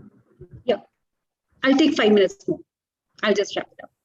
Now, the important take-home points will be the leukocyte-rich PRP is indicated for tendinopathies. Leukocyte-poor PRP is indicated for joints. Anticoagulant of choice is ACD. Double spin method is better for PRP. You should avoid NaCID and steroids after the procedure. Use PCM, tramadol, ice for pain relief, and avoid strenuous exercise post-procedure. Now, talking about the stem cells, yes, it is basically in infantile stages for sports injury. So I'll just skip on this, but we have these two types of stem cells, the embryonic stem cells and the adult stem cells. Embryonic stem cell, because of its legal issue, because they can cause that cancer in long term, they are not routinely used, but most of the research is going upon on this adult stem cells, which can be derived from either the adipose tissue or the bone marrow aspirate concentrates. These stem cells, they are the primitive cells which are there in the bone marrow and the adipose tissue. You can extract them and use them because they have ability to self-replicate, they have ability to differentiate into multiple tissue lineages, and they have ability to reduce that inflammation. So okay, for bone marrow aspirate concentrate, it is derived from the iliac crest, and after centrifugation you can obtain that bone marrow aspirate concentrate and use it for various injuries. This is how the tissue is taken from the bone marrow, centrifuged, and bone marrow aspirate concentrate is then can be used for various tendon injuries or the osteoarthritis. Regarding that adipose-derived mesenchymal stem cells, the adipose tissue is a very good source of stem cells, and you take out those aspirate by the liposuction, do the enzymatic digestion with the collagenase, wash it with the normal saline, and centrifuge it, and what you are left with is the adipose-derived mesenchymal stem cell concentrate, which can be used for application. Now, there is one more thing which Dr. Pankaj was telling in starting, the growth factor concentrate. Basically, what is this? When you are doing PRP, your aim is that you are injecting platelet-rich plasma, and that platelets will release the growth factors. If you are releasing these growth factors outside the body and injecting that concentrate within the body, that will be much more superior. So growth factor concentrate is basically pure, very safe, highly concentrated growth factor preparation, which is derived from patient's own blood and has superior results. And rather than giving the platelets, this gives a higher concentration of the growth factors. Okay, so how is it growth factor concentrate different from the PRP? Basically, in this growth factor concentrate, you take the patient's blood.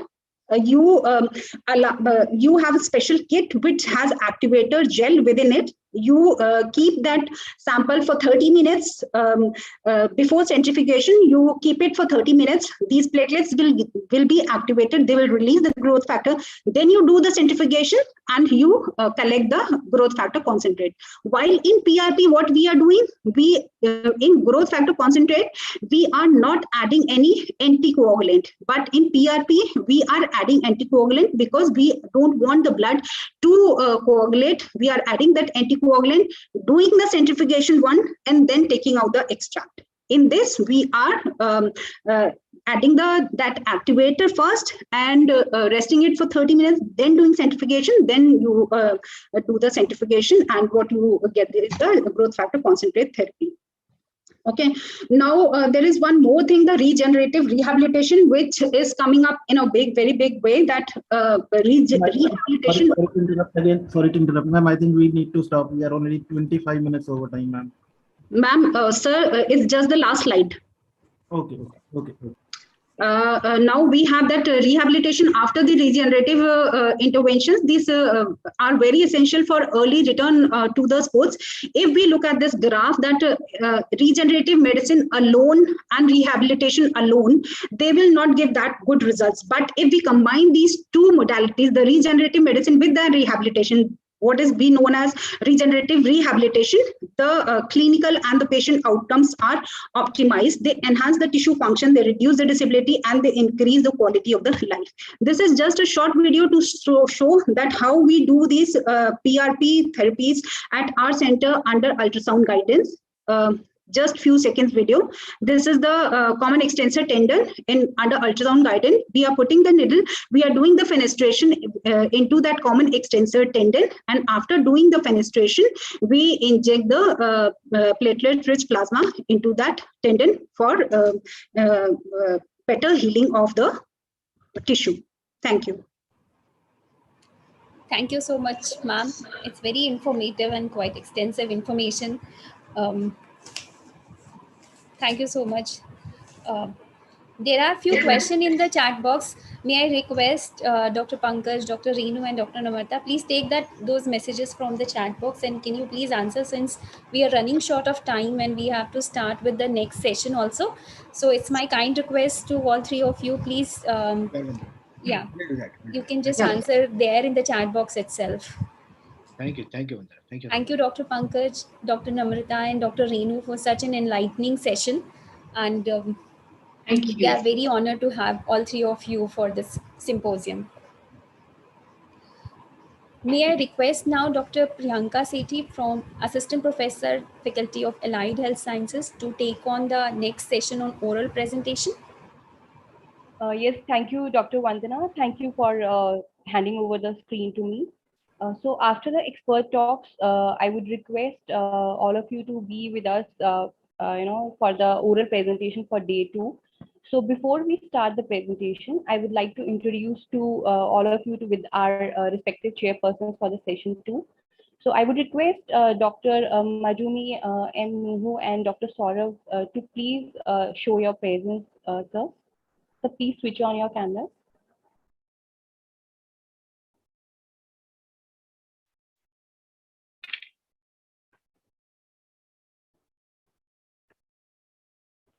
Can we have Dr. Majumi and Nuhu and Dr. Saurav with us? Yeah, we can hear you now. Okay. I have switched on my camera. Okay. Give me a minute. Give me a minute, please.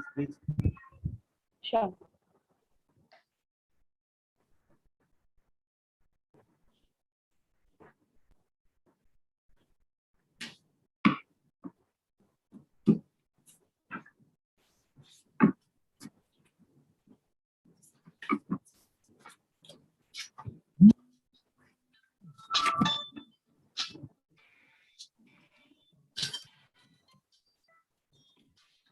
Dr. Shobhit, can you please run the screen, sir?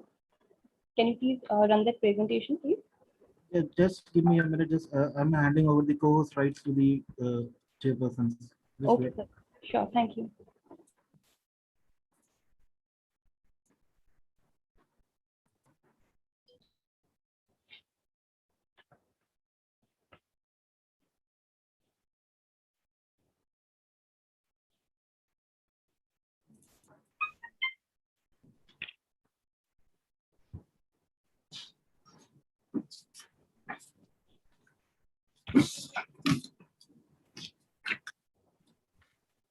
Majumi sir, are you there, sir?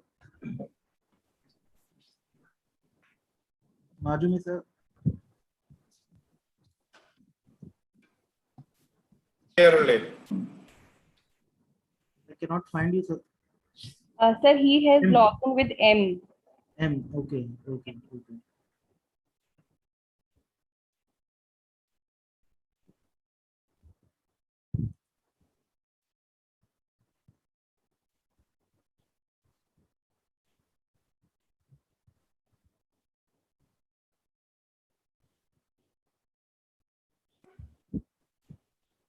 Majumi sir, can you switch on your camera, please? my camera is on. Sir, we cannot see you. Majumi, sir, we cannot see you.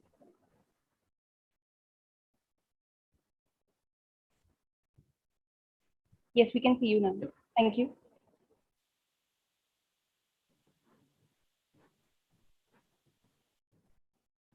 Shobhit, sir, can you please share the presentation, please?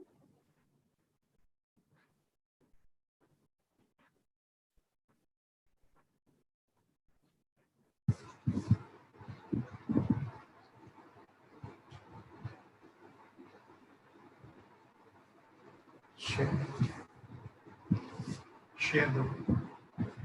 Okay. Should I start? Yes, thank you. Joshni, just please wait for a while, please. So before we start up with the presentations, as we have 12 oral presentations for the day, I would like to introduce our eminent chairpersons with us. We have Dr. Majumi M. Nuhu. He is the Associate Professor at Jamia Millia Islamia. Before that, he has worked as a lecturer in the Department of Physiotherapy, Indian Spinal Injury Center. If I talk about his academic qualifications, sir, next slide, please. Sir has done his PhD in physical therapy and rehabilitation. He has done his master's in neurology from Jamia Hamdard and bachelor's of physiotherapy from Mahatma Gandhi University, Kerala, India. Sir, if I talk about his research and publications, sir has almost 38 number of publications or more than that in his name, 11 paper and poster presentations, 41 dissertations for the PG students, 10 invited talks and the lectures, and he has presented 34 seminars and conferences so far. So we welcome you, sir, here during this conference. Thank you so much. Secondly, I would like to invite our second chairperson for the day, Dr. Saurabh Sharma. He is the Assistant Professor in Center for Physiotherapy and Rehabilitation Sciences at Jamia Millia Islamia. Sir has worked as a lecturer in the department. He is a Master's of Physiotherapy in Sports Physiotherapy. Sir has also very good number of publications, paper poster presentations, and invited talks on his name. So we welcome you, Saurabh, sir. So, I seek your permission to start up with the first presentation for the day. So shall we start with the day one, the day two first presentation? Yes, yes. Thank you, sir. So the first presenter that we have is Joshni Khan. She is going to present on effect of age, gender, body mass index, and physical activity level on knee joint position sense in normal adults. Joshni, I would like to invite you for the presentation. Kindly switch on your camera and your mic.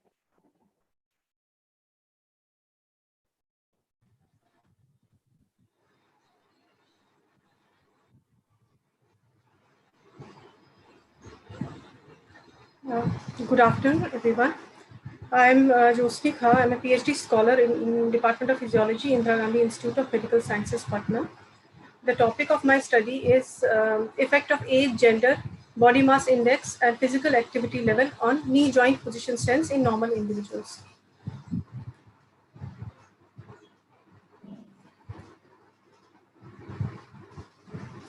So proprioception is the innate ability of human beings to perceive and control limb movements.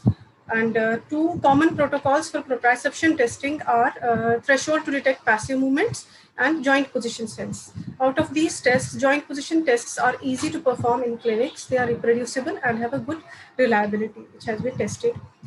Now, why this study? It is seen that proprioception deficits are common after injury and degenerative joint diseases of knee.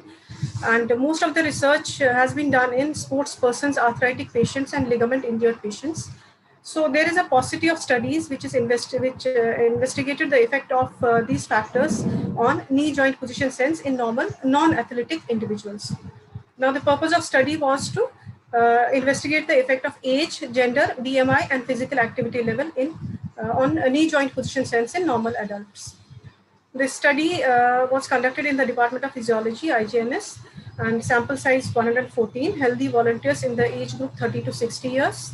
Exclusion criteria was history of pain or injury to lower limbs.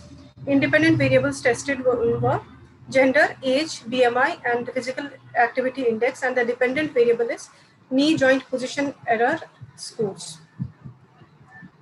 Instrument used was digital inclinometer, which has got a good validity and reliability in open as well as closed kinetic chain. Physical activity index was calculated using the general practice physical activity questionnaire, GPPAQ. That is a validated screening tool used in primary care settings. It gives us a 4-level physical activity test level, that is inactive, moderately inactive, active, and moderately active and active.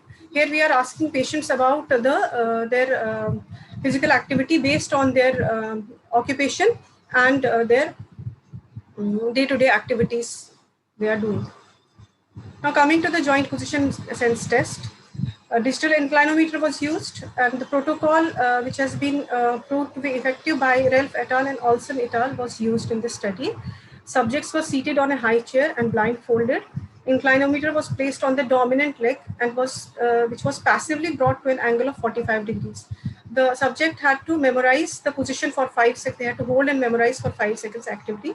Again, the leg was brought back to resting position, and he was instructed to actively reproduce the given angle. Mean of 3 trials was taken. Absolute error score was calculated by taking the given angle, that is 45 degree, minus the reproduced angle. Now here I would like to add what is the absolute error. Absolute error means that we are ignoring the direction of the error, whether they have overshooted or undershooted the target. That does not matter, because we'll take only the difference score, so that we'll have a positive score. Now these were the positions, that starting position, target position, and active reproduction. Data were analyzed used SPSS version 26, for where we had 2 groups, that is the male and female gender. Students test was applied, and where we had more than 2 groups, ANOVA was used. And for pairwise comparisons, Tukey's post hoc analysis was done. These are the descriptive statistics. And regarding the groups, we had gender, we had 2 groups, male and female. Age, we had 3 groups, 30 to 40, 41 to 50, and 51 to 60. Body mass index, we had 4 groups. Underweight, we could not get any subjects. And the physical activity index, we had 4 groups. Now, the results, JPS variance with gender. There was, as we can see, there was a significant difference between the 2 genders. So with females having more proprioceptive errors as compared to the males. With age, we had again a significant difference between all the 3 groups, with increase in the JPS errors as the age advanced. And Tukey's post hoc analysis also showed that there was significant difference between the groups. With BMI, we could not see any significant difference between the groups, as is evident in the results. P-value was 0.9. And for physical activity index also, there was no significant difference. You could see in the 4 groups, like inactive, moderately inactive, active, and moderately active groups. So coming to the discussion part, so first regarding age, there is a decline in the proprioception as age advances. This is similar to all the previous studies which have been done. And the mechanism here explained, which has been done in studies on animals, that there are different central and peripheral changes as a result of aging. Peripheral changes, we have loss of muscle spindle and the dynamic response. And also there is decrease in the conduction velocity and sensitivity of muscle spindle. In central changes, we have disturbed central control, less number of motor neurons, gray matter, and less conduction velocity as a result of aging. Now discussion regarding why there is difference between the genders. This is similar to few studies, but contrary to one study which by Ralph et al., who had found no significant differences between the 2 genders. Now this difference between the joint position sense errors in 2 genders could be the reason why females are more prone to get ligament injuries, female athletes. The possible reason which has been given in literature is that because females have more joint laxity, so receptors in joint capsule need more stimuli to detect positional changes. And second reason which has been tested may be because of the hormone level, difference in hormone levels in 2 genders. But here, since we have not recorded the hormone levels and the menstrual cycle phases, so here in this study we cannot conclude regarding this hormone level. Discussion regarding different levels of BMI. There was no significant difference found. So this was in contrast to one study by Paschalis et al. And but in his study, the relationship was only moderate, so could not be concluded as a very strong evidence. Other studies which were done where BMI levels were compared, they have been done in populations like athletes and pre-pubertal boys. So the conclusion is that there is a limited evidence regarding BMI. So BMI alone should not be the only criteria to modify proprioception training. Now regarding physical activity level, again here also we could not find any significant difference between the groups. So this is in contrast with the previous studies. Most of the studies have shown that subjects participating in regular training show improved proprioception. But the difference here is that we have used a GPPAQ scale, which is a simple questionnaire which gives a wherein the person gives a self-reported categorizes himself into, and we can categorize the persons into different physical activities and they based on their day-to-day activities. Previous studies were done on participants who were already doing some proprioception based sports or activities like dancing, swimming, etc. So it could be inferred that proprioception definitely improves as a result of training, that we know, but simple day-to-day physical activities may not have much effect on this function. So the conclusion is that joint position sense is affected by age and gender, declines with advancing age, and females have slightly more repositioning errors as compared to males, but there is no effect of BMI and simple physical activity index on knee joint position sense, especially in the non-weight bearing position of the knee. So limitations is that the study was done only in an open kinetic chain in sitting position, which is not a functional position due to the non-weight bearing nature of the test. Future studies are needed to investigate the effect of all these factors using tests involving more functional positions. These are my references. Thank you. So we are open for the question. Saurabh sir and Majumi sir.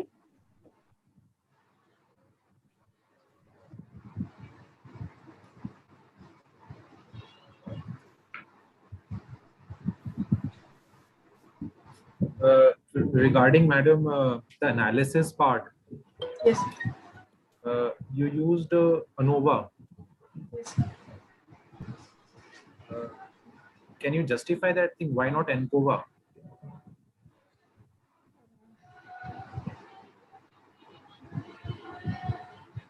I don't have any idea about ANCOVA, sir. It's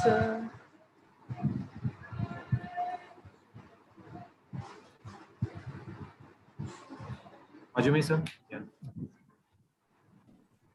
Yeah. Sir, you have to unmute, sir. Okay, can I ask? Yes. Yeah.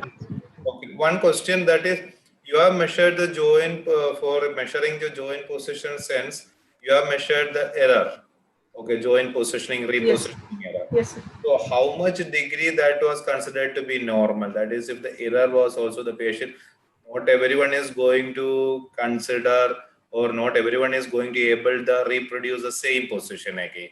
So Yes, how error was allowed by the patient, positive or negative, overshooting? No, sir. Yes, sir. Actually, sir, we don't have any normative data regarding what is the normal level of error in normal individuals in different age groups. Actually, that is this is a part of my study. I'm doing a study on normative data with a large sample size. So we don't have so I have just compared, sir, different groups, the errors, sir. There is one study which has been done in UK in a very small population, and they have said that only 4 to 5 degrees of error they have considered as normal, but we don't have a large scale normative data, sir. That is the problem, that we don't have joint position sense errors. So most of the studies have been done in comparing two groups or comparing pre and post, sir. Okay.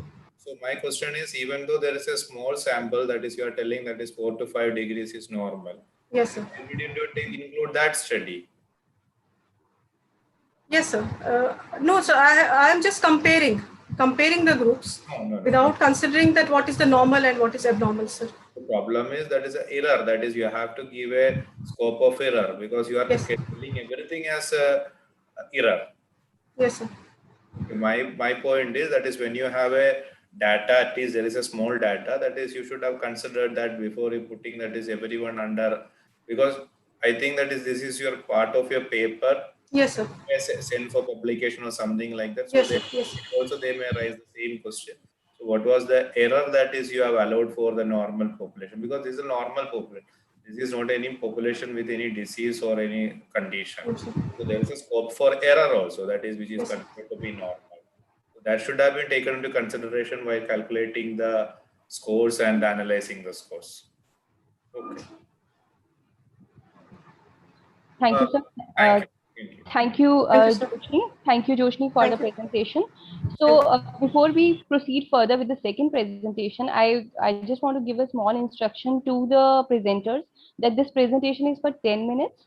You can present for 7 minutes, where you will get first reminder at the 6th minute, and 3 minutes are there for the question answer round. So anybody going beyond that would be disqualified.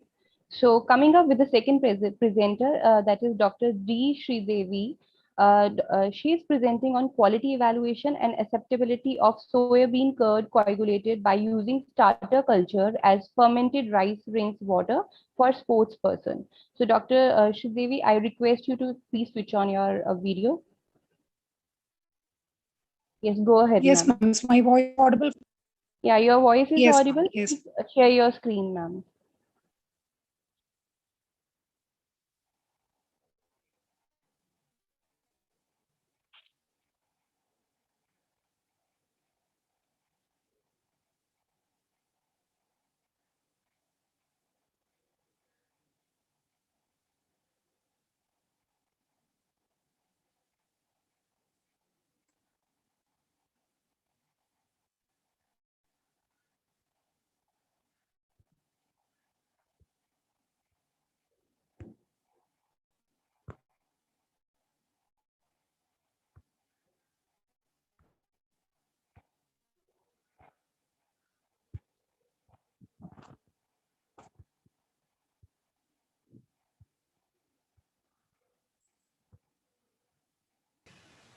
I'm sorry.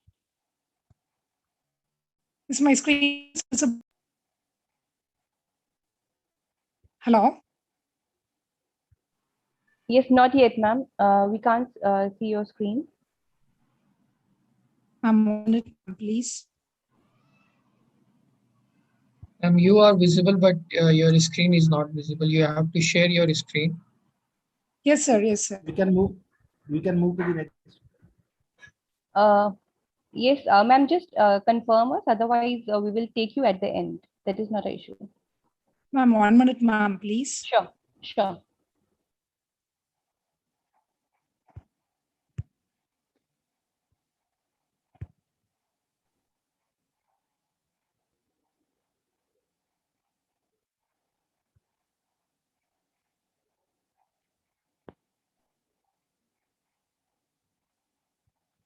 Sridevi ma'am, if you are not able to share your screen, you can share your presentation to. Ma'am, I have shared yesterday itself, ma'am, to you. Advi ma'am, do you have a presentation of Dr. Sridevi? Yes, sir. So I will share. Just wait for 1 minute. Am I audible to you? Yes, you are audible. Yes, ma'am. Yeah, I'm sharing.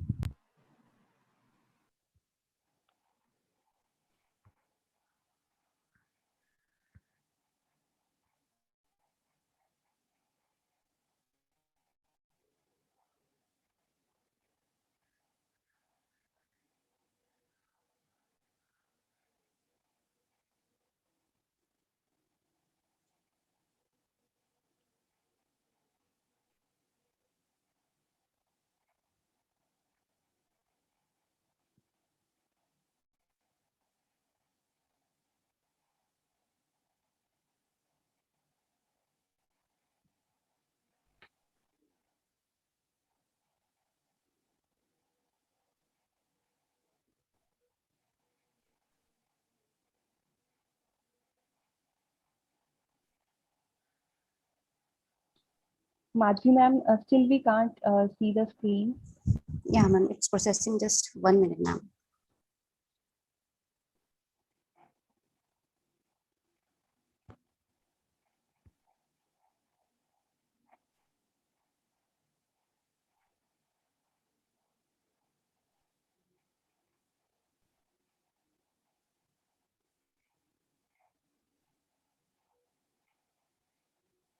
Ma'am, if it's taking much of the time, we'll proceed to the next presenter and we will take her at the end. That is not an issue, right? So, okay. So I'm taking the third presenter with us, Ms. Bhumika Chibber. She is presenting on effect of lumbar posture on functional activity of pelvic floor muscles among non-osteoporotic post-menopausal women. I request Bhumika Chibber to please switch on your video and start with the presentation.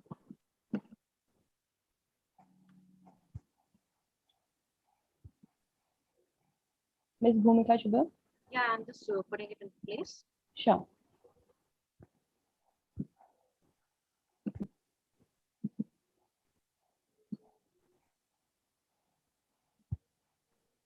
Is it visible now?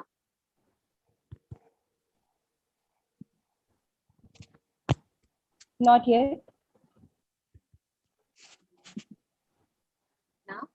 Yes, we can see. Yes. Can you please start with the slideshow? Okay, Ms. Bhumika, you can present. Okay.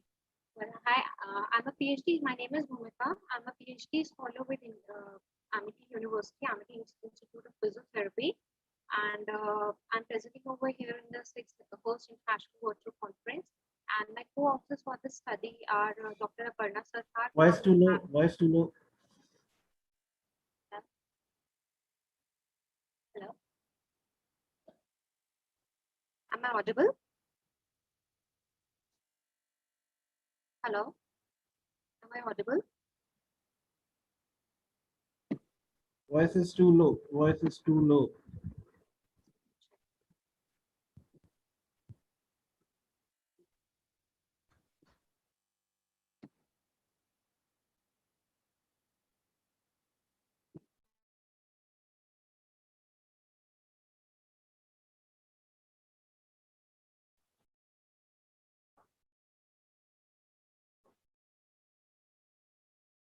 Yes, Bhumika ma'am, you can present. We can see your screen. Just keep yourself a bit louder. Kindly unmute yourself.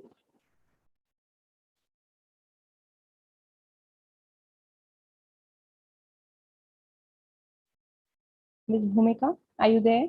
Yeah, I'm there. I'm there. I'm just putting it. Okay. Just keep yourself a bit louder. The rest all is fine, ma'am. And kindly go ahead.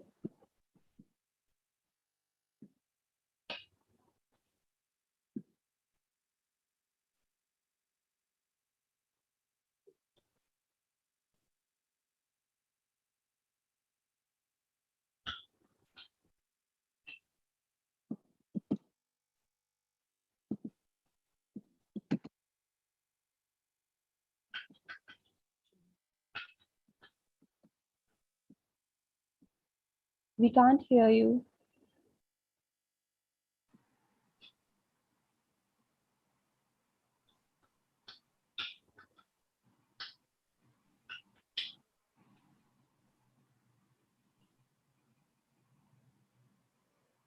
Dr. Bhumika Chibbar, please continue. Please continue with your presentation. Yeah, go on.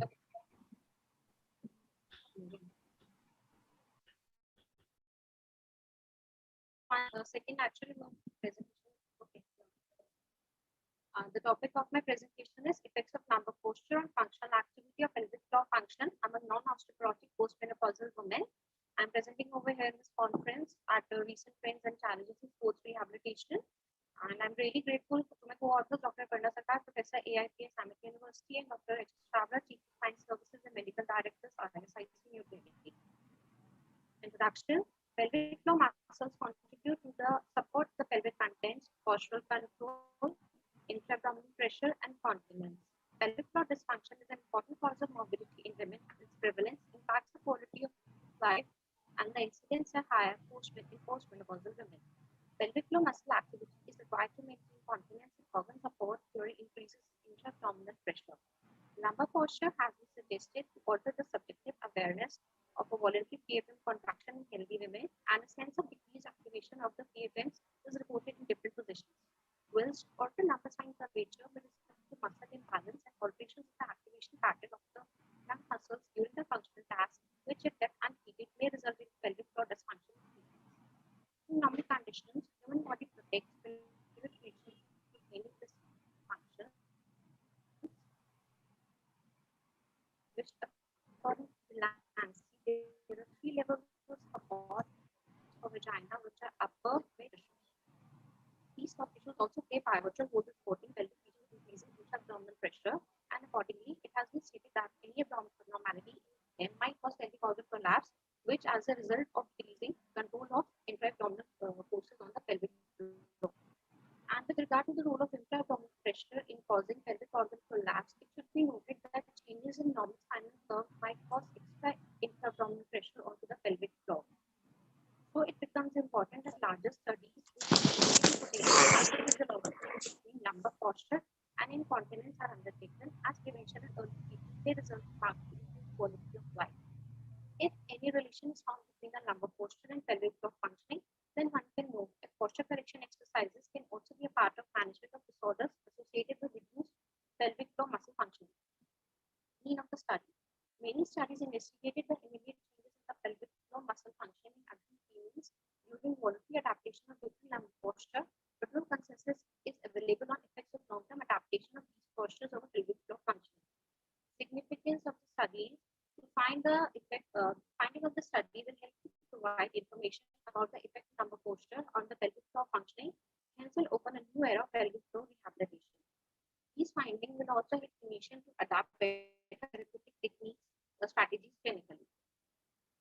The aim of the study was to find out the effect of varying degrees of lumbar posture on pelvic floor function among non-osteoporotic postmenopausal women. Methodology, a pre-calibrated vaginal manometer was used for measuring vaginal pressure, and statistical test was performed using SAS 9.4 version software.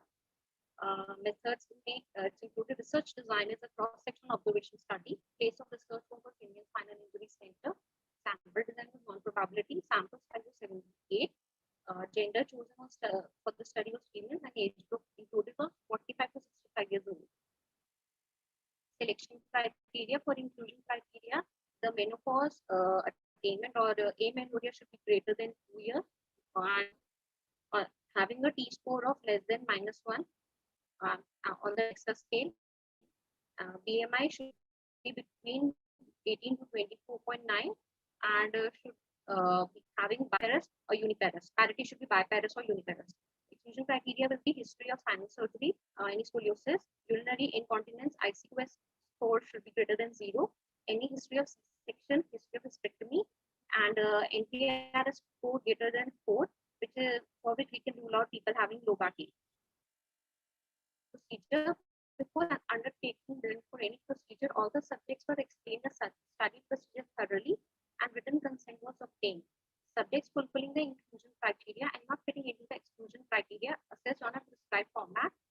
Subjects were divided into 3 groups as per the lumbar lordotic angle, that is hypolordotic, which angle is 0 to 40 degrees, normal lordosis is 40 to 70 degrees, and hypolordotic, any angle greater than 70 degrees. Each female was made to perform 3 different tasks with 3 repetitions for each task, and the mean value of those 3 repetitions were taken as final value. Each task was done for 5 seconds with a 60 seconds rest between each task. The pressure exerted by pelvic floor muscles during the below mentioned 3 tasks was assessed by a vaginal probe placed inside the vagina during the performance of each task in standing position, white standing, maximum cupping, and Valsalva maneuver. The results of here are representing the intravaginal pressure, which are present as root mean square measured across different tasks and posture. From this, we can compare that the hypolordotic posture females have got high intravaginal pressure than the normal lordotic posture females. In maximal cupping, white standing, and Valsalva maneuver. Also, we can see from this graph that the hyperlordotic posture females having hyperlordotic posture have less intravaginal pressure value, less intravaginal pressure for maximal cupping, white standing, and Valsalva maneuver. In second graph, across all which shows the intravaginal pressure presented as mean square, which is measured across different tasks and posture. It can be seen that across all postures, intravaginal pressure during the maximal cupping and Valsalva maneuver as compared to white standing. Discussion: the main aim of the study was to determine the effect of change in the lumbar posture on the amount of vaginal pressure generated by pelvic floor muscle during different tasks, that is maximal cupping, white standing, and Valsalva maneuver. These results clearly indicate that changes in the lumbar posture influence pelvic floor muscle function, thereby changing intravaginal pressure. Ms. Bhumika, you are exceeding your time. Kindly conclude your presentation. During static posture and dynamic tasks, the results show that pressure during maximal cupping and Valsalva maneuver is significantly higher as compared to white standing. The baseline intravaginal pressure was significantly lower in white standing as compared to maximal cupping and Valsalva maneuver in normal lordosis, hypo, and hyperlordotic posture. Higher pre-intravaginal pressure was created during all tasks for which p-value was less than 0.0 among hyperlordotic females as compared to normal lordotic curve. Mechanism mechanism can be explained that during the hypolordotic posture, pelvic floor muscles receive more excitatory input from the CNS, resulting in increased tonic activity of the pelvic floor muscles. Also, during the hypolordotic posture, there might be shortening of the PFM as orientation of the attachments are the sacrum, coccyx, and pubis changes. Conversely, lower peak in intravaginal pressure was created during all tasks for which P was less than 0.05 among hypolordotic females as compared to normal lordotic curve. The results of this study is in contrast with a study done by Angela et al. In 2011, which shows that the maximum pelvic floor muscle EMG activation was recorded during dynamic tasks among subsequent normal lordosis, while in our study, this posture did not result in highest intravenous pressure. It should be noted, however, that the intravaginal manometry measurements are not simply representative of the force output from the PFM alone. That's the time, I think. That's the time. Your time is up, Bhumika. Kindly stop. Just limitations and conclusion is left. And limitations are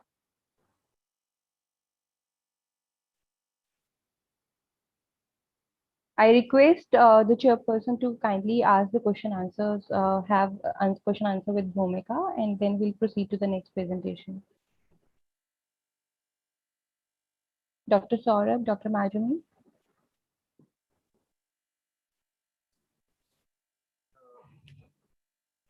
Yeah, can you just show your again the eligibility criteria, inclusion criteria?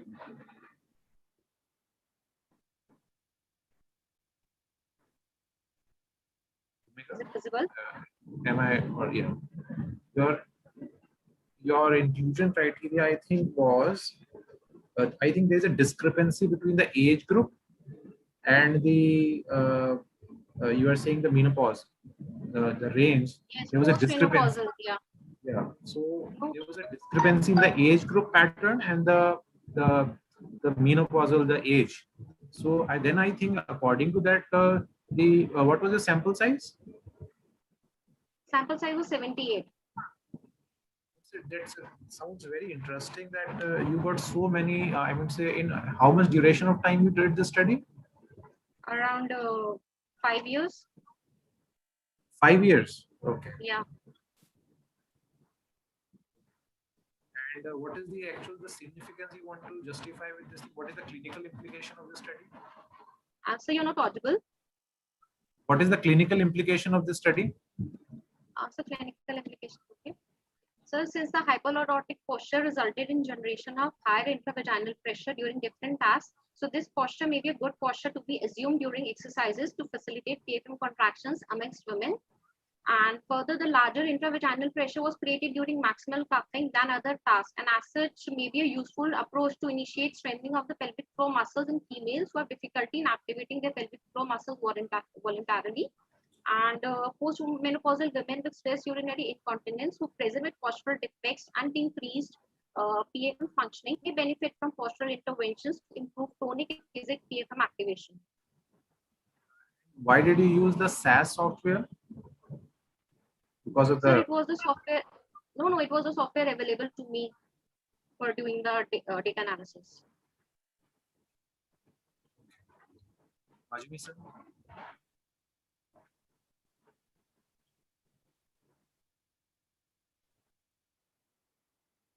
So do you have any other question, or else we should go ahead with the next presentation? We are already lagging behind the time. Okay, you can go ahead with the next presentation. Thank you.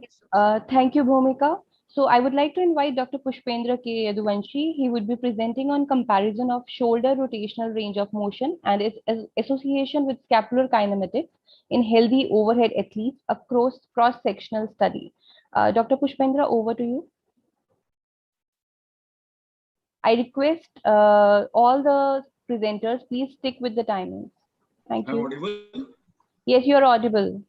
But my camera is not working because you muted my camera from your side. I request Shobit sir to kindly give the access for the camera. Okay.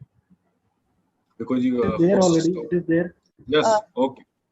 Yes, we can see your screen as well. You can please start presenting. Okay. Okay. Sure. Thank you. Good afternoon, everyone, and good afternoon, dignitaries.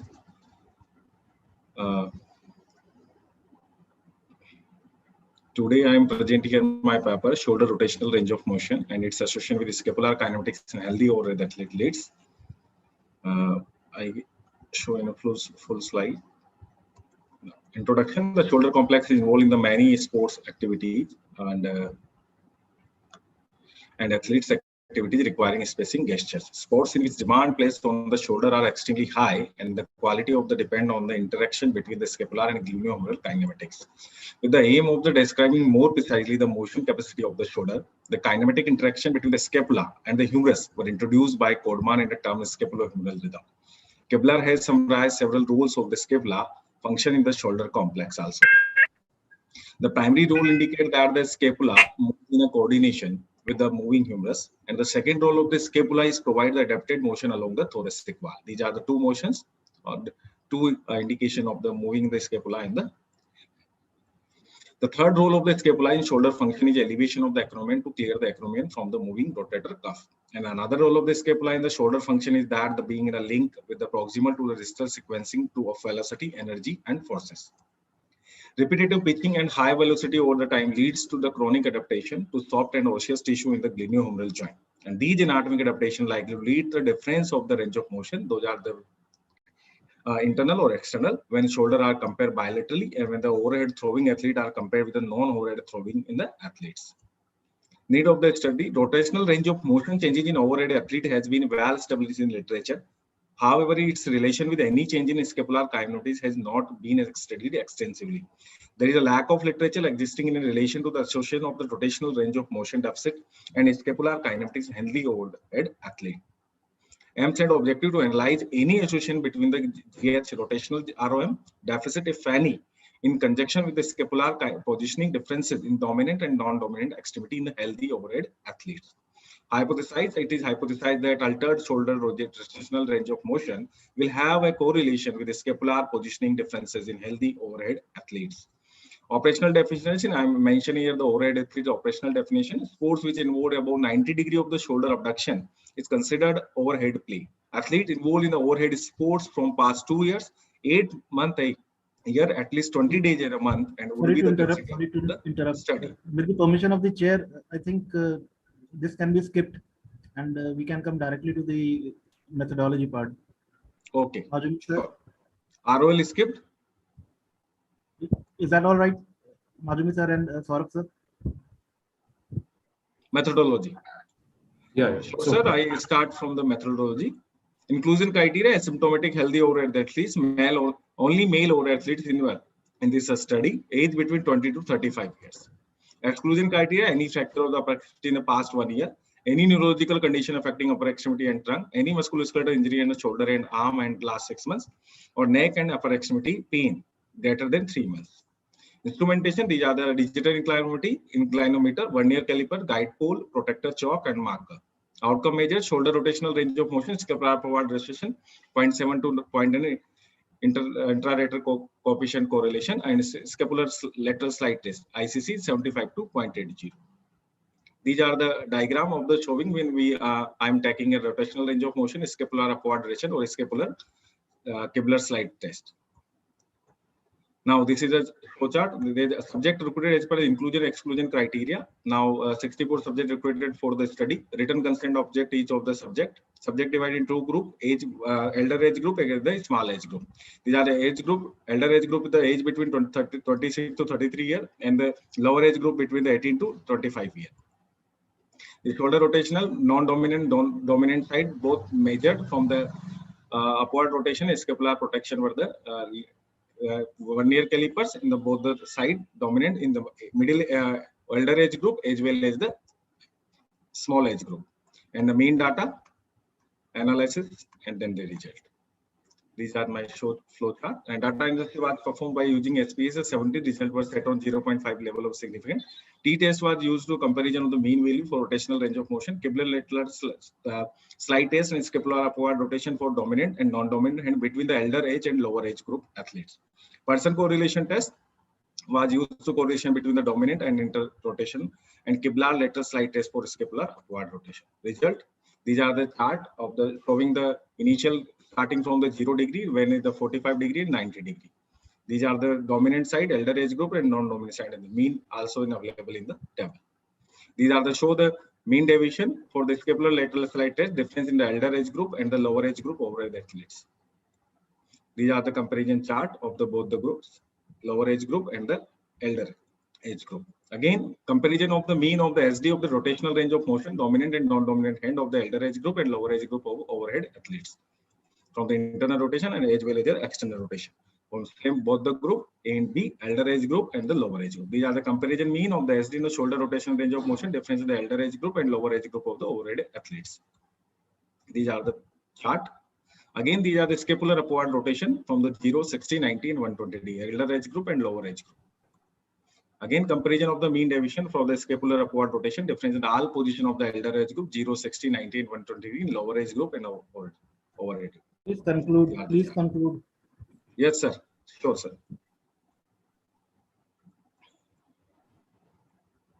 Our finding indicate that less internal rotation may be the clinical marker that result in other compensatory motion alteration after identified in the overhead athletes. Over time, internal rotation deficit may cause changes of the scapular upward rotation and protection. However, more longitudinal research is needed. Clinical similarly, every effort to minimize internal rotation deficit, lower age may prevent the development of scapular malposition and its negative consequences on the rotator cuff and the glenoid labrum integrity. The early detection and core corrective training program should be considered because adaptation may result in deterioration biomechanics affecting both performance and the risk of injury. Thank you, sir. Open for the questions, sir. Saurav sir and Majumi sir.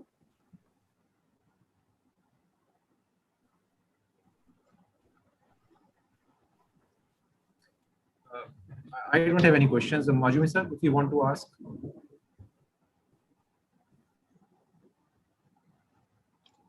Next presenter, please. Okay, so we have, thank you, sir. Thank you, Dr. Pushpendra.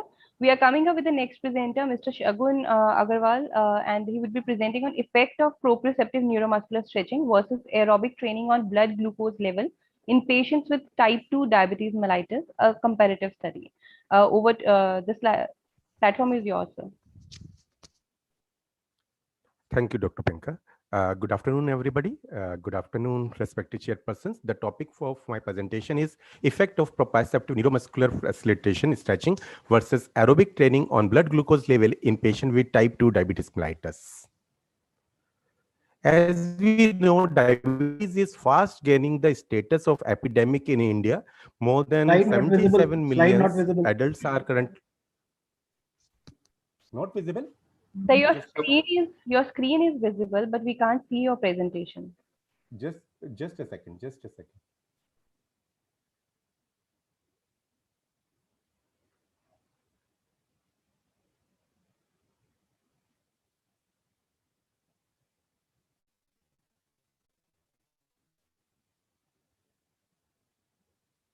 Is it visible now? The presentation is not. Is it visible? So your presentation is not yet visible. Just a second.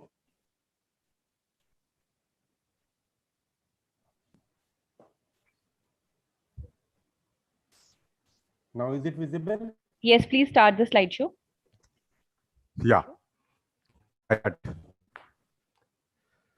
So diabetes is fast gaining the status of epidemic in India. More than 77 million adults are currently having the diabetes, and the number is expected to be double by 134 by the 2045.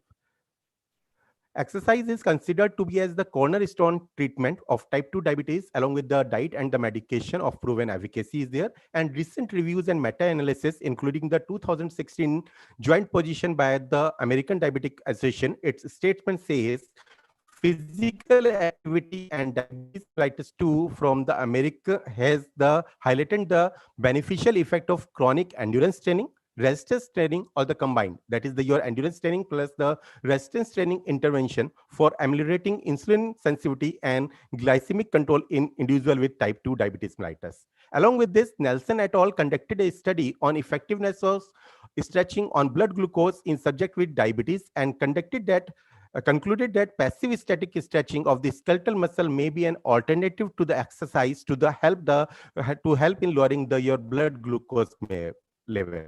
The aim of and significance of my study is the idea of incorporating PNF stretching into the exercise protocols of a diabetic patient is a novelty, as no research has been done in this direction.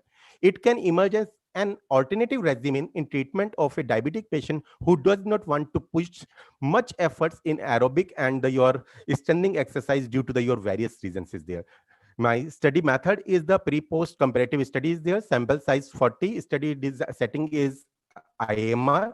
I have used the convenient sampling. The inclusion criteria for my study is subject diagnosed with type 2 diabetes mellitus, having sedentary lifestyle, not involved in any active sports or any gym, yoga or part from last 6 months.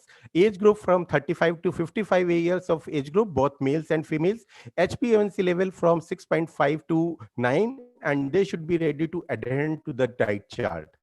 Exclusion criteria: any neurological deficit, any recent musculoskeletal injury, or if they are on the any current insulin therapy, or if there is any change into your medication in the oral hypoglycemic medication from last 3 months is there.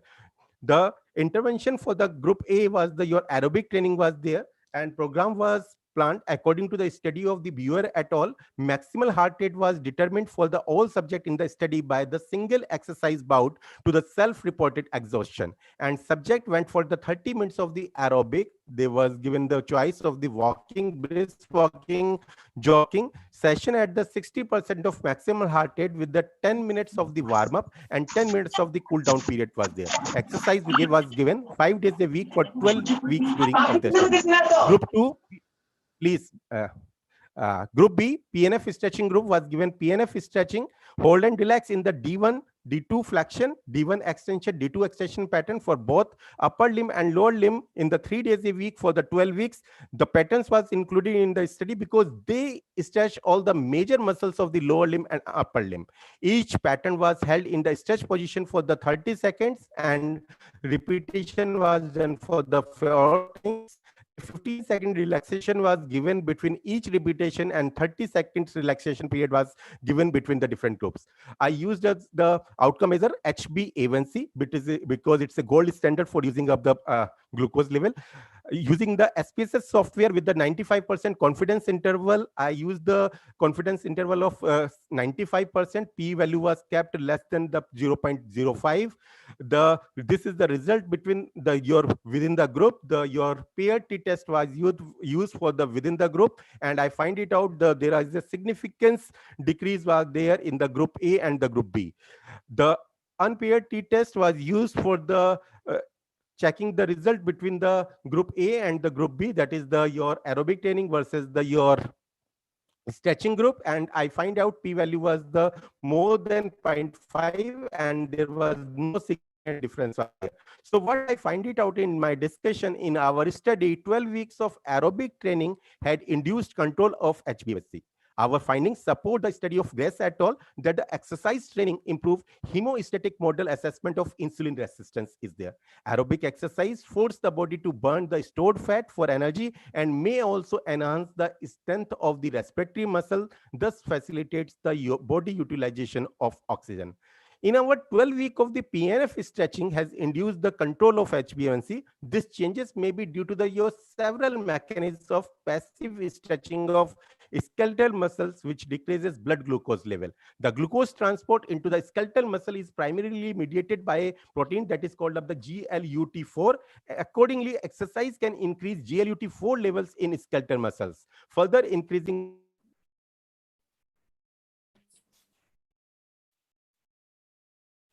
Dr. Shagun, you are mute. You are on mute.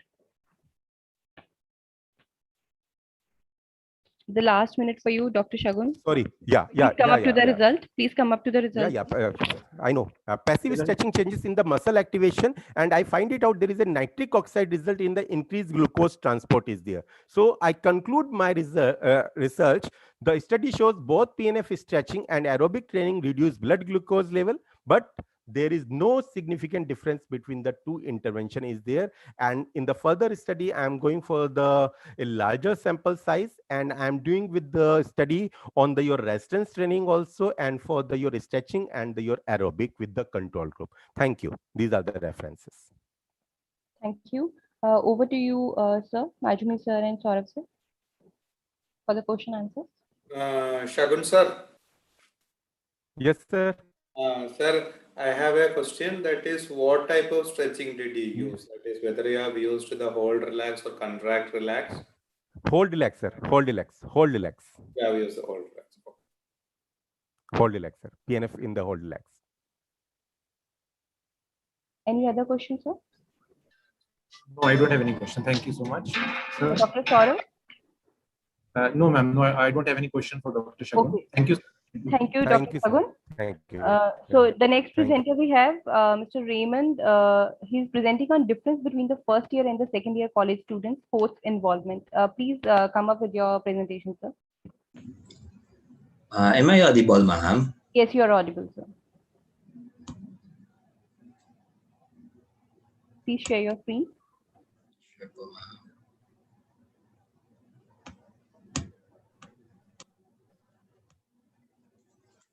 Can you see my presentation, ma'am? Yes, please start with the slideshow. Thank you. Good day, everyone. I am Dr. Raymond Anselmo from UST, Manila, Philippines. I'm here to present my study titled Difference Between the First Year and Second Year College Students' Sports Involvement. There are factors that hinder college students from participating and getting involved in sports. Critics ascertain that involvement in sports may cut down the time available for studying and learning, Rees and Sabia 2010. Students may have difficulty in managing their time because of their hectic schedule, sports involvement, and heavy load of academic subject requirements, Monte Calvo and Cardenas 2015. Barriers in sports involvement such as time, long commutes, and the feeling like there are just not enough hours in the day accomplish all the school requirements to be done are some of the reasons why college students do not engage in sports, NEMET 2019. In this slide, this study was conducted to determine the predominant orientation and commitment towards sports involvement and to determine whether a power and performance perspective or a pleasure and participation affinity was operative on the individuals. Specifically, these studies sought to answer the following questions. How may the sports involvement of the first year and second year college students describe in terms of power and performance and pleasure and participation? Is there a significant difference between the first year and second year college students in terms of sports involvement? For the null hypothesis below was tested at 0.05 level of significance. There is no significant difference between first year and second year college students in terms of sports involvement. For research design, descriptive, quantitative, and comparative methods of research in gathering information regarding the sports involvement of college students were utilized in this study. Selected currently enrolled first year and second year college students during the first term of academic year 2019-2020 between November and December 2019. In obtaining a sufficient number of samples for the study, the stratified random sample techniques was employed in selecting the student respondents. The respondents were 770 first year and second year college students who were currently enrolled in PADFIT 1, 2, 3, and 4 classes during the first term of academic year 2019-2020. To facilitate the analysis and interpretation of data obtained in the study, the results were tabulated and statistically treated using the following formulae. Percentage was used to describe the relationship of a part to its whole. Weighted mean served as the treatment determining the sports involvement of college students with their specific categories and corresponding weight. T-test for independent samples was used to determine if there was significant difference between first year and second year college students in terms of their sports involvement.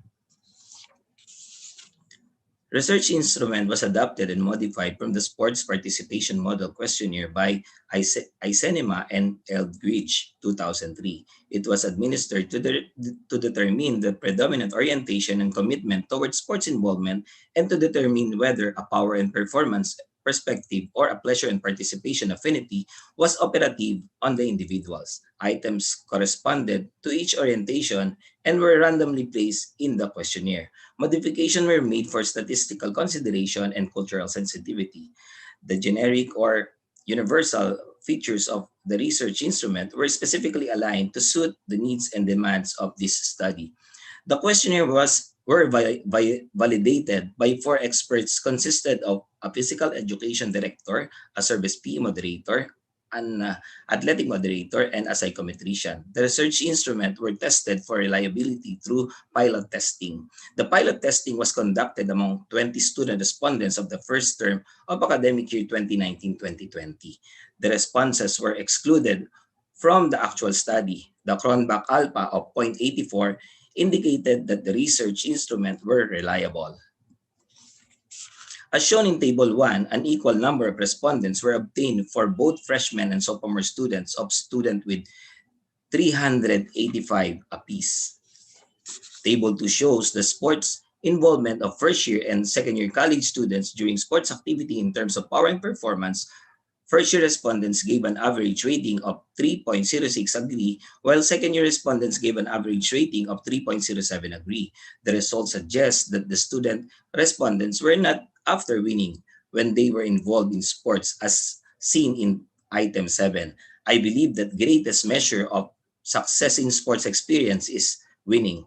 The particular item was the lowest rated for both group of respondents. This finding supports the findings of the study of Cumming, Small, Smith, and Grasbar, where it was found that winning was not everything, but it was clearly associated with certain outcomes of variables. Cumming et al. 2007. Among the 7 items in Table 3, the item I want to have fun during sports activities and I believe that even poorly skilled students deserve the right to play got the highest mean score for both first year and second year respondents. First year respondents gave the highest mean score of 3.79 strongly agree in both item 8 and 9, while the second year respondents gave the highest mean score of 3.75 in item 9, followed by the mean score of 3.71 for item 8, strongly agree. Thus, playful forms of exercise and sports conceived as an end themselves have more potentials to enhance well-being as compared to competitive sports, jet ski, and Mutsal 2019. Table 4 shows the difference between the first year and second year college students in terms of sports involvement, using the t-test at 0.05 level of significance, power, and performance with a computed t-test value of 1.54 and pleasure and participation with a computed t-test value of 1.170 were both lower than the tabular t-test value of 1.971 with a degree of freedom of 768. Therefore, the null hypothesis was accepted. Thus, there was no significant difference between first year and second year college students' sports involvement in terms of power and performance and pleasure and participation. The sports involvement of the respondents did not vary significantly. This implies that sports involvement of first year and second year college students did not differ. The results suggest that students may be provided with various sports programs for competition for leisure to foster holistic student development, as positive behavioral traits should be taught and learned in sports and physical activity setting. Parker and Steele, 2004. That concludes my presentation. Thank you very much for listening. Over to you, sir. Saurav sir and Majinu sir.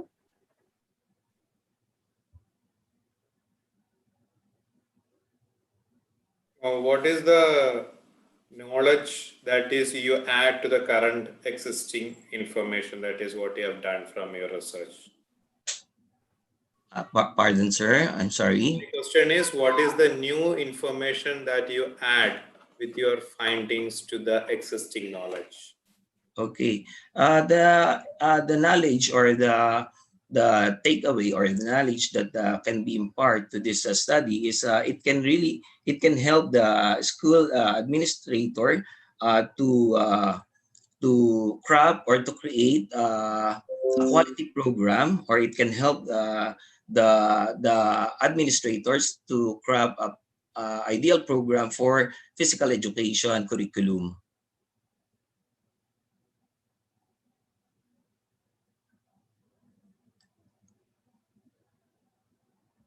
Sir, any other question? And in addition, definitely the students or the first year and second year college students not prepare only or don't play only for winning, but they really want to they engage themselves in sports because of the sense of belongingness and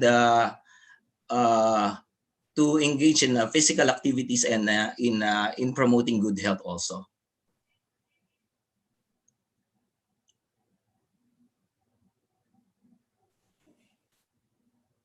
Okay, thank you. Thank you very much, sir. Thank you, Dr. Raymond. So we are presenting next with the speaker, Dr. Parul Sharma. She is presenting a scope of iontophoretic technique in sports rehabilitation, a review article. Dr. Parul, kindly switch on your camera, ma'am.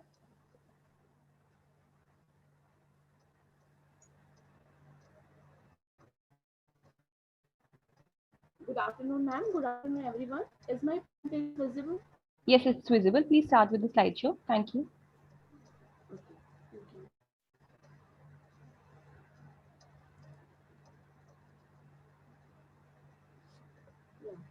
Good afternoon, everyone. Today's my topic of presentation is scope of iontophoresis in sports rehabilitation.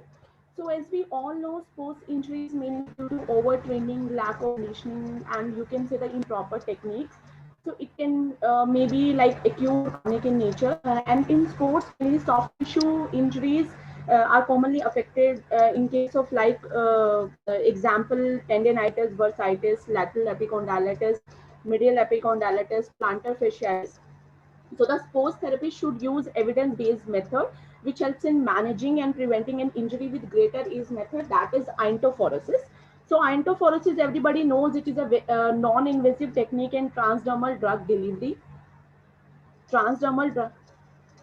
Excuse me, ma'am. You are very much audible. Yes, Parul ma'am, you are audible. Please continue. Okay, ma'am.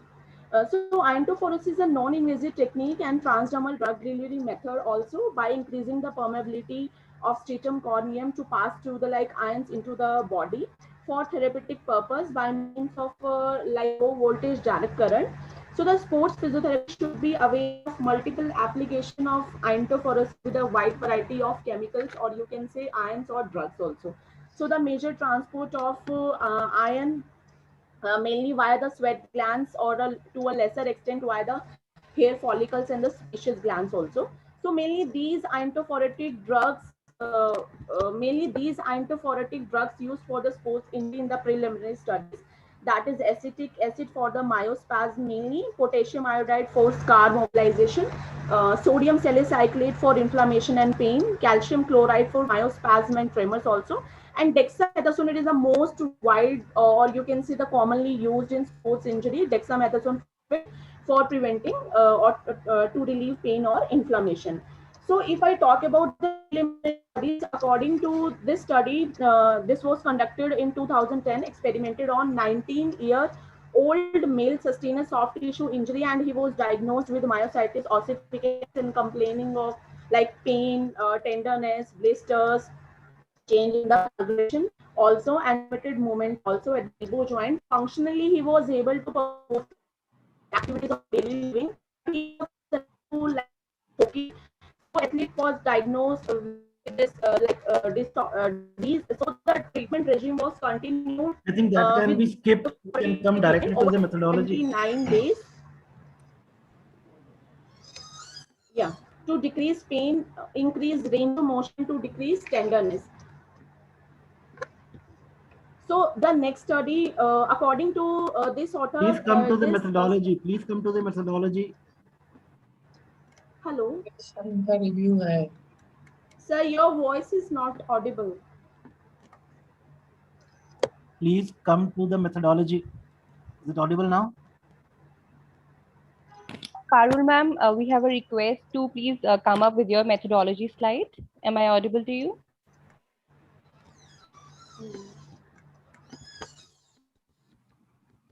This is the article. Parul ma'am, go on. I compiled the data through the evidence-based practices of iontophoresis in sports injury. Go on, ma'am. Proceed. You can. I am audible. We are audible to you. Sir, your voice is breaking. Parul ma'am, please continue. Continue with your presentation. Okay, ma'am. Thank you. According to this author, Jyotsna Laswalker in 2021 wrote an excellent review article on overview of wellness method for the people practicing sports and concluded that iontophoretic treatment is an effective treatment for relieving pain and inflammation, improving like blood flow, stimulate the fluid resorption and stimulate the tissue regeneration also.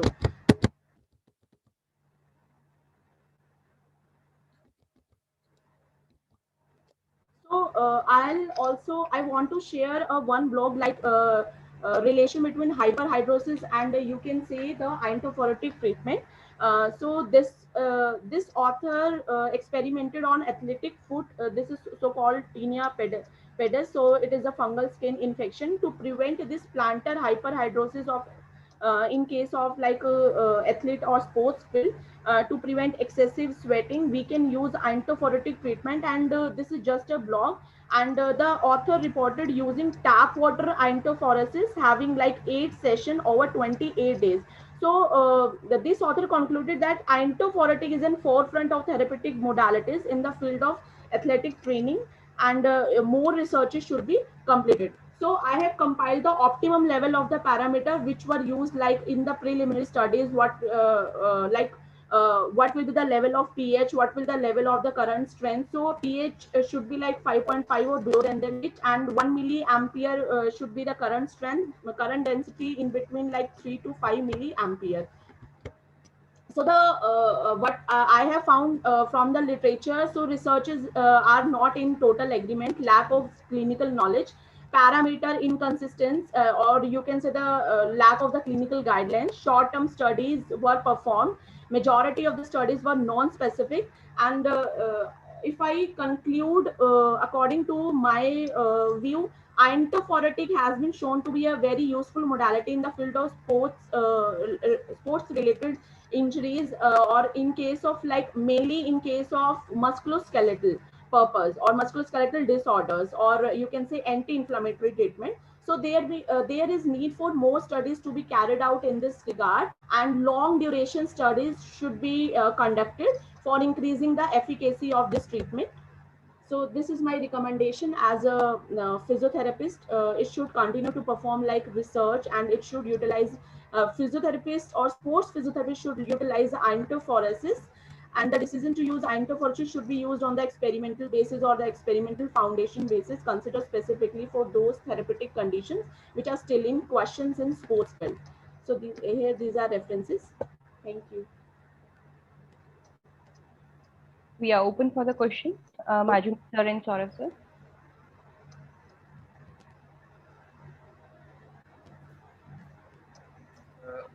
What is the polarity of the dexamethasone?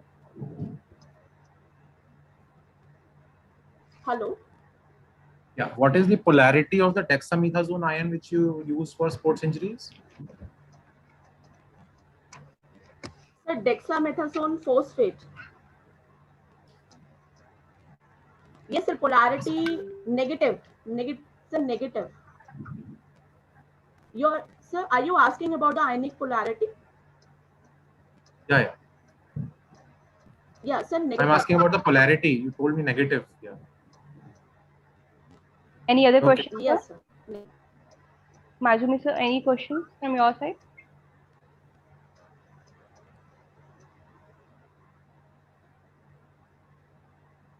Okay. So thank you, Dr. Parul. You can stop sharing your screen. We'll go ahead with the next presentation, that is by Dr. Rajni Pawar. She's presenting on a comparison of PEFR in female athlete versus sedentary woman in post-menopausal phase. Dr. Rajni, kindly switch on your video, please. Hello. Yes, ma'am. Am I audible? Yes, you are audible. Please share your screen. Yeah, just.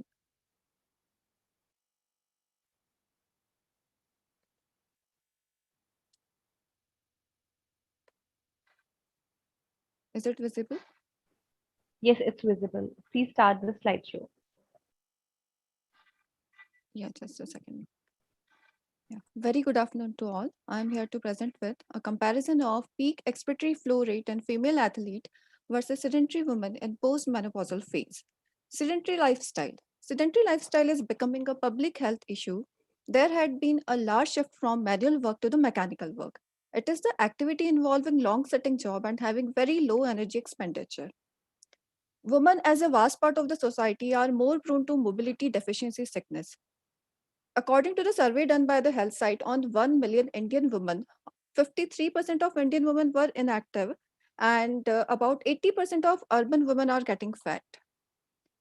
This is a matter of great concern as sedentary lifestyle is leading to several lifestyle diseases like obesity, hypertension, diabetes mellitus, high cholesterol. And when we talk about the postmenopausal phase, the physical inactivity and sedentary lifestyle is linked to various chronic and metabolic diseases. Women are of particular interest due to some gender difference accompanying the aging, particularly as a result of menopause. There occurs physiological decline, particularly due to hormonal imbalance or deficiency. There is deficiency of reduction in the estrogen and progesterone, and due to this, after the menopause, the older women are at more risk of injury, reduced cardiorespiratory function, osteoporosis, imbalance, and gait issues, and subsequently financial cost and even a high risk of mortality also. So this is of the great concern, and there are various systemic disorders. Most important one is the lung function. In the post-menopausal woman, because of the low level of progesterone and estrogen, due to less functional ovaries, there is an induced hyperventilation, both central medullary and peripheral chemoreceptors, causing widening, which are the hormone which are responsible for the widening of the bronchial muscle and relaxation. It is decreased after the menopause.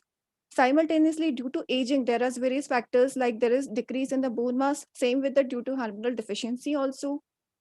So it is leading to various decreased lung function in cardiac and respiratory phase, which will further decline the or worsen the condition postmenopausally.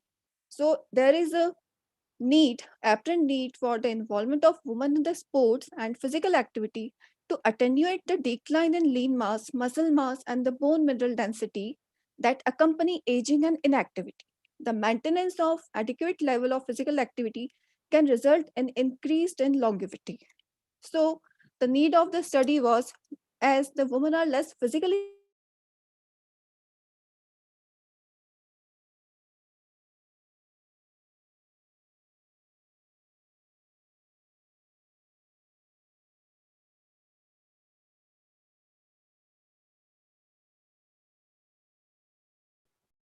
We lost your voice, ma'am. Dr. Rajni, we are not able to hear you. We lost your voice, Dr. Rajni.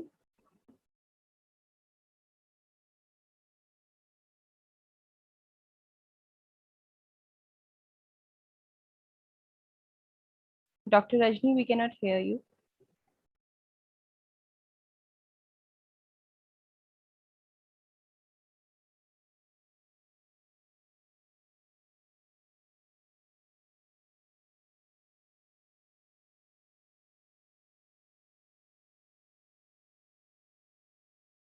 Sir, in case she joins us back, we can start her presentation at the end. Hello. Yes, Dr. I think Rajni. she has joined. Yes, Ma'am, she joined. am I audible? Am I audible? Yes, you're audible. Yes, you're audible. Please share your screen. Yeah. So the need of study was, as the most of the women in our country are not aware of importance of the exercise and sports, thus suffered from various complications. So there is a need to improve physical functioning of women and her quality of life with age. These are the review of literatures. So the aim was to compare the peak expiratory flow rate of female athlete with the sedentary women and to promote the participation of women in the sports and the physical activity and to make aware peri and postmenopausal women and even in the women to the early phase before the menopause. So hypothesis was there will be a significant difference in the peak expiratory flow rate values of female athlete and the sedentary woman. 60 women were taken and they were divided into two groups. And their consent were taken and the peak expiratory flow rate was measured with the Vitellograph peak flow meter. Data were examined by the mean and the standard deviation. Discussion. So in the result, we found that there was better lung function were there in the female athlete as comparison with the sedentary women. The reason can be either it is the, first of all, it is because of the aging also and with the hormonal deficiency or deficiency of progesterone and estrogen. because of which there is decreased relaxation of the bronchial smooth muscle, which makes usually the expiratory effort. So, and there is also a decrease in the bone mass because of the hormonal deficiency. So there is thoracic cage with the density of the thoracic cage is also reduced, which is further decreasing the expiratory effort. And it is also involving the age-related changes, physiological changes. There is decrease in the lung compliance, elastic recoil of the alveoli. This, the result of my study is supported by the Kumar et al. The same, they explained that the aging and the decreased level of progesterone causes the decrease in the lung compliances, increases the rigidity, lowering of the diaphragm, loss of the internal alveolar surface and the residual volume, causing to the further reduction in the lung function. PFR, the value which is usually maintained at the age of 18 to 20 years, it goes to the maximum. After 40 years, it used to decline. So if regular participation in the physical activity or sport is done, then the attainment of these pulmonary function can be done.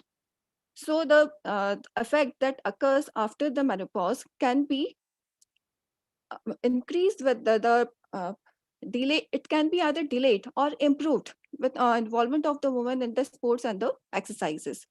This is also supported by the Nalini Mishra, who indicates that the postmenopausal woman engages in the comprehensive exercise program, get healthy body, healthy bone density level, good mental health, and further increase in the all pulmonary functions.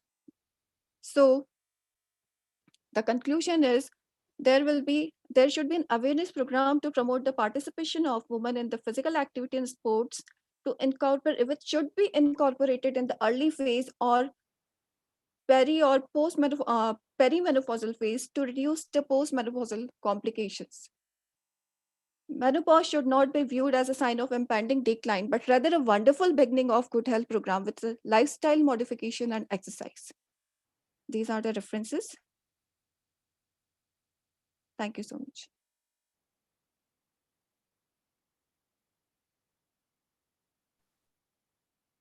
Sir, question please. Mazumi sir and Sora sir. We are open for the question. Hello, sir. Good afternoon, sir.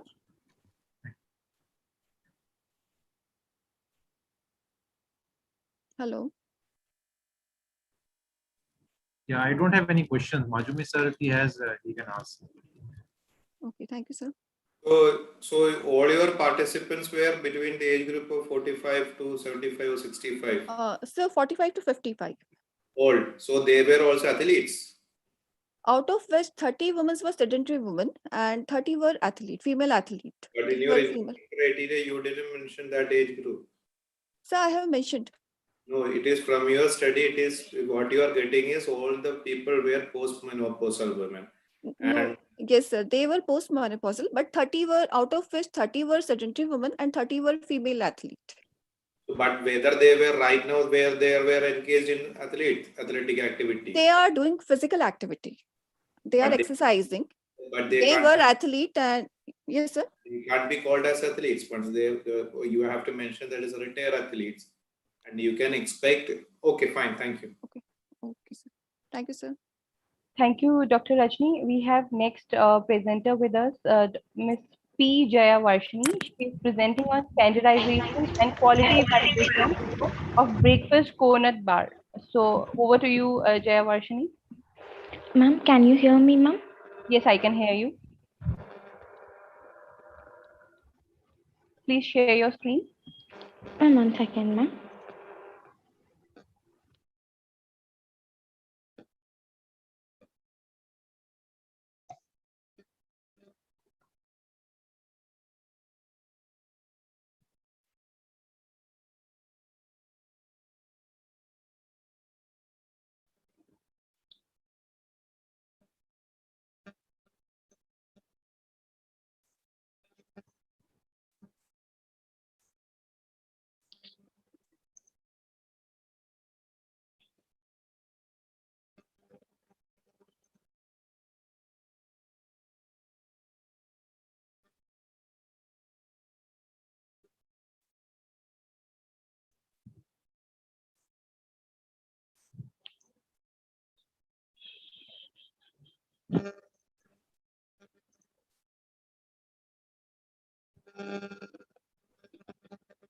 Ishasa, do we have her slides with us?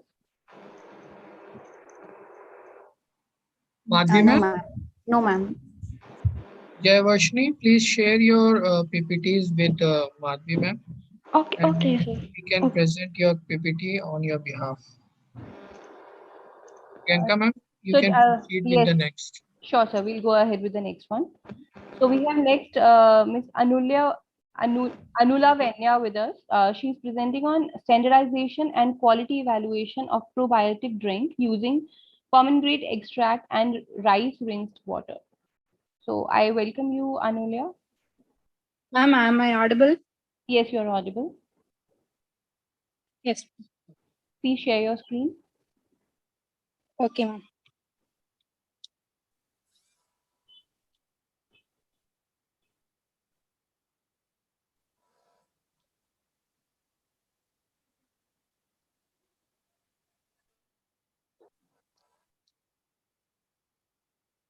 Ma'am, is my screen is visible?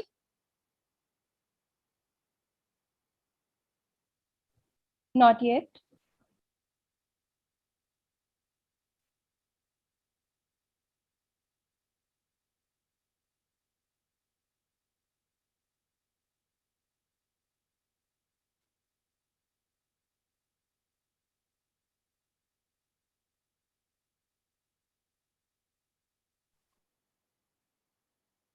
Are you able to share your screen, Anura?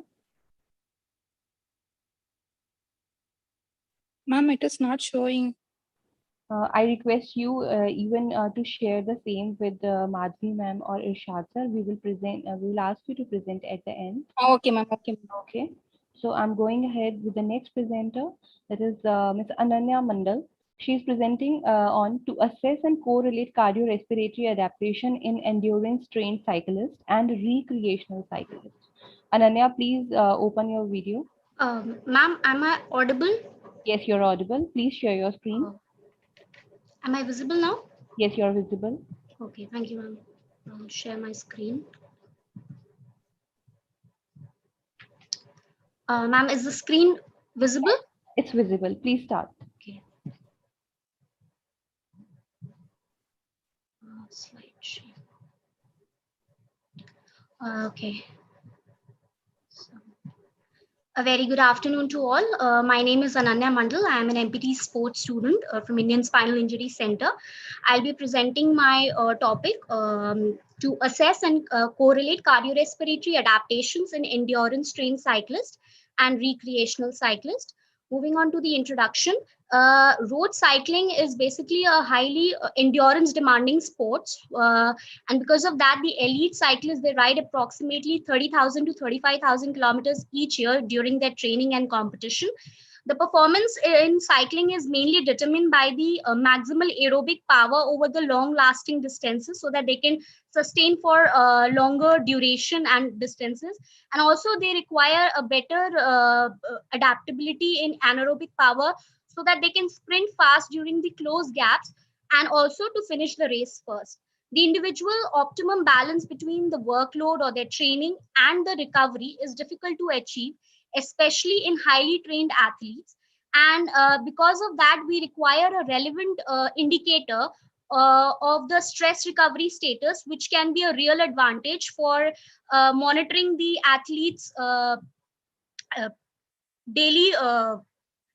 daily state so that we can avoid the state of overreaching and overtraining. So here the heart rate variability is used as an effective tool to monitor this status of autonomic nervous control and also to screen the risk of cardiovascular diseases and understand the physiological adaptations of body in amateur and trained athletes. Majorly, this daily routine, a non-invasive method, therefore helps in tracking and recording the training status, their exercise readiness, and also the post-exercise fatigue in every individual. The purpose of my study, this cross-sectional study aimed to compare and correlate the HRV indices, that is heart rate variability indices, body composition, and aerobic power, VO2 max, in recreational cyclists and trained endurance cyclists. We wanted to assess, compare, and correlate the parametric values of HRV of the cyclists according to their age, years of training, and in relation to their body composition, so as to clarify the impact of body fat and body fat distribution and muscle mass on the cardiac autonomic control. Now, the hypothesis, the alternate hypothesis, there is a significant correlation between the heart rate variability indices and body composition of trained endurance cyclists and recreational cyclists, and goes the null hypothesis that there is no non-significant correlation. The lacunae in the literature, there is limited literature available that has shown correlation in the cardiorespiratory adaptability and body composition of the Indian road cyclist population. So we are basically focusing on the Indian road cyclists.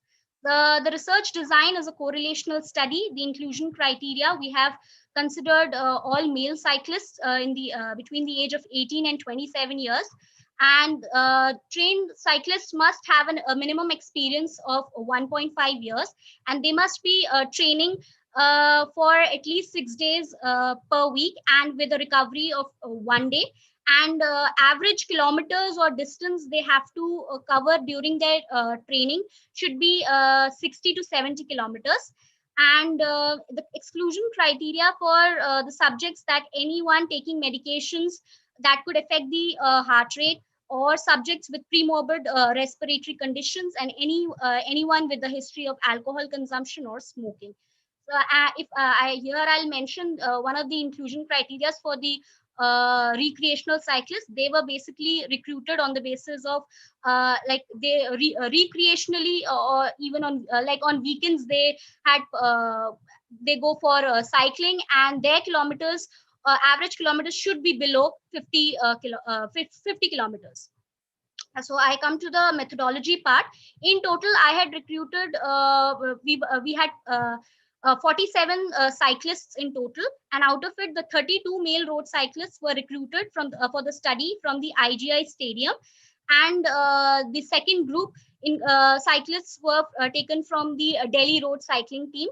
And we had all these trained cyclists. They had a previous experience in competitions at the regional level and national level. And we had a third group of recreational cyclists, and who were untrained and had no previous experience of cycling competitions. So we had called them on their recovery day for the assessment, and especially in the morning hours. And it was carried out in our sports lab in ISIC, or it was done in the IGI stadium, taking all the COVID precautions. And then all the participants had signed their informed consent, and general details were filled.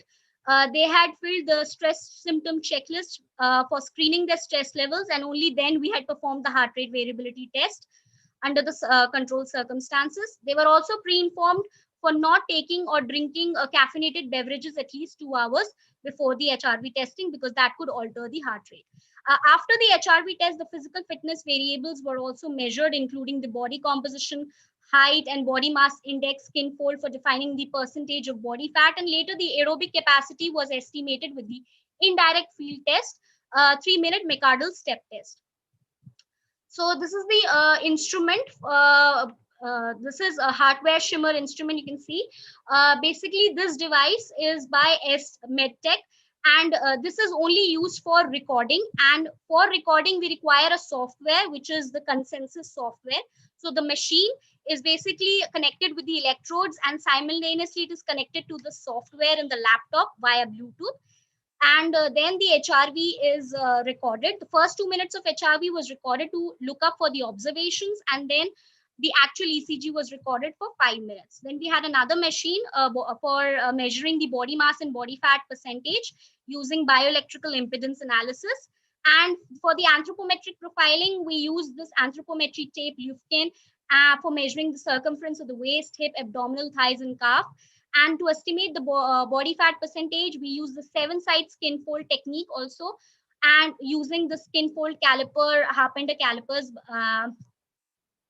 And this is the flow chart.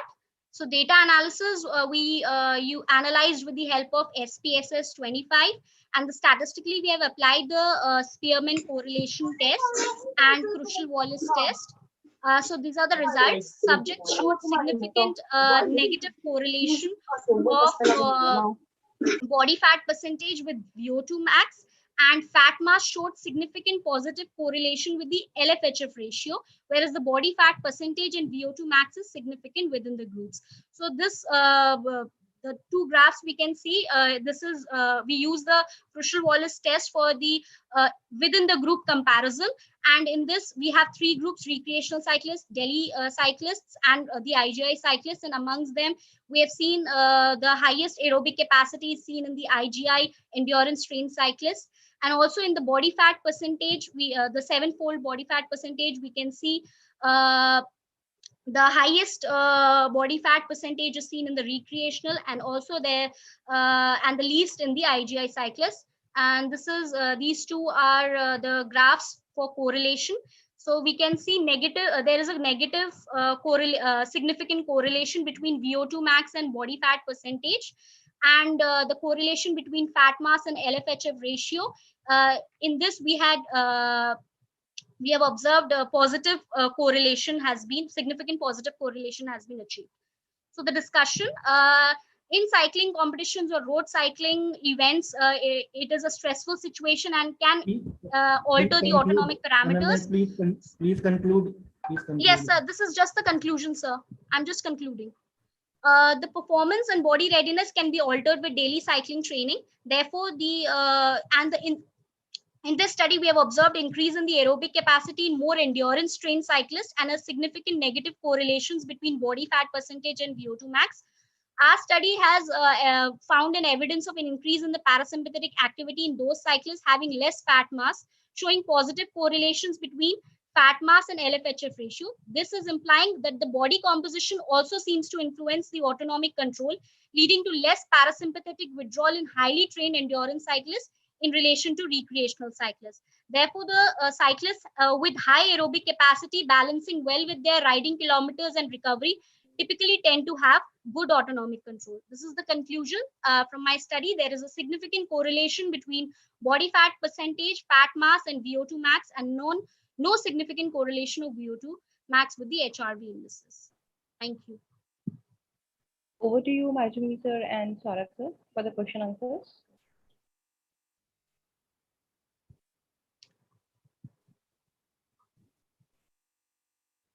No questions from my side.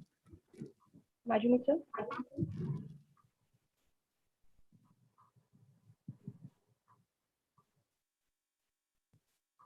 Okay, so Ananya, thank you so much. Thank you so much.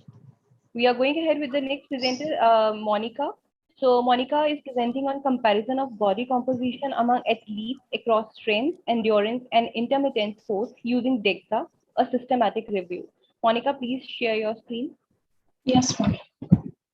Am I audible? Yes, you're audible. Is my screen visible? Yeah, very well visible. Good evening, everyone. Today, I will be presenting on comparison of body composition among athletes across strength, endurance, and intermittent sports using DEXA, which is a systematic review. So, body composition includes constants in the within the body, which are basically fat and fatty mass, and these are related with the performance and the fitness of the athletes, and these are specific to the type of the sport. So, the body composition actually varies with the type of the sport and the training, and also with the level of the competition, the playing position of the athlete, and the weight categories. So the athletes were categorized into strength, endurance, and intermittent sporting categories based on the energy systems used. So the body composition is basically and largely mostly dependent on the assessment methods, and there is a very wider variation in the body fat percentage due to varying principles of the assessment techniques.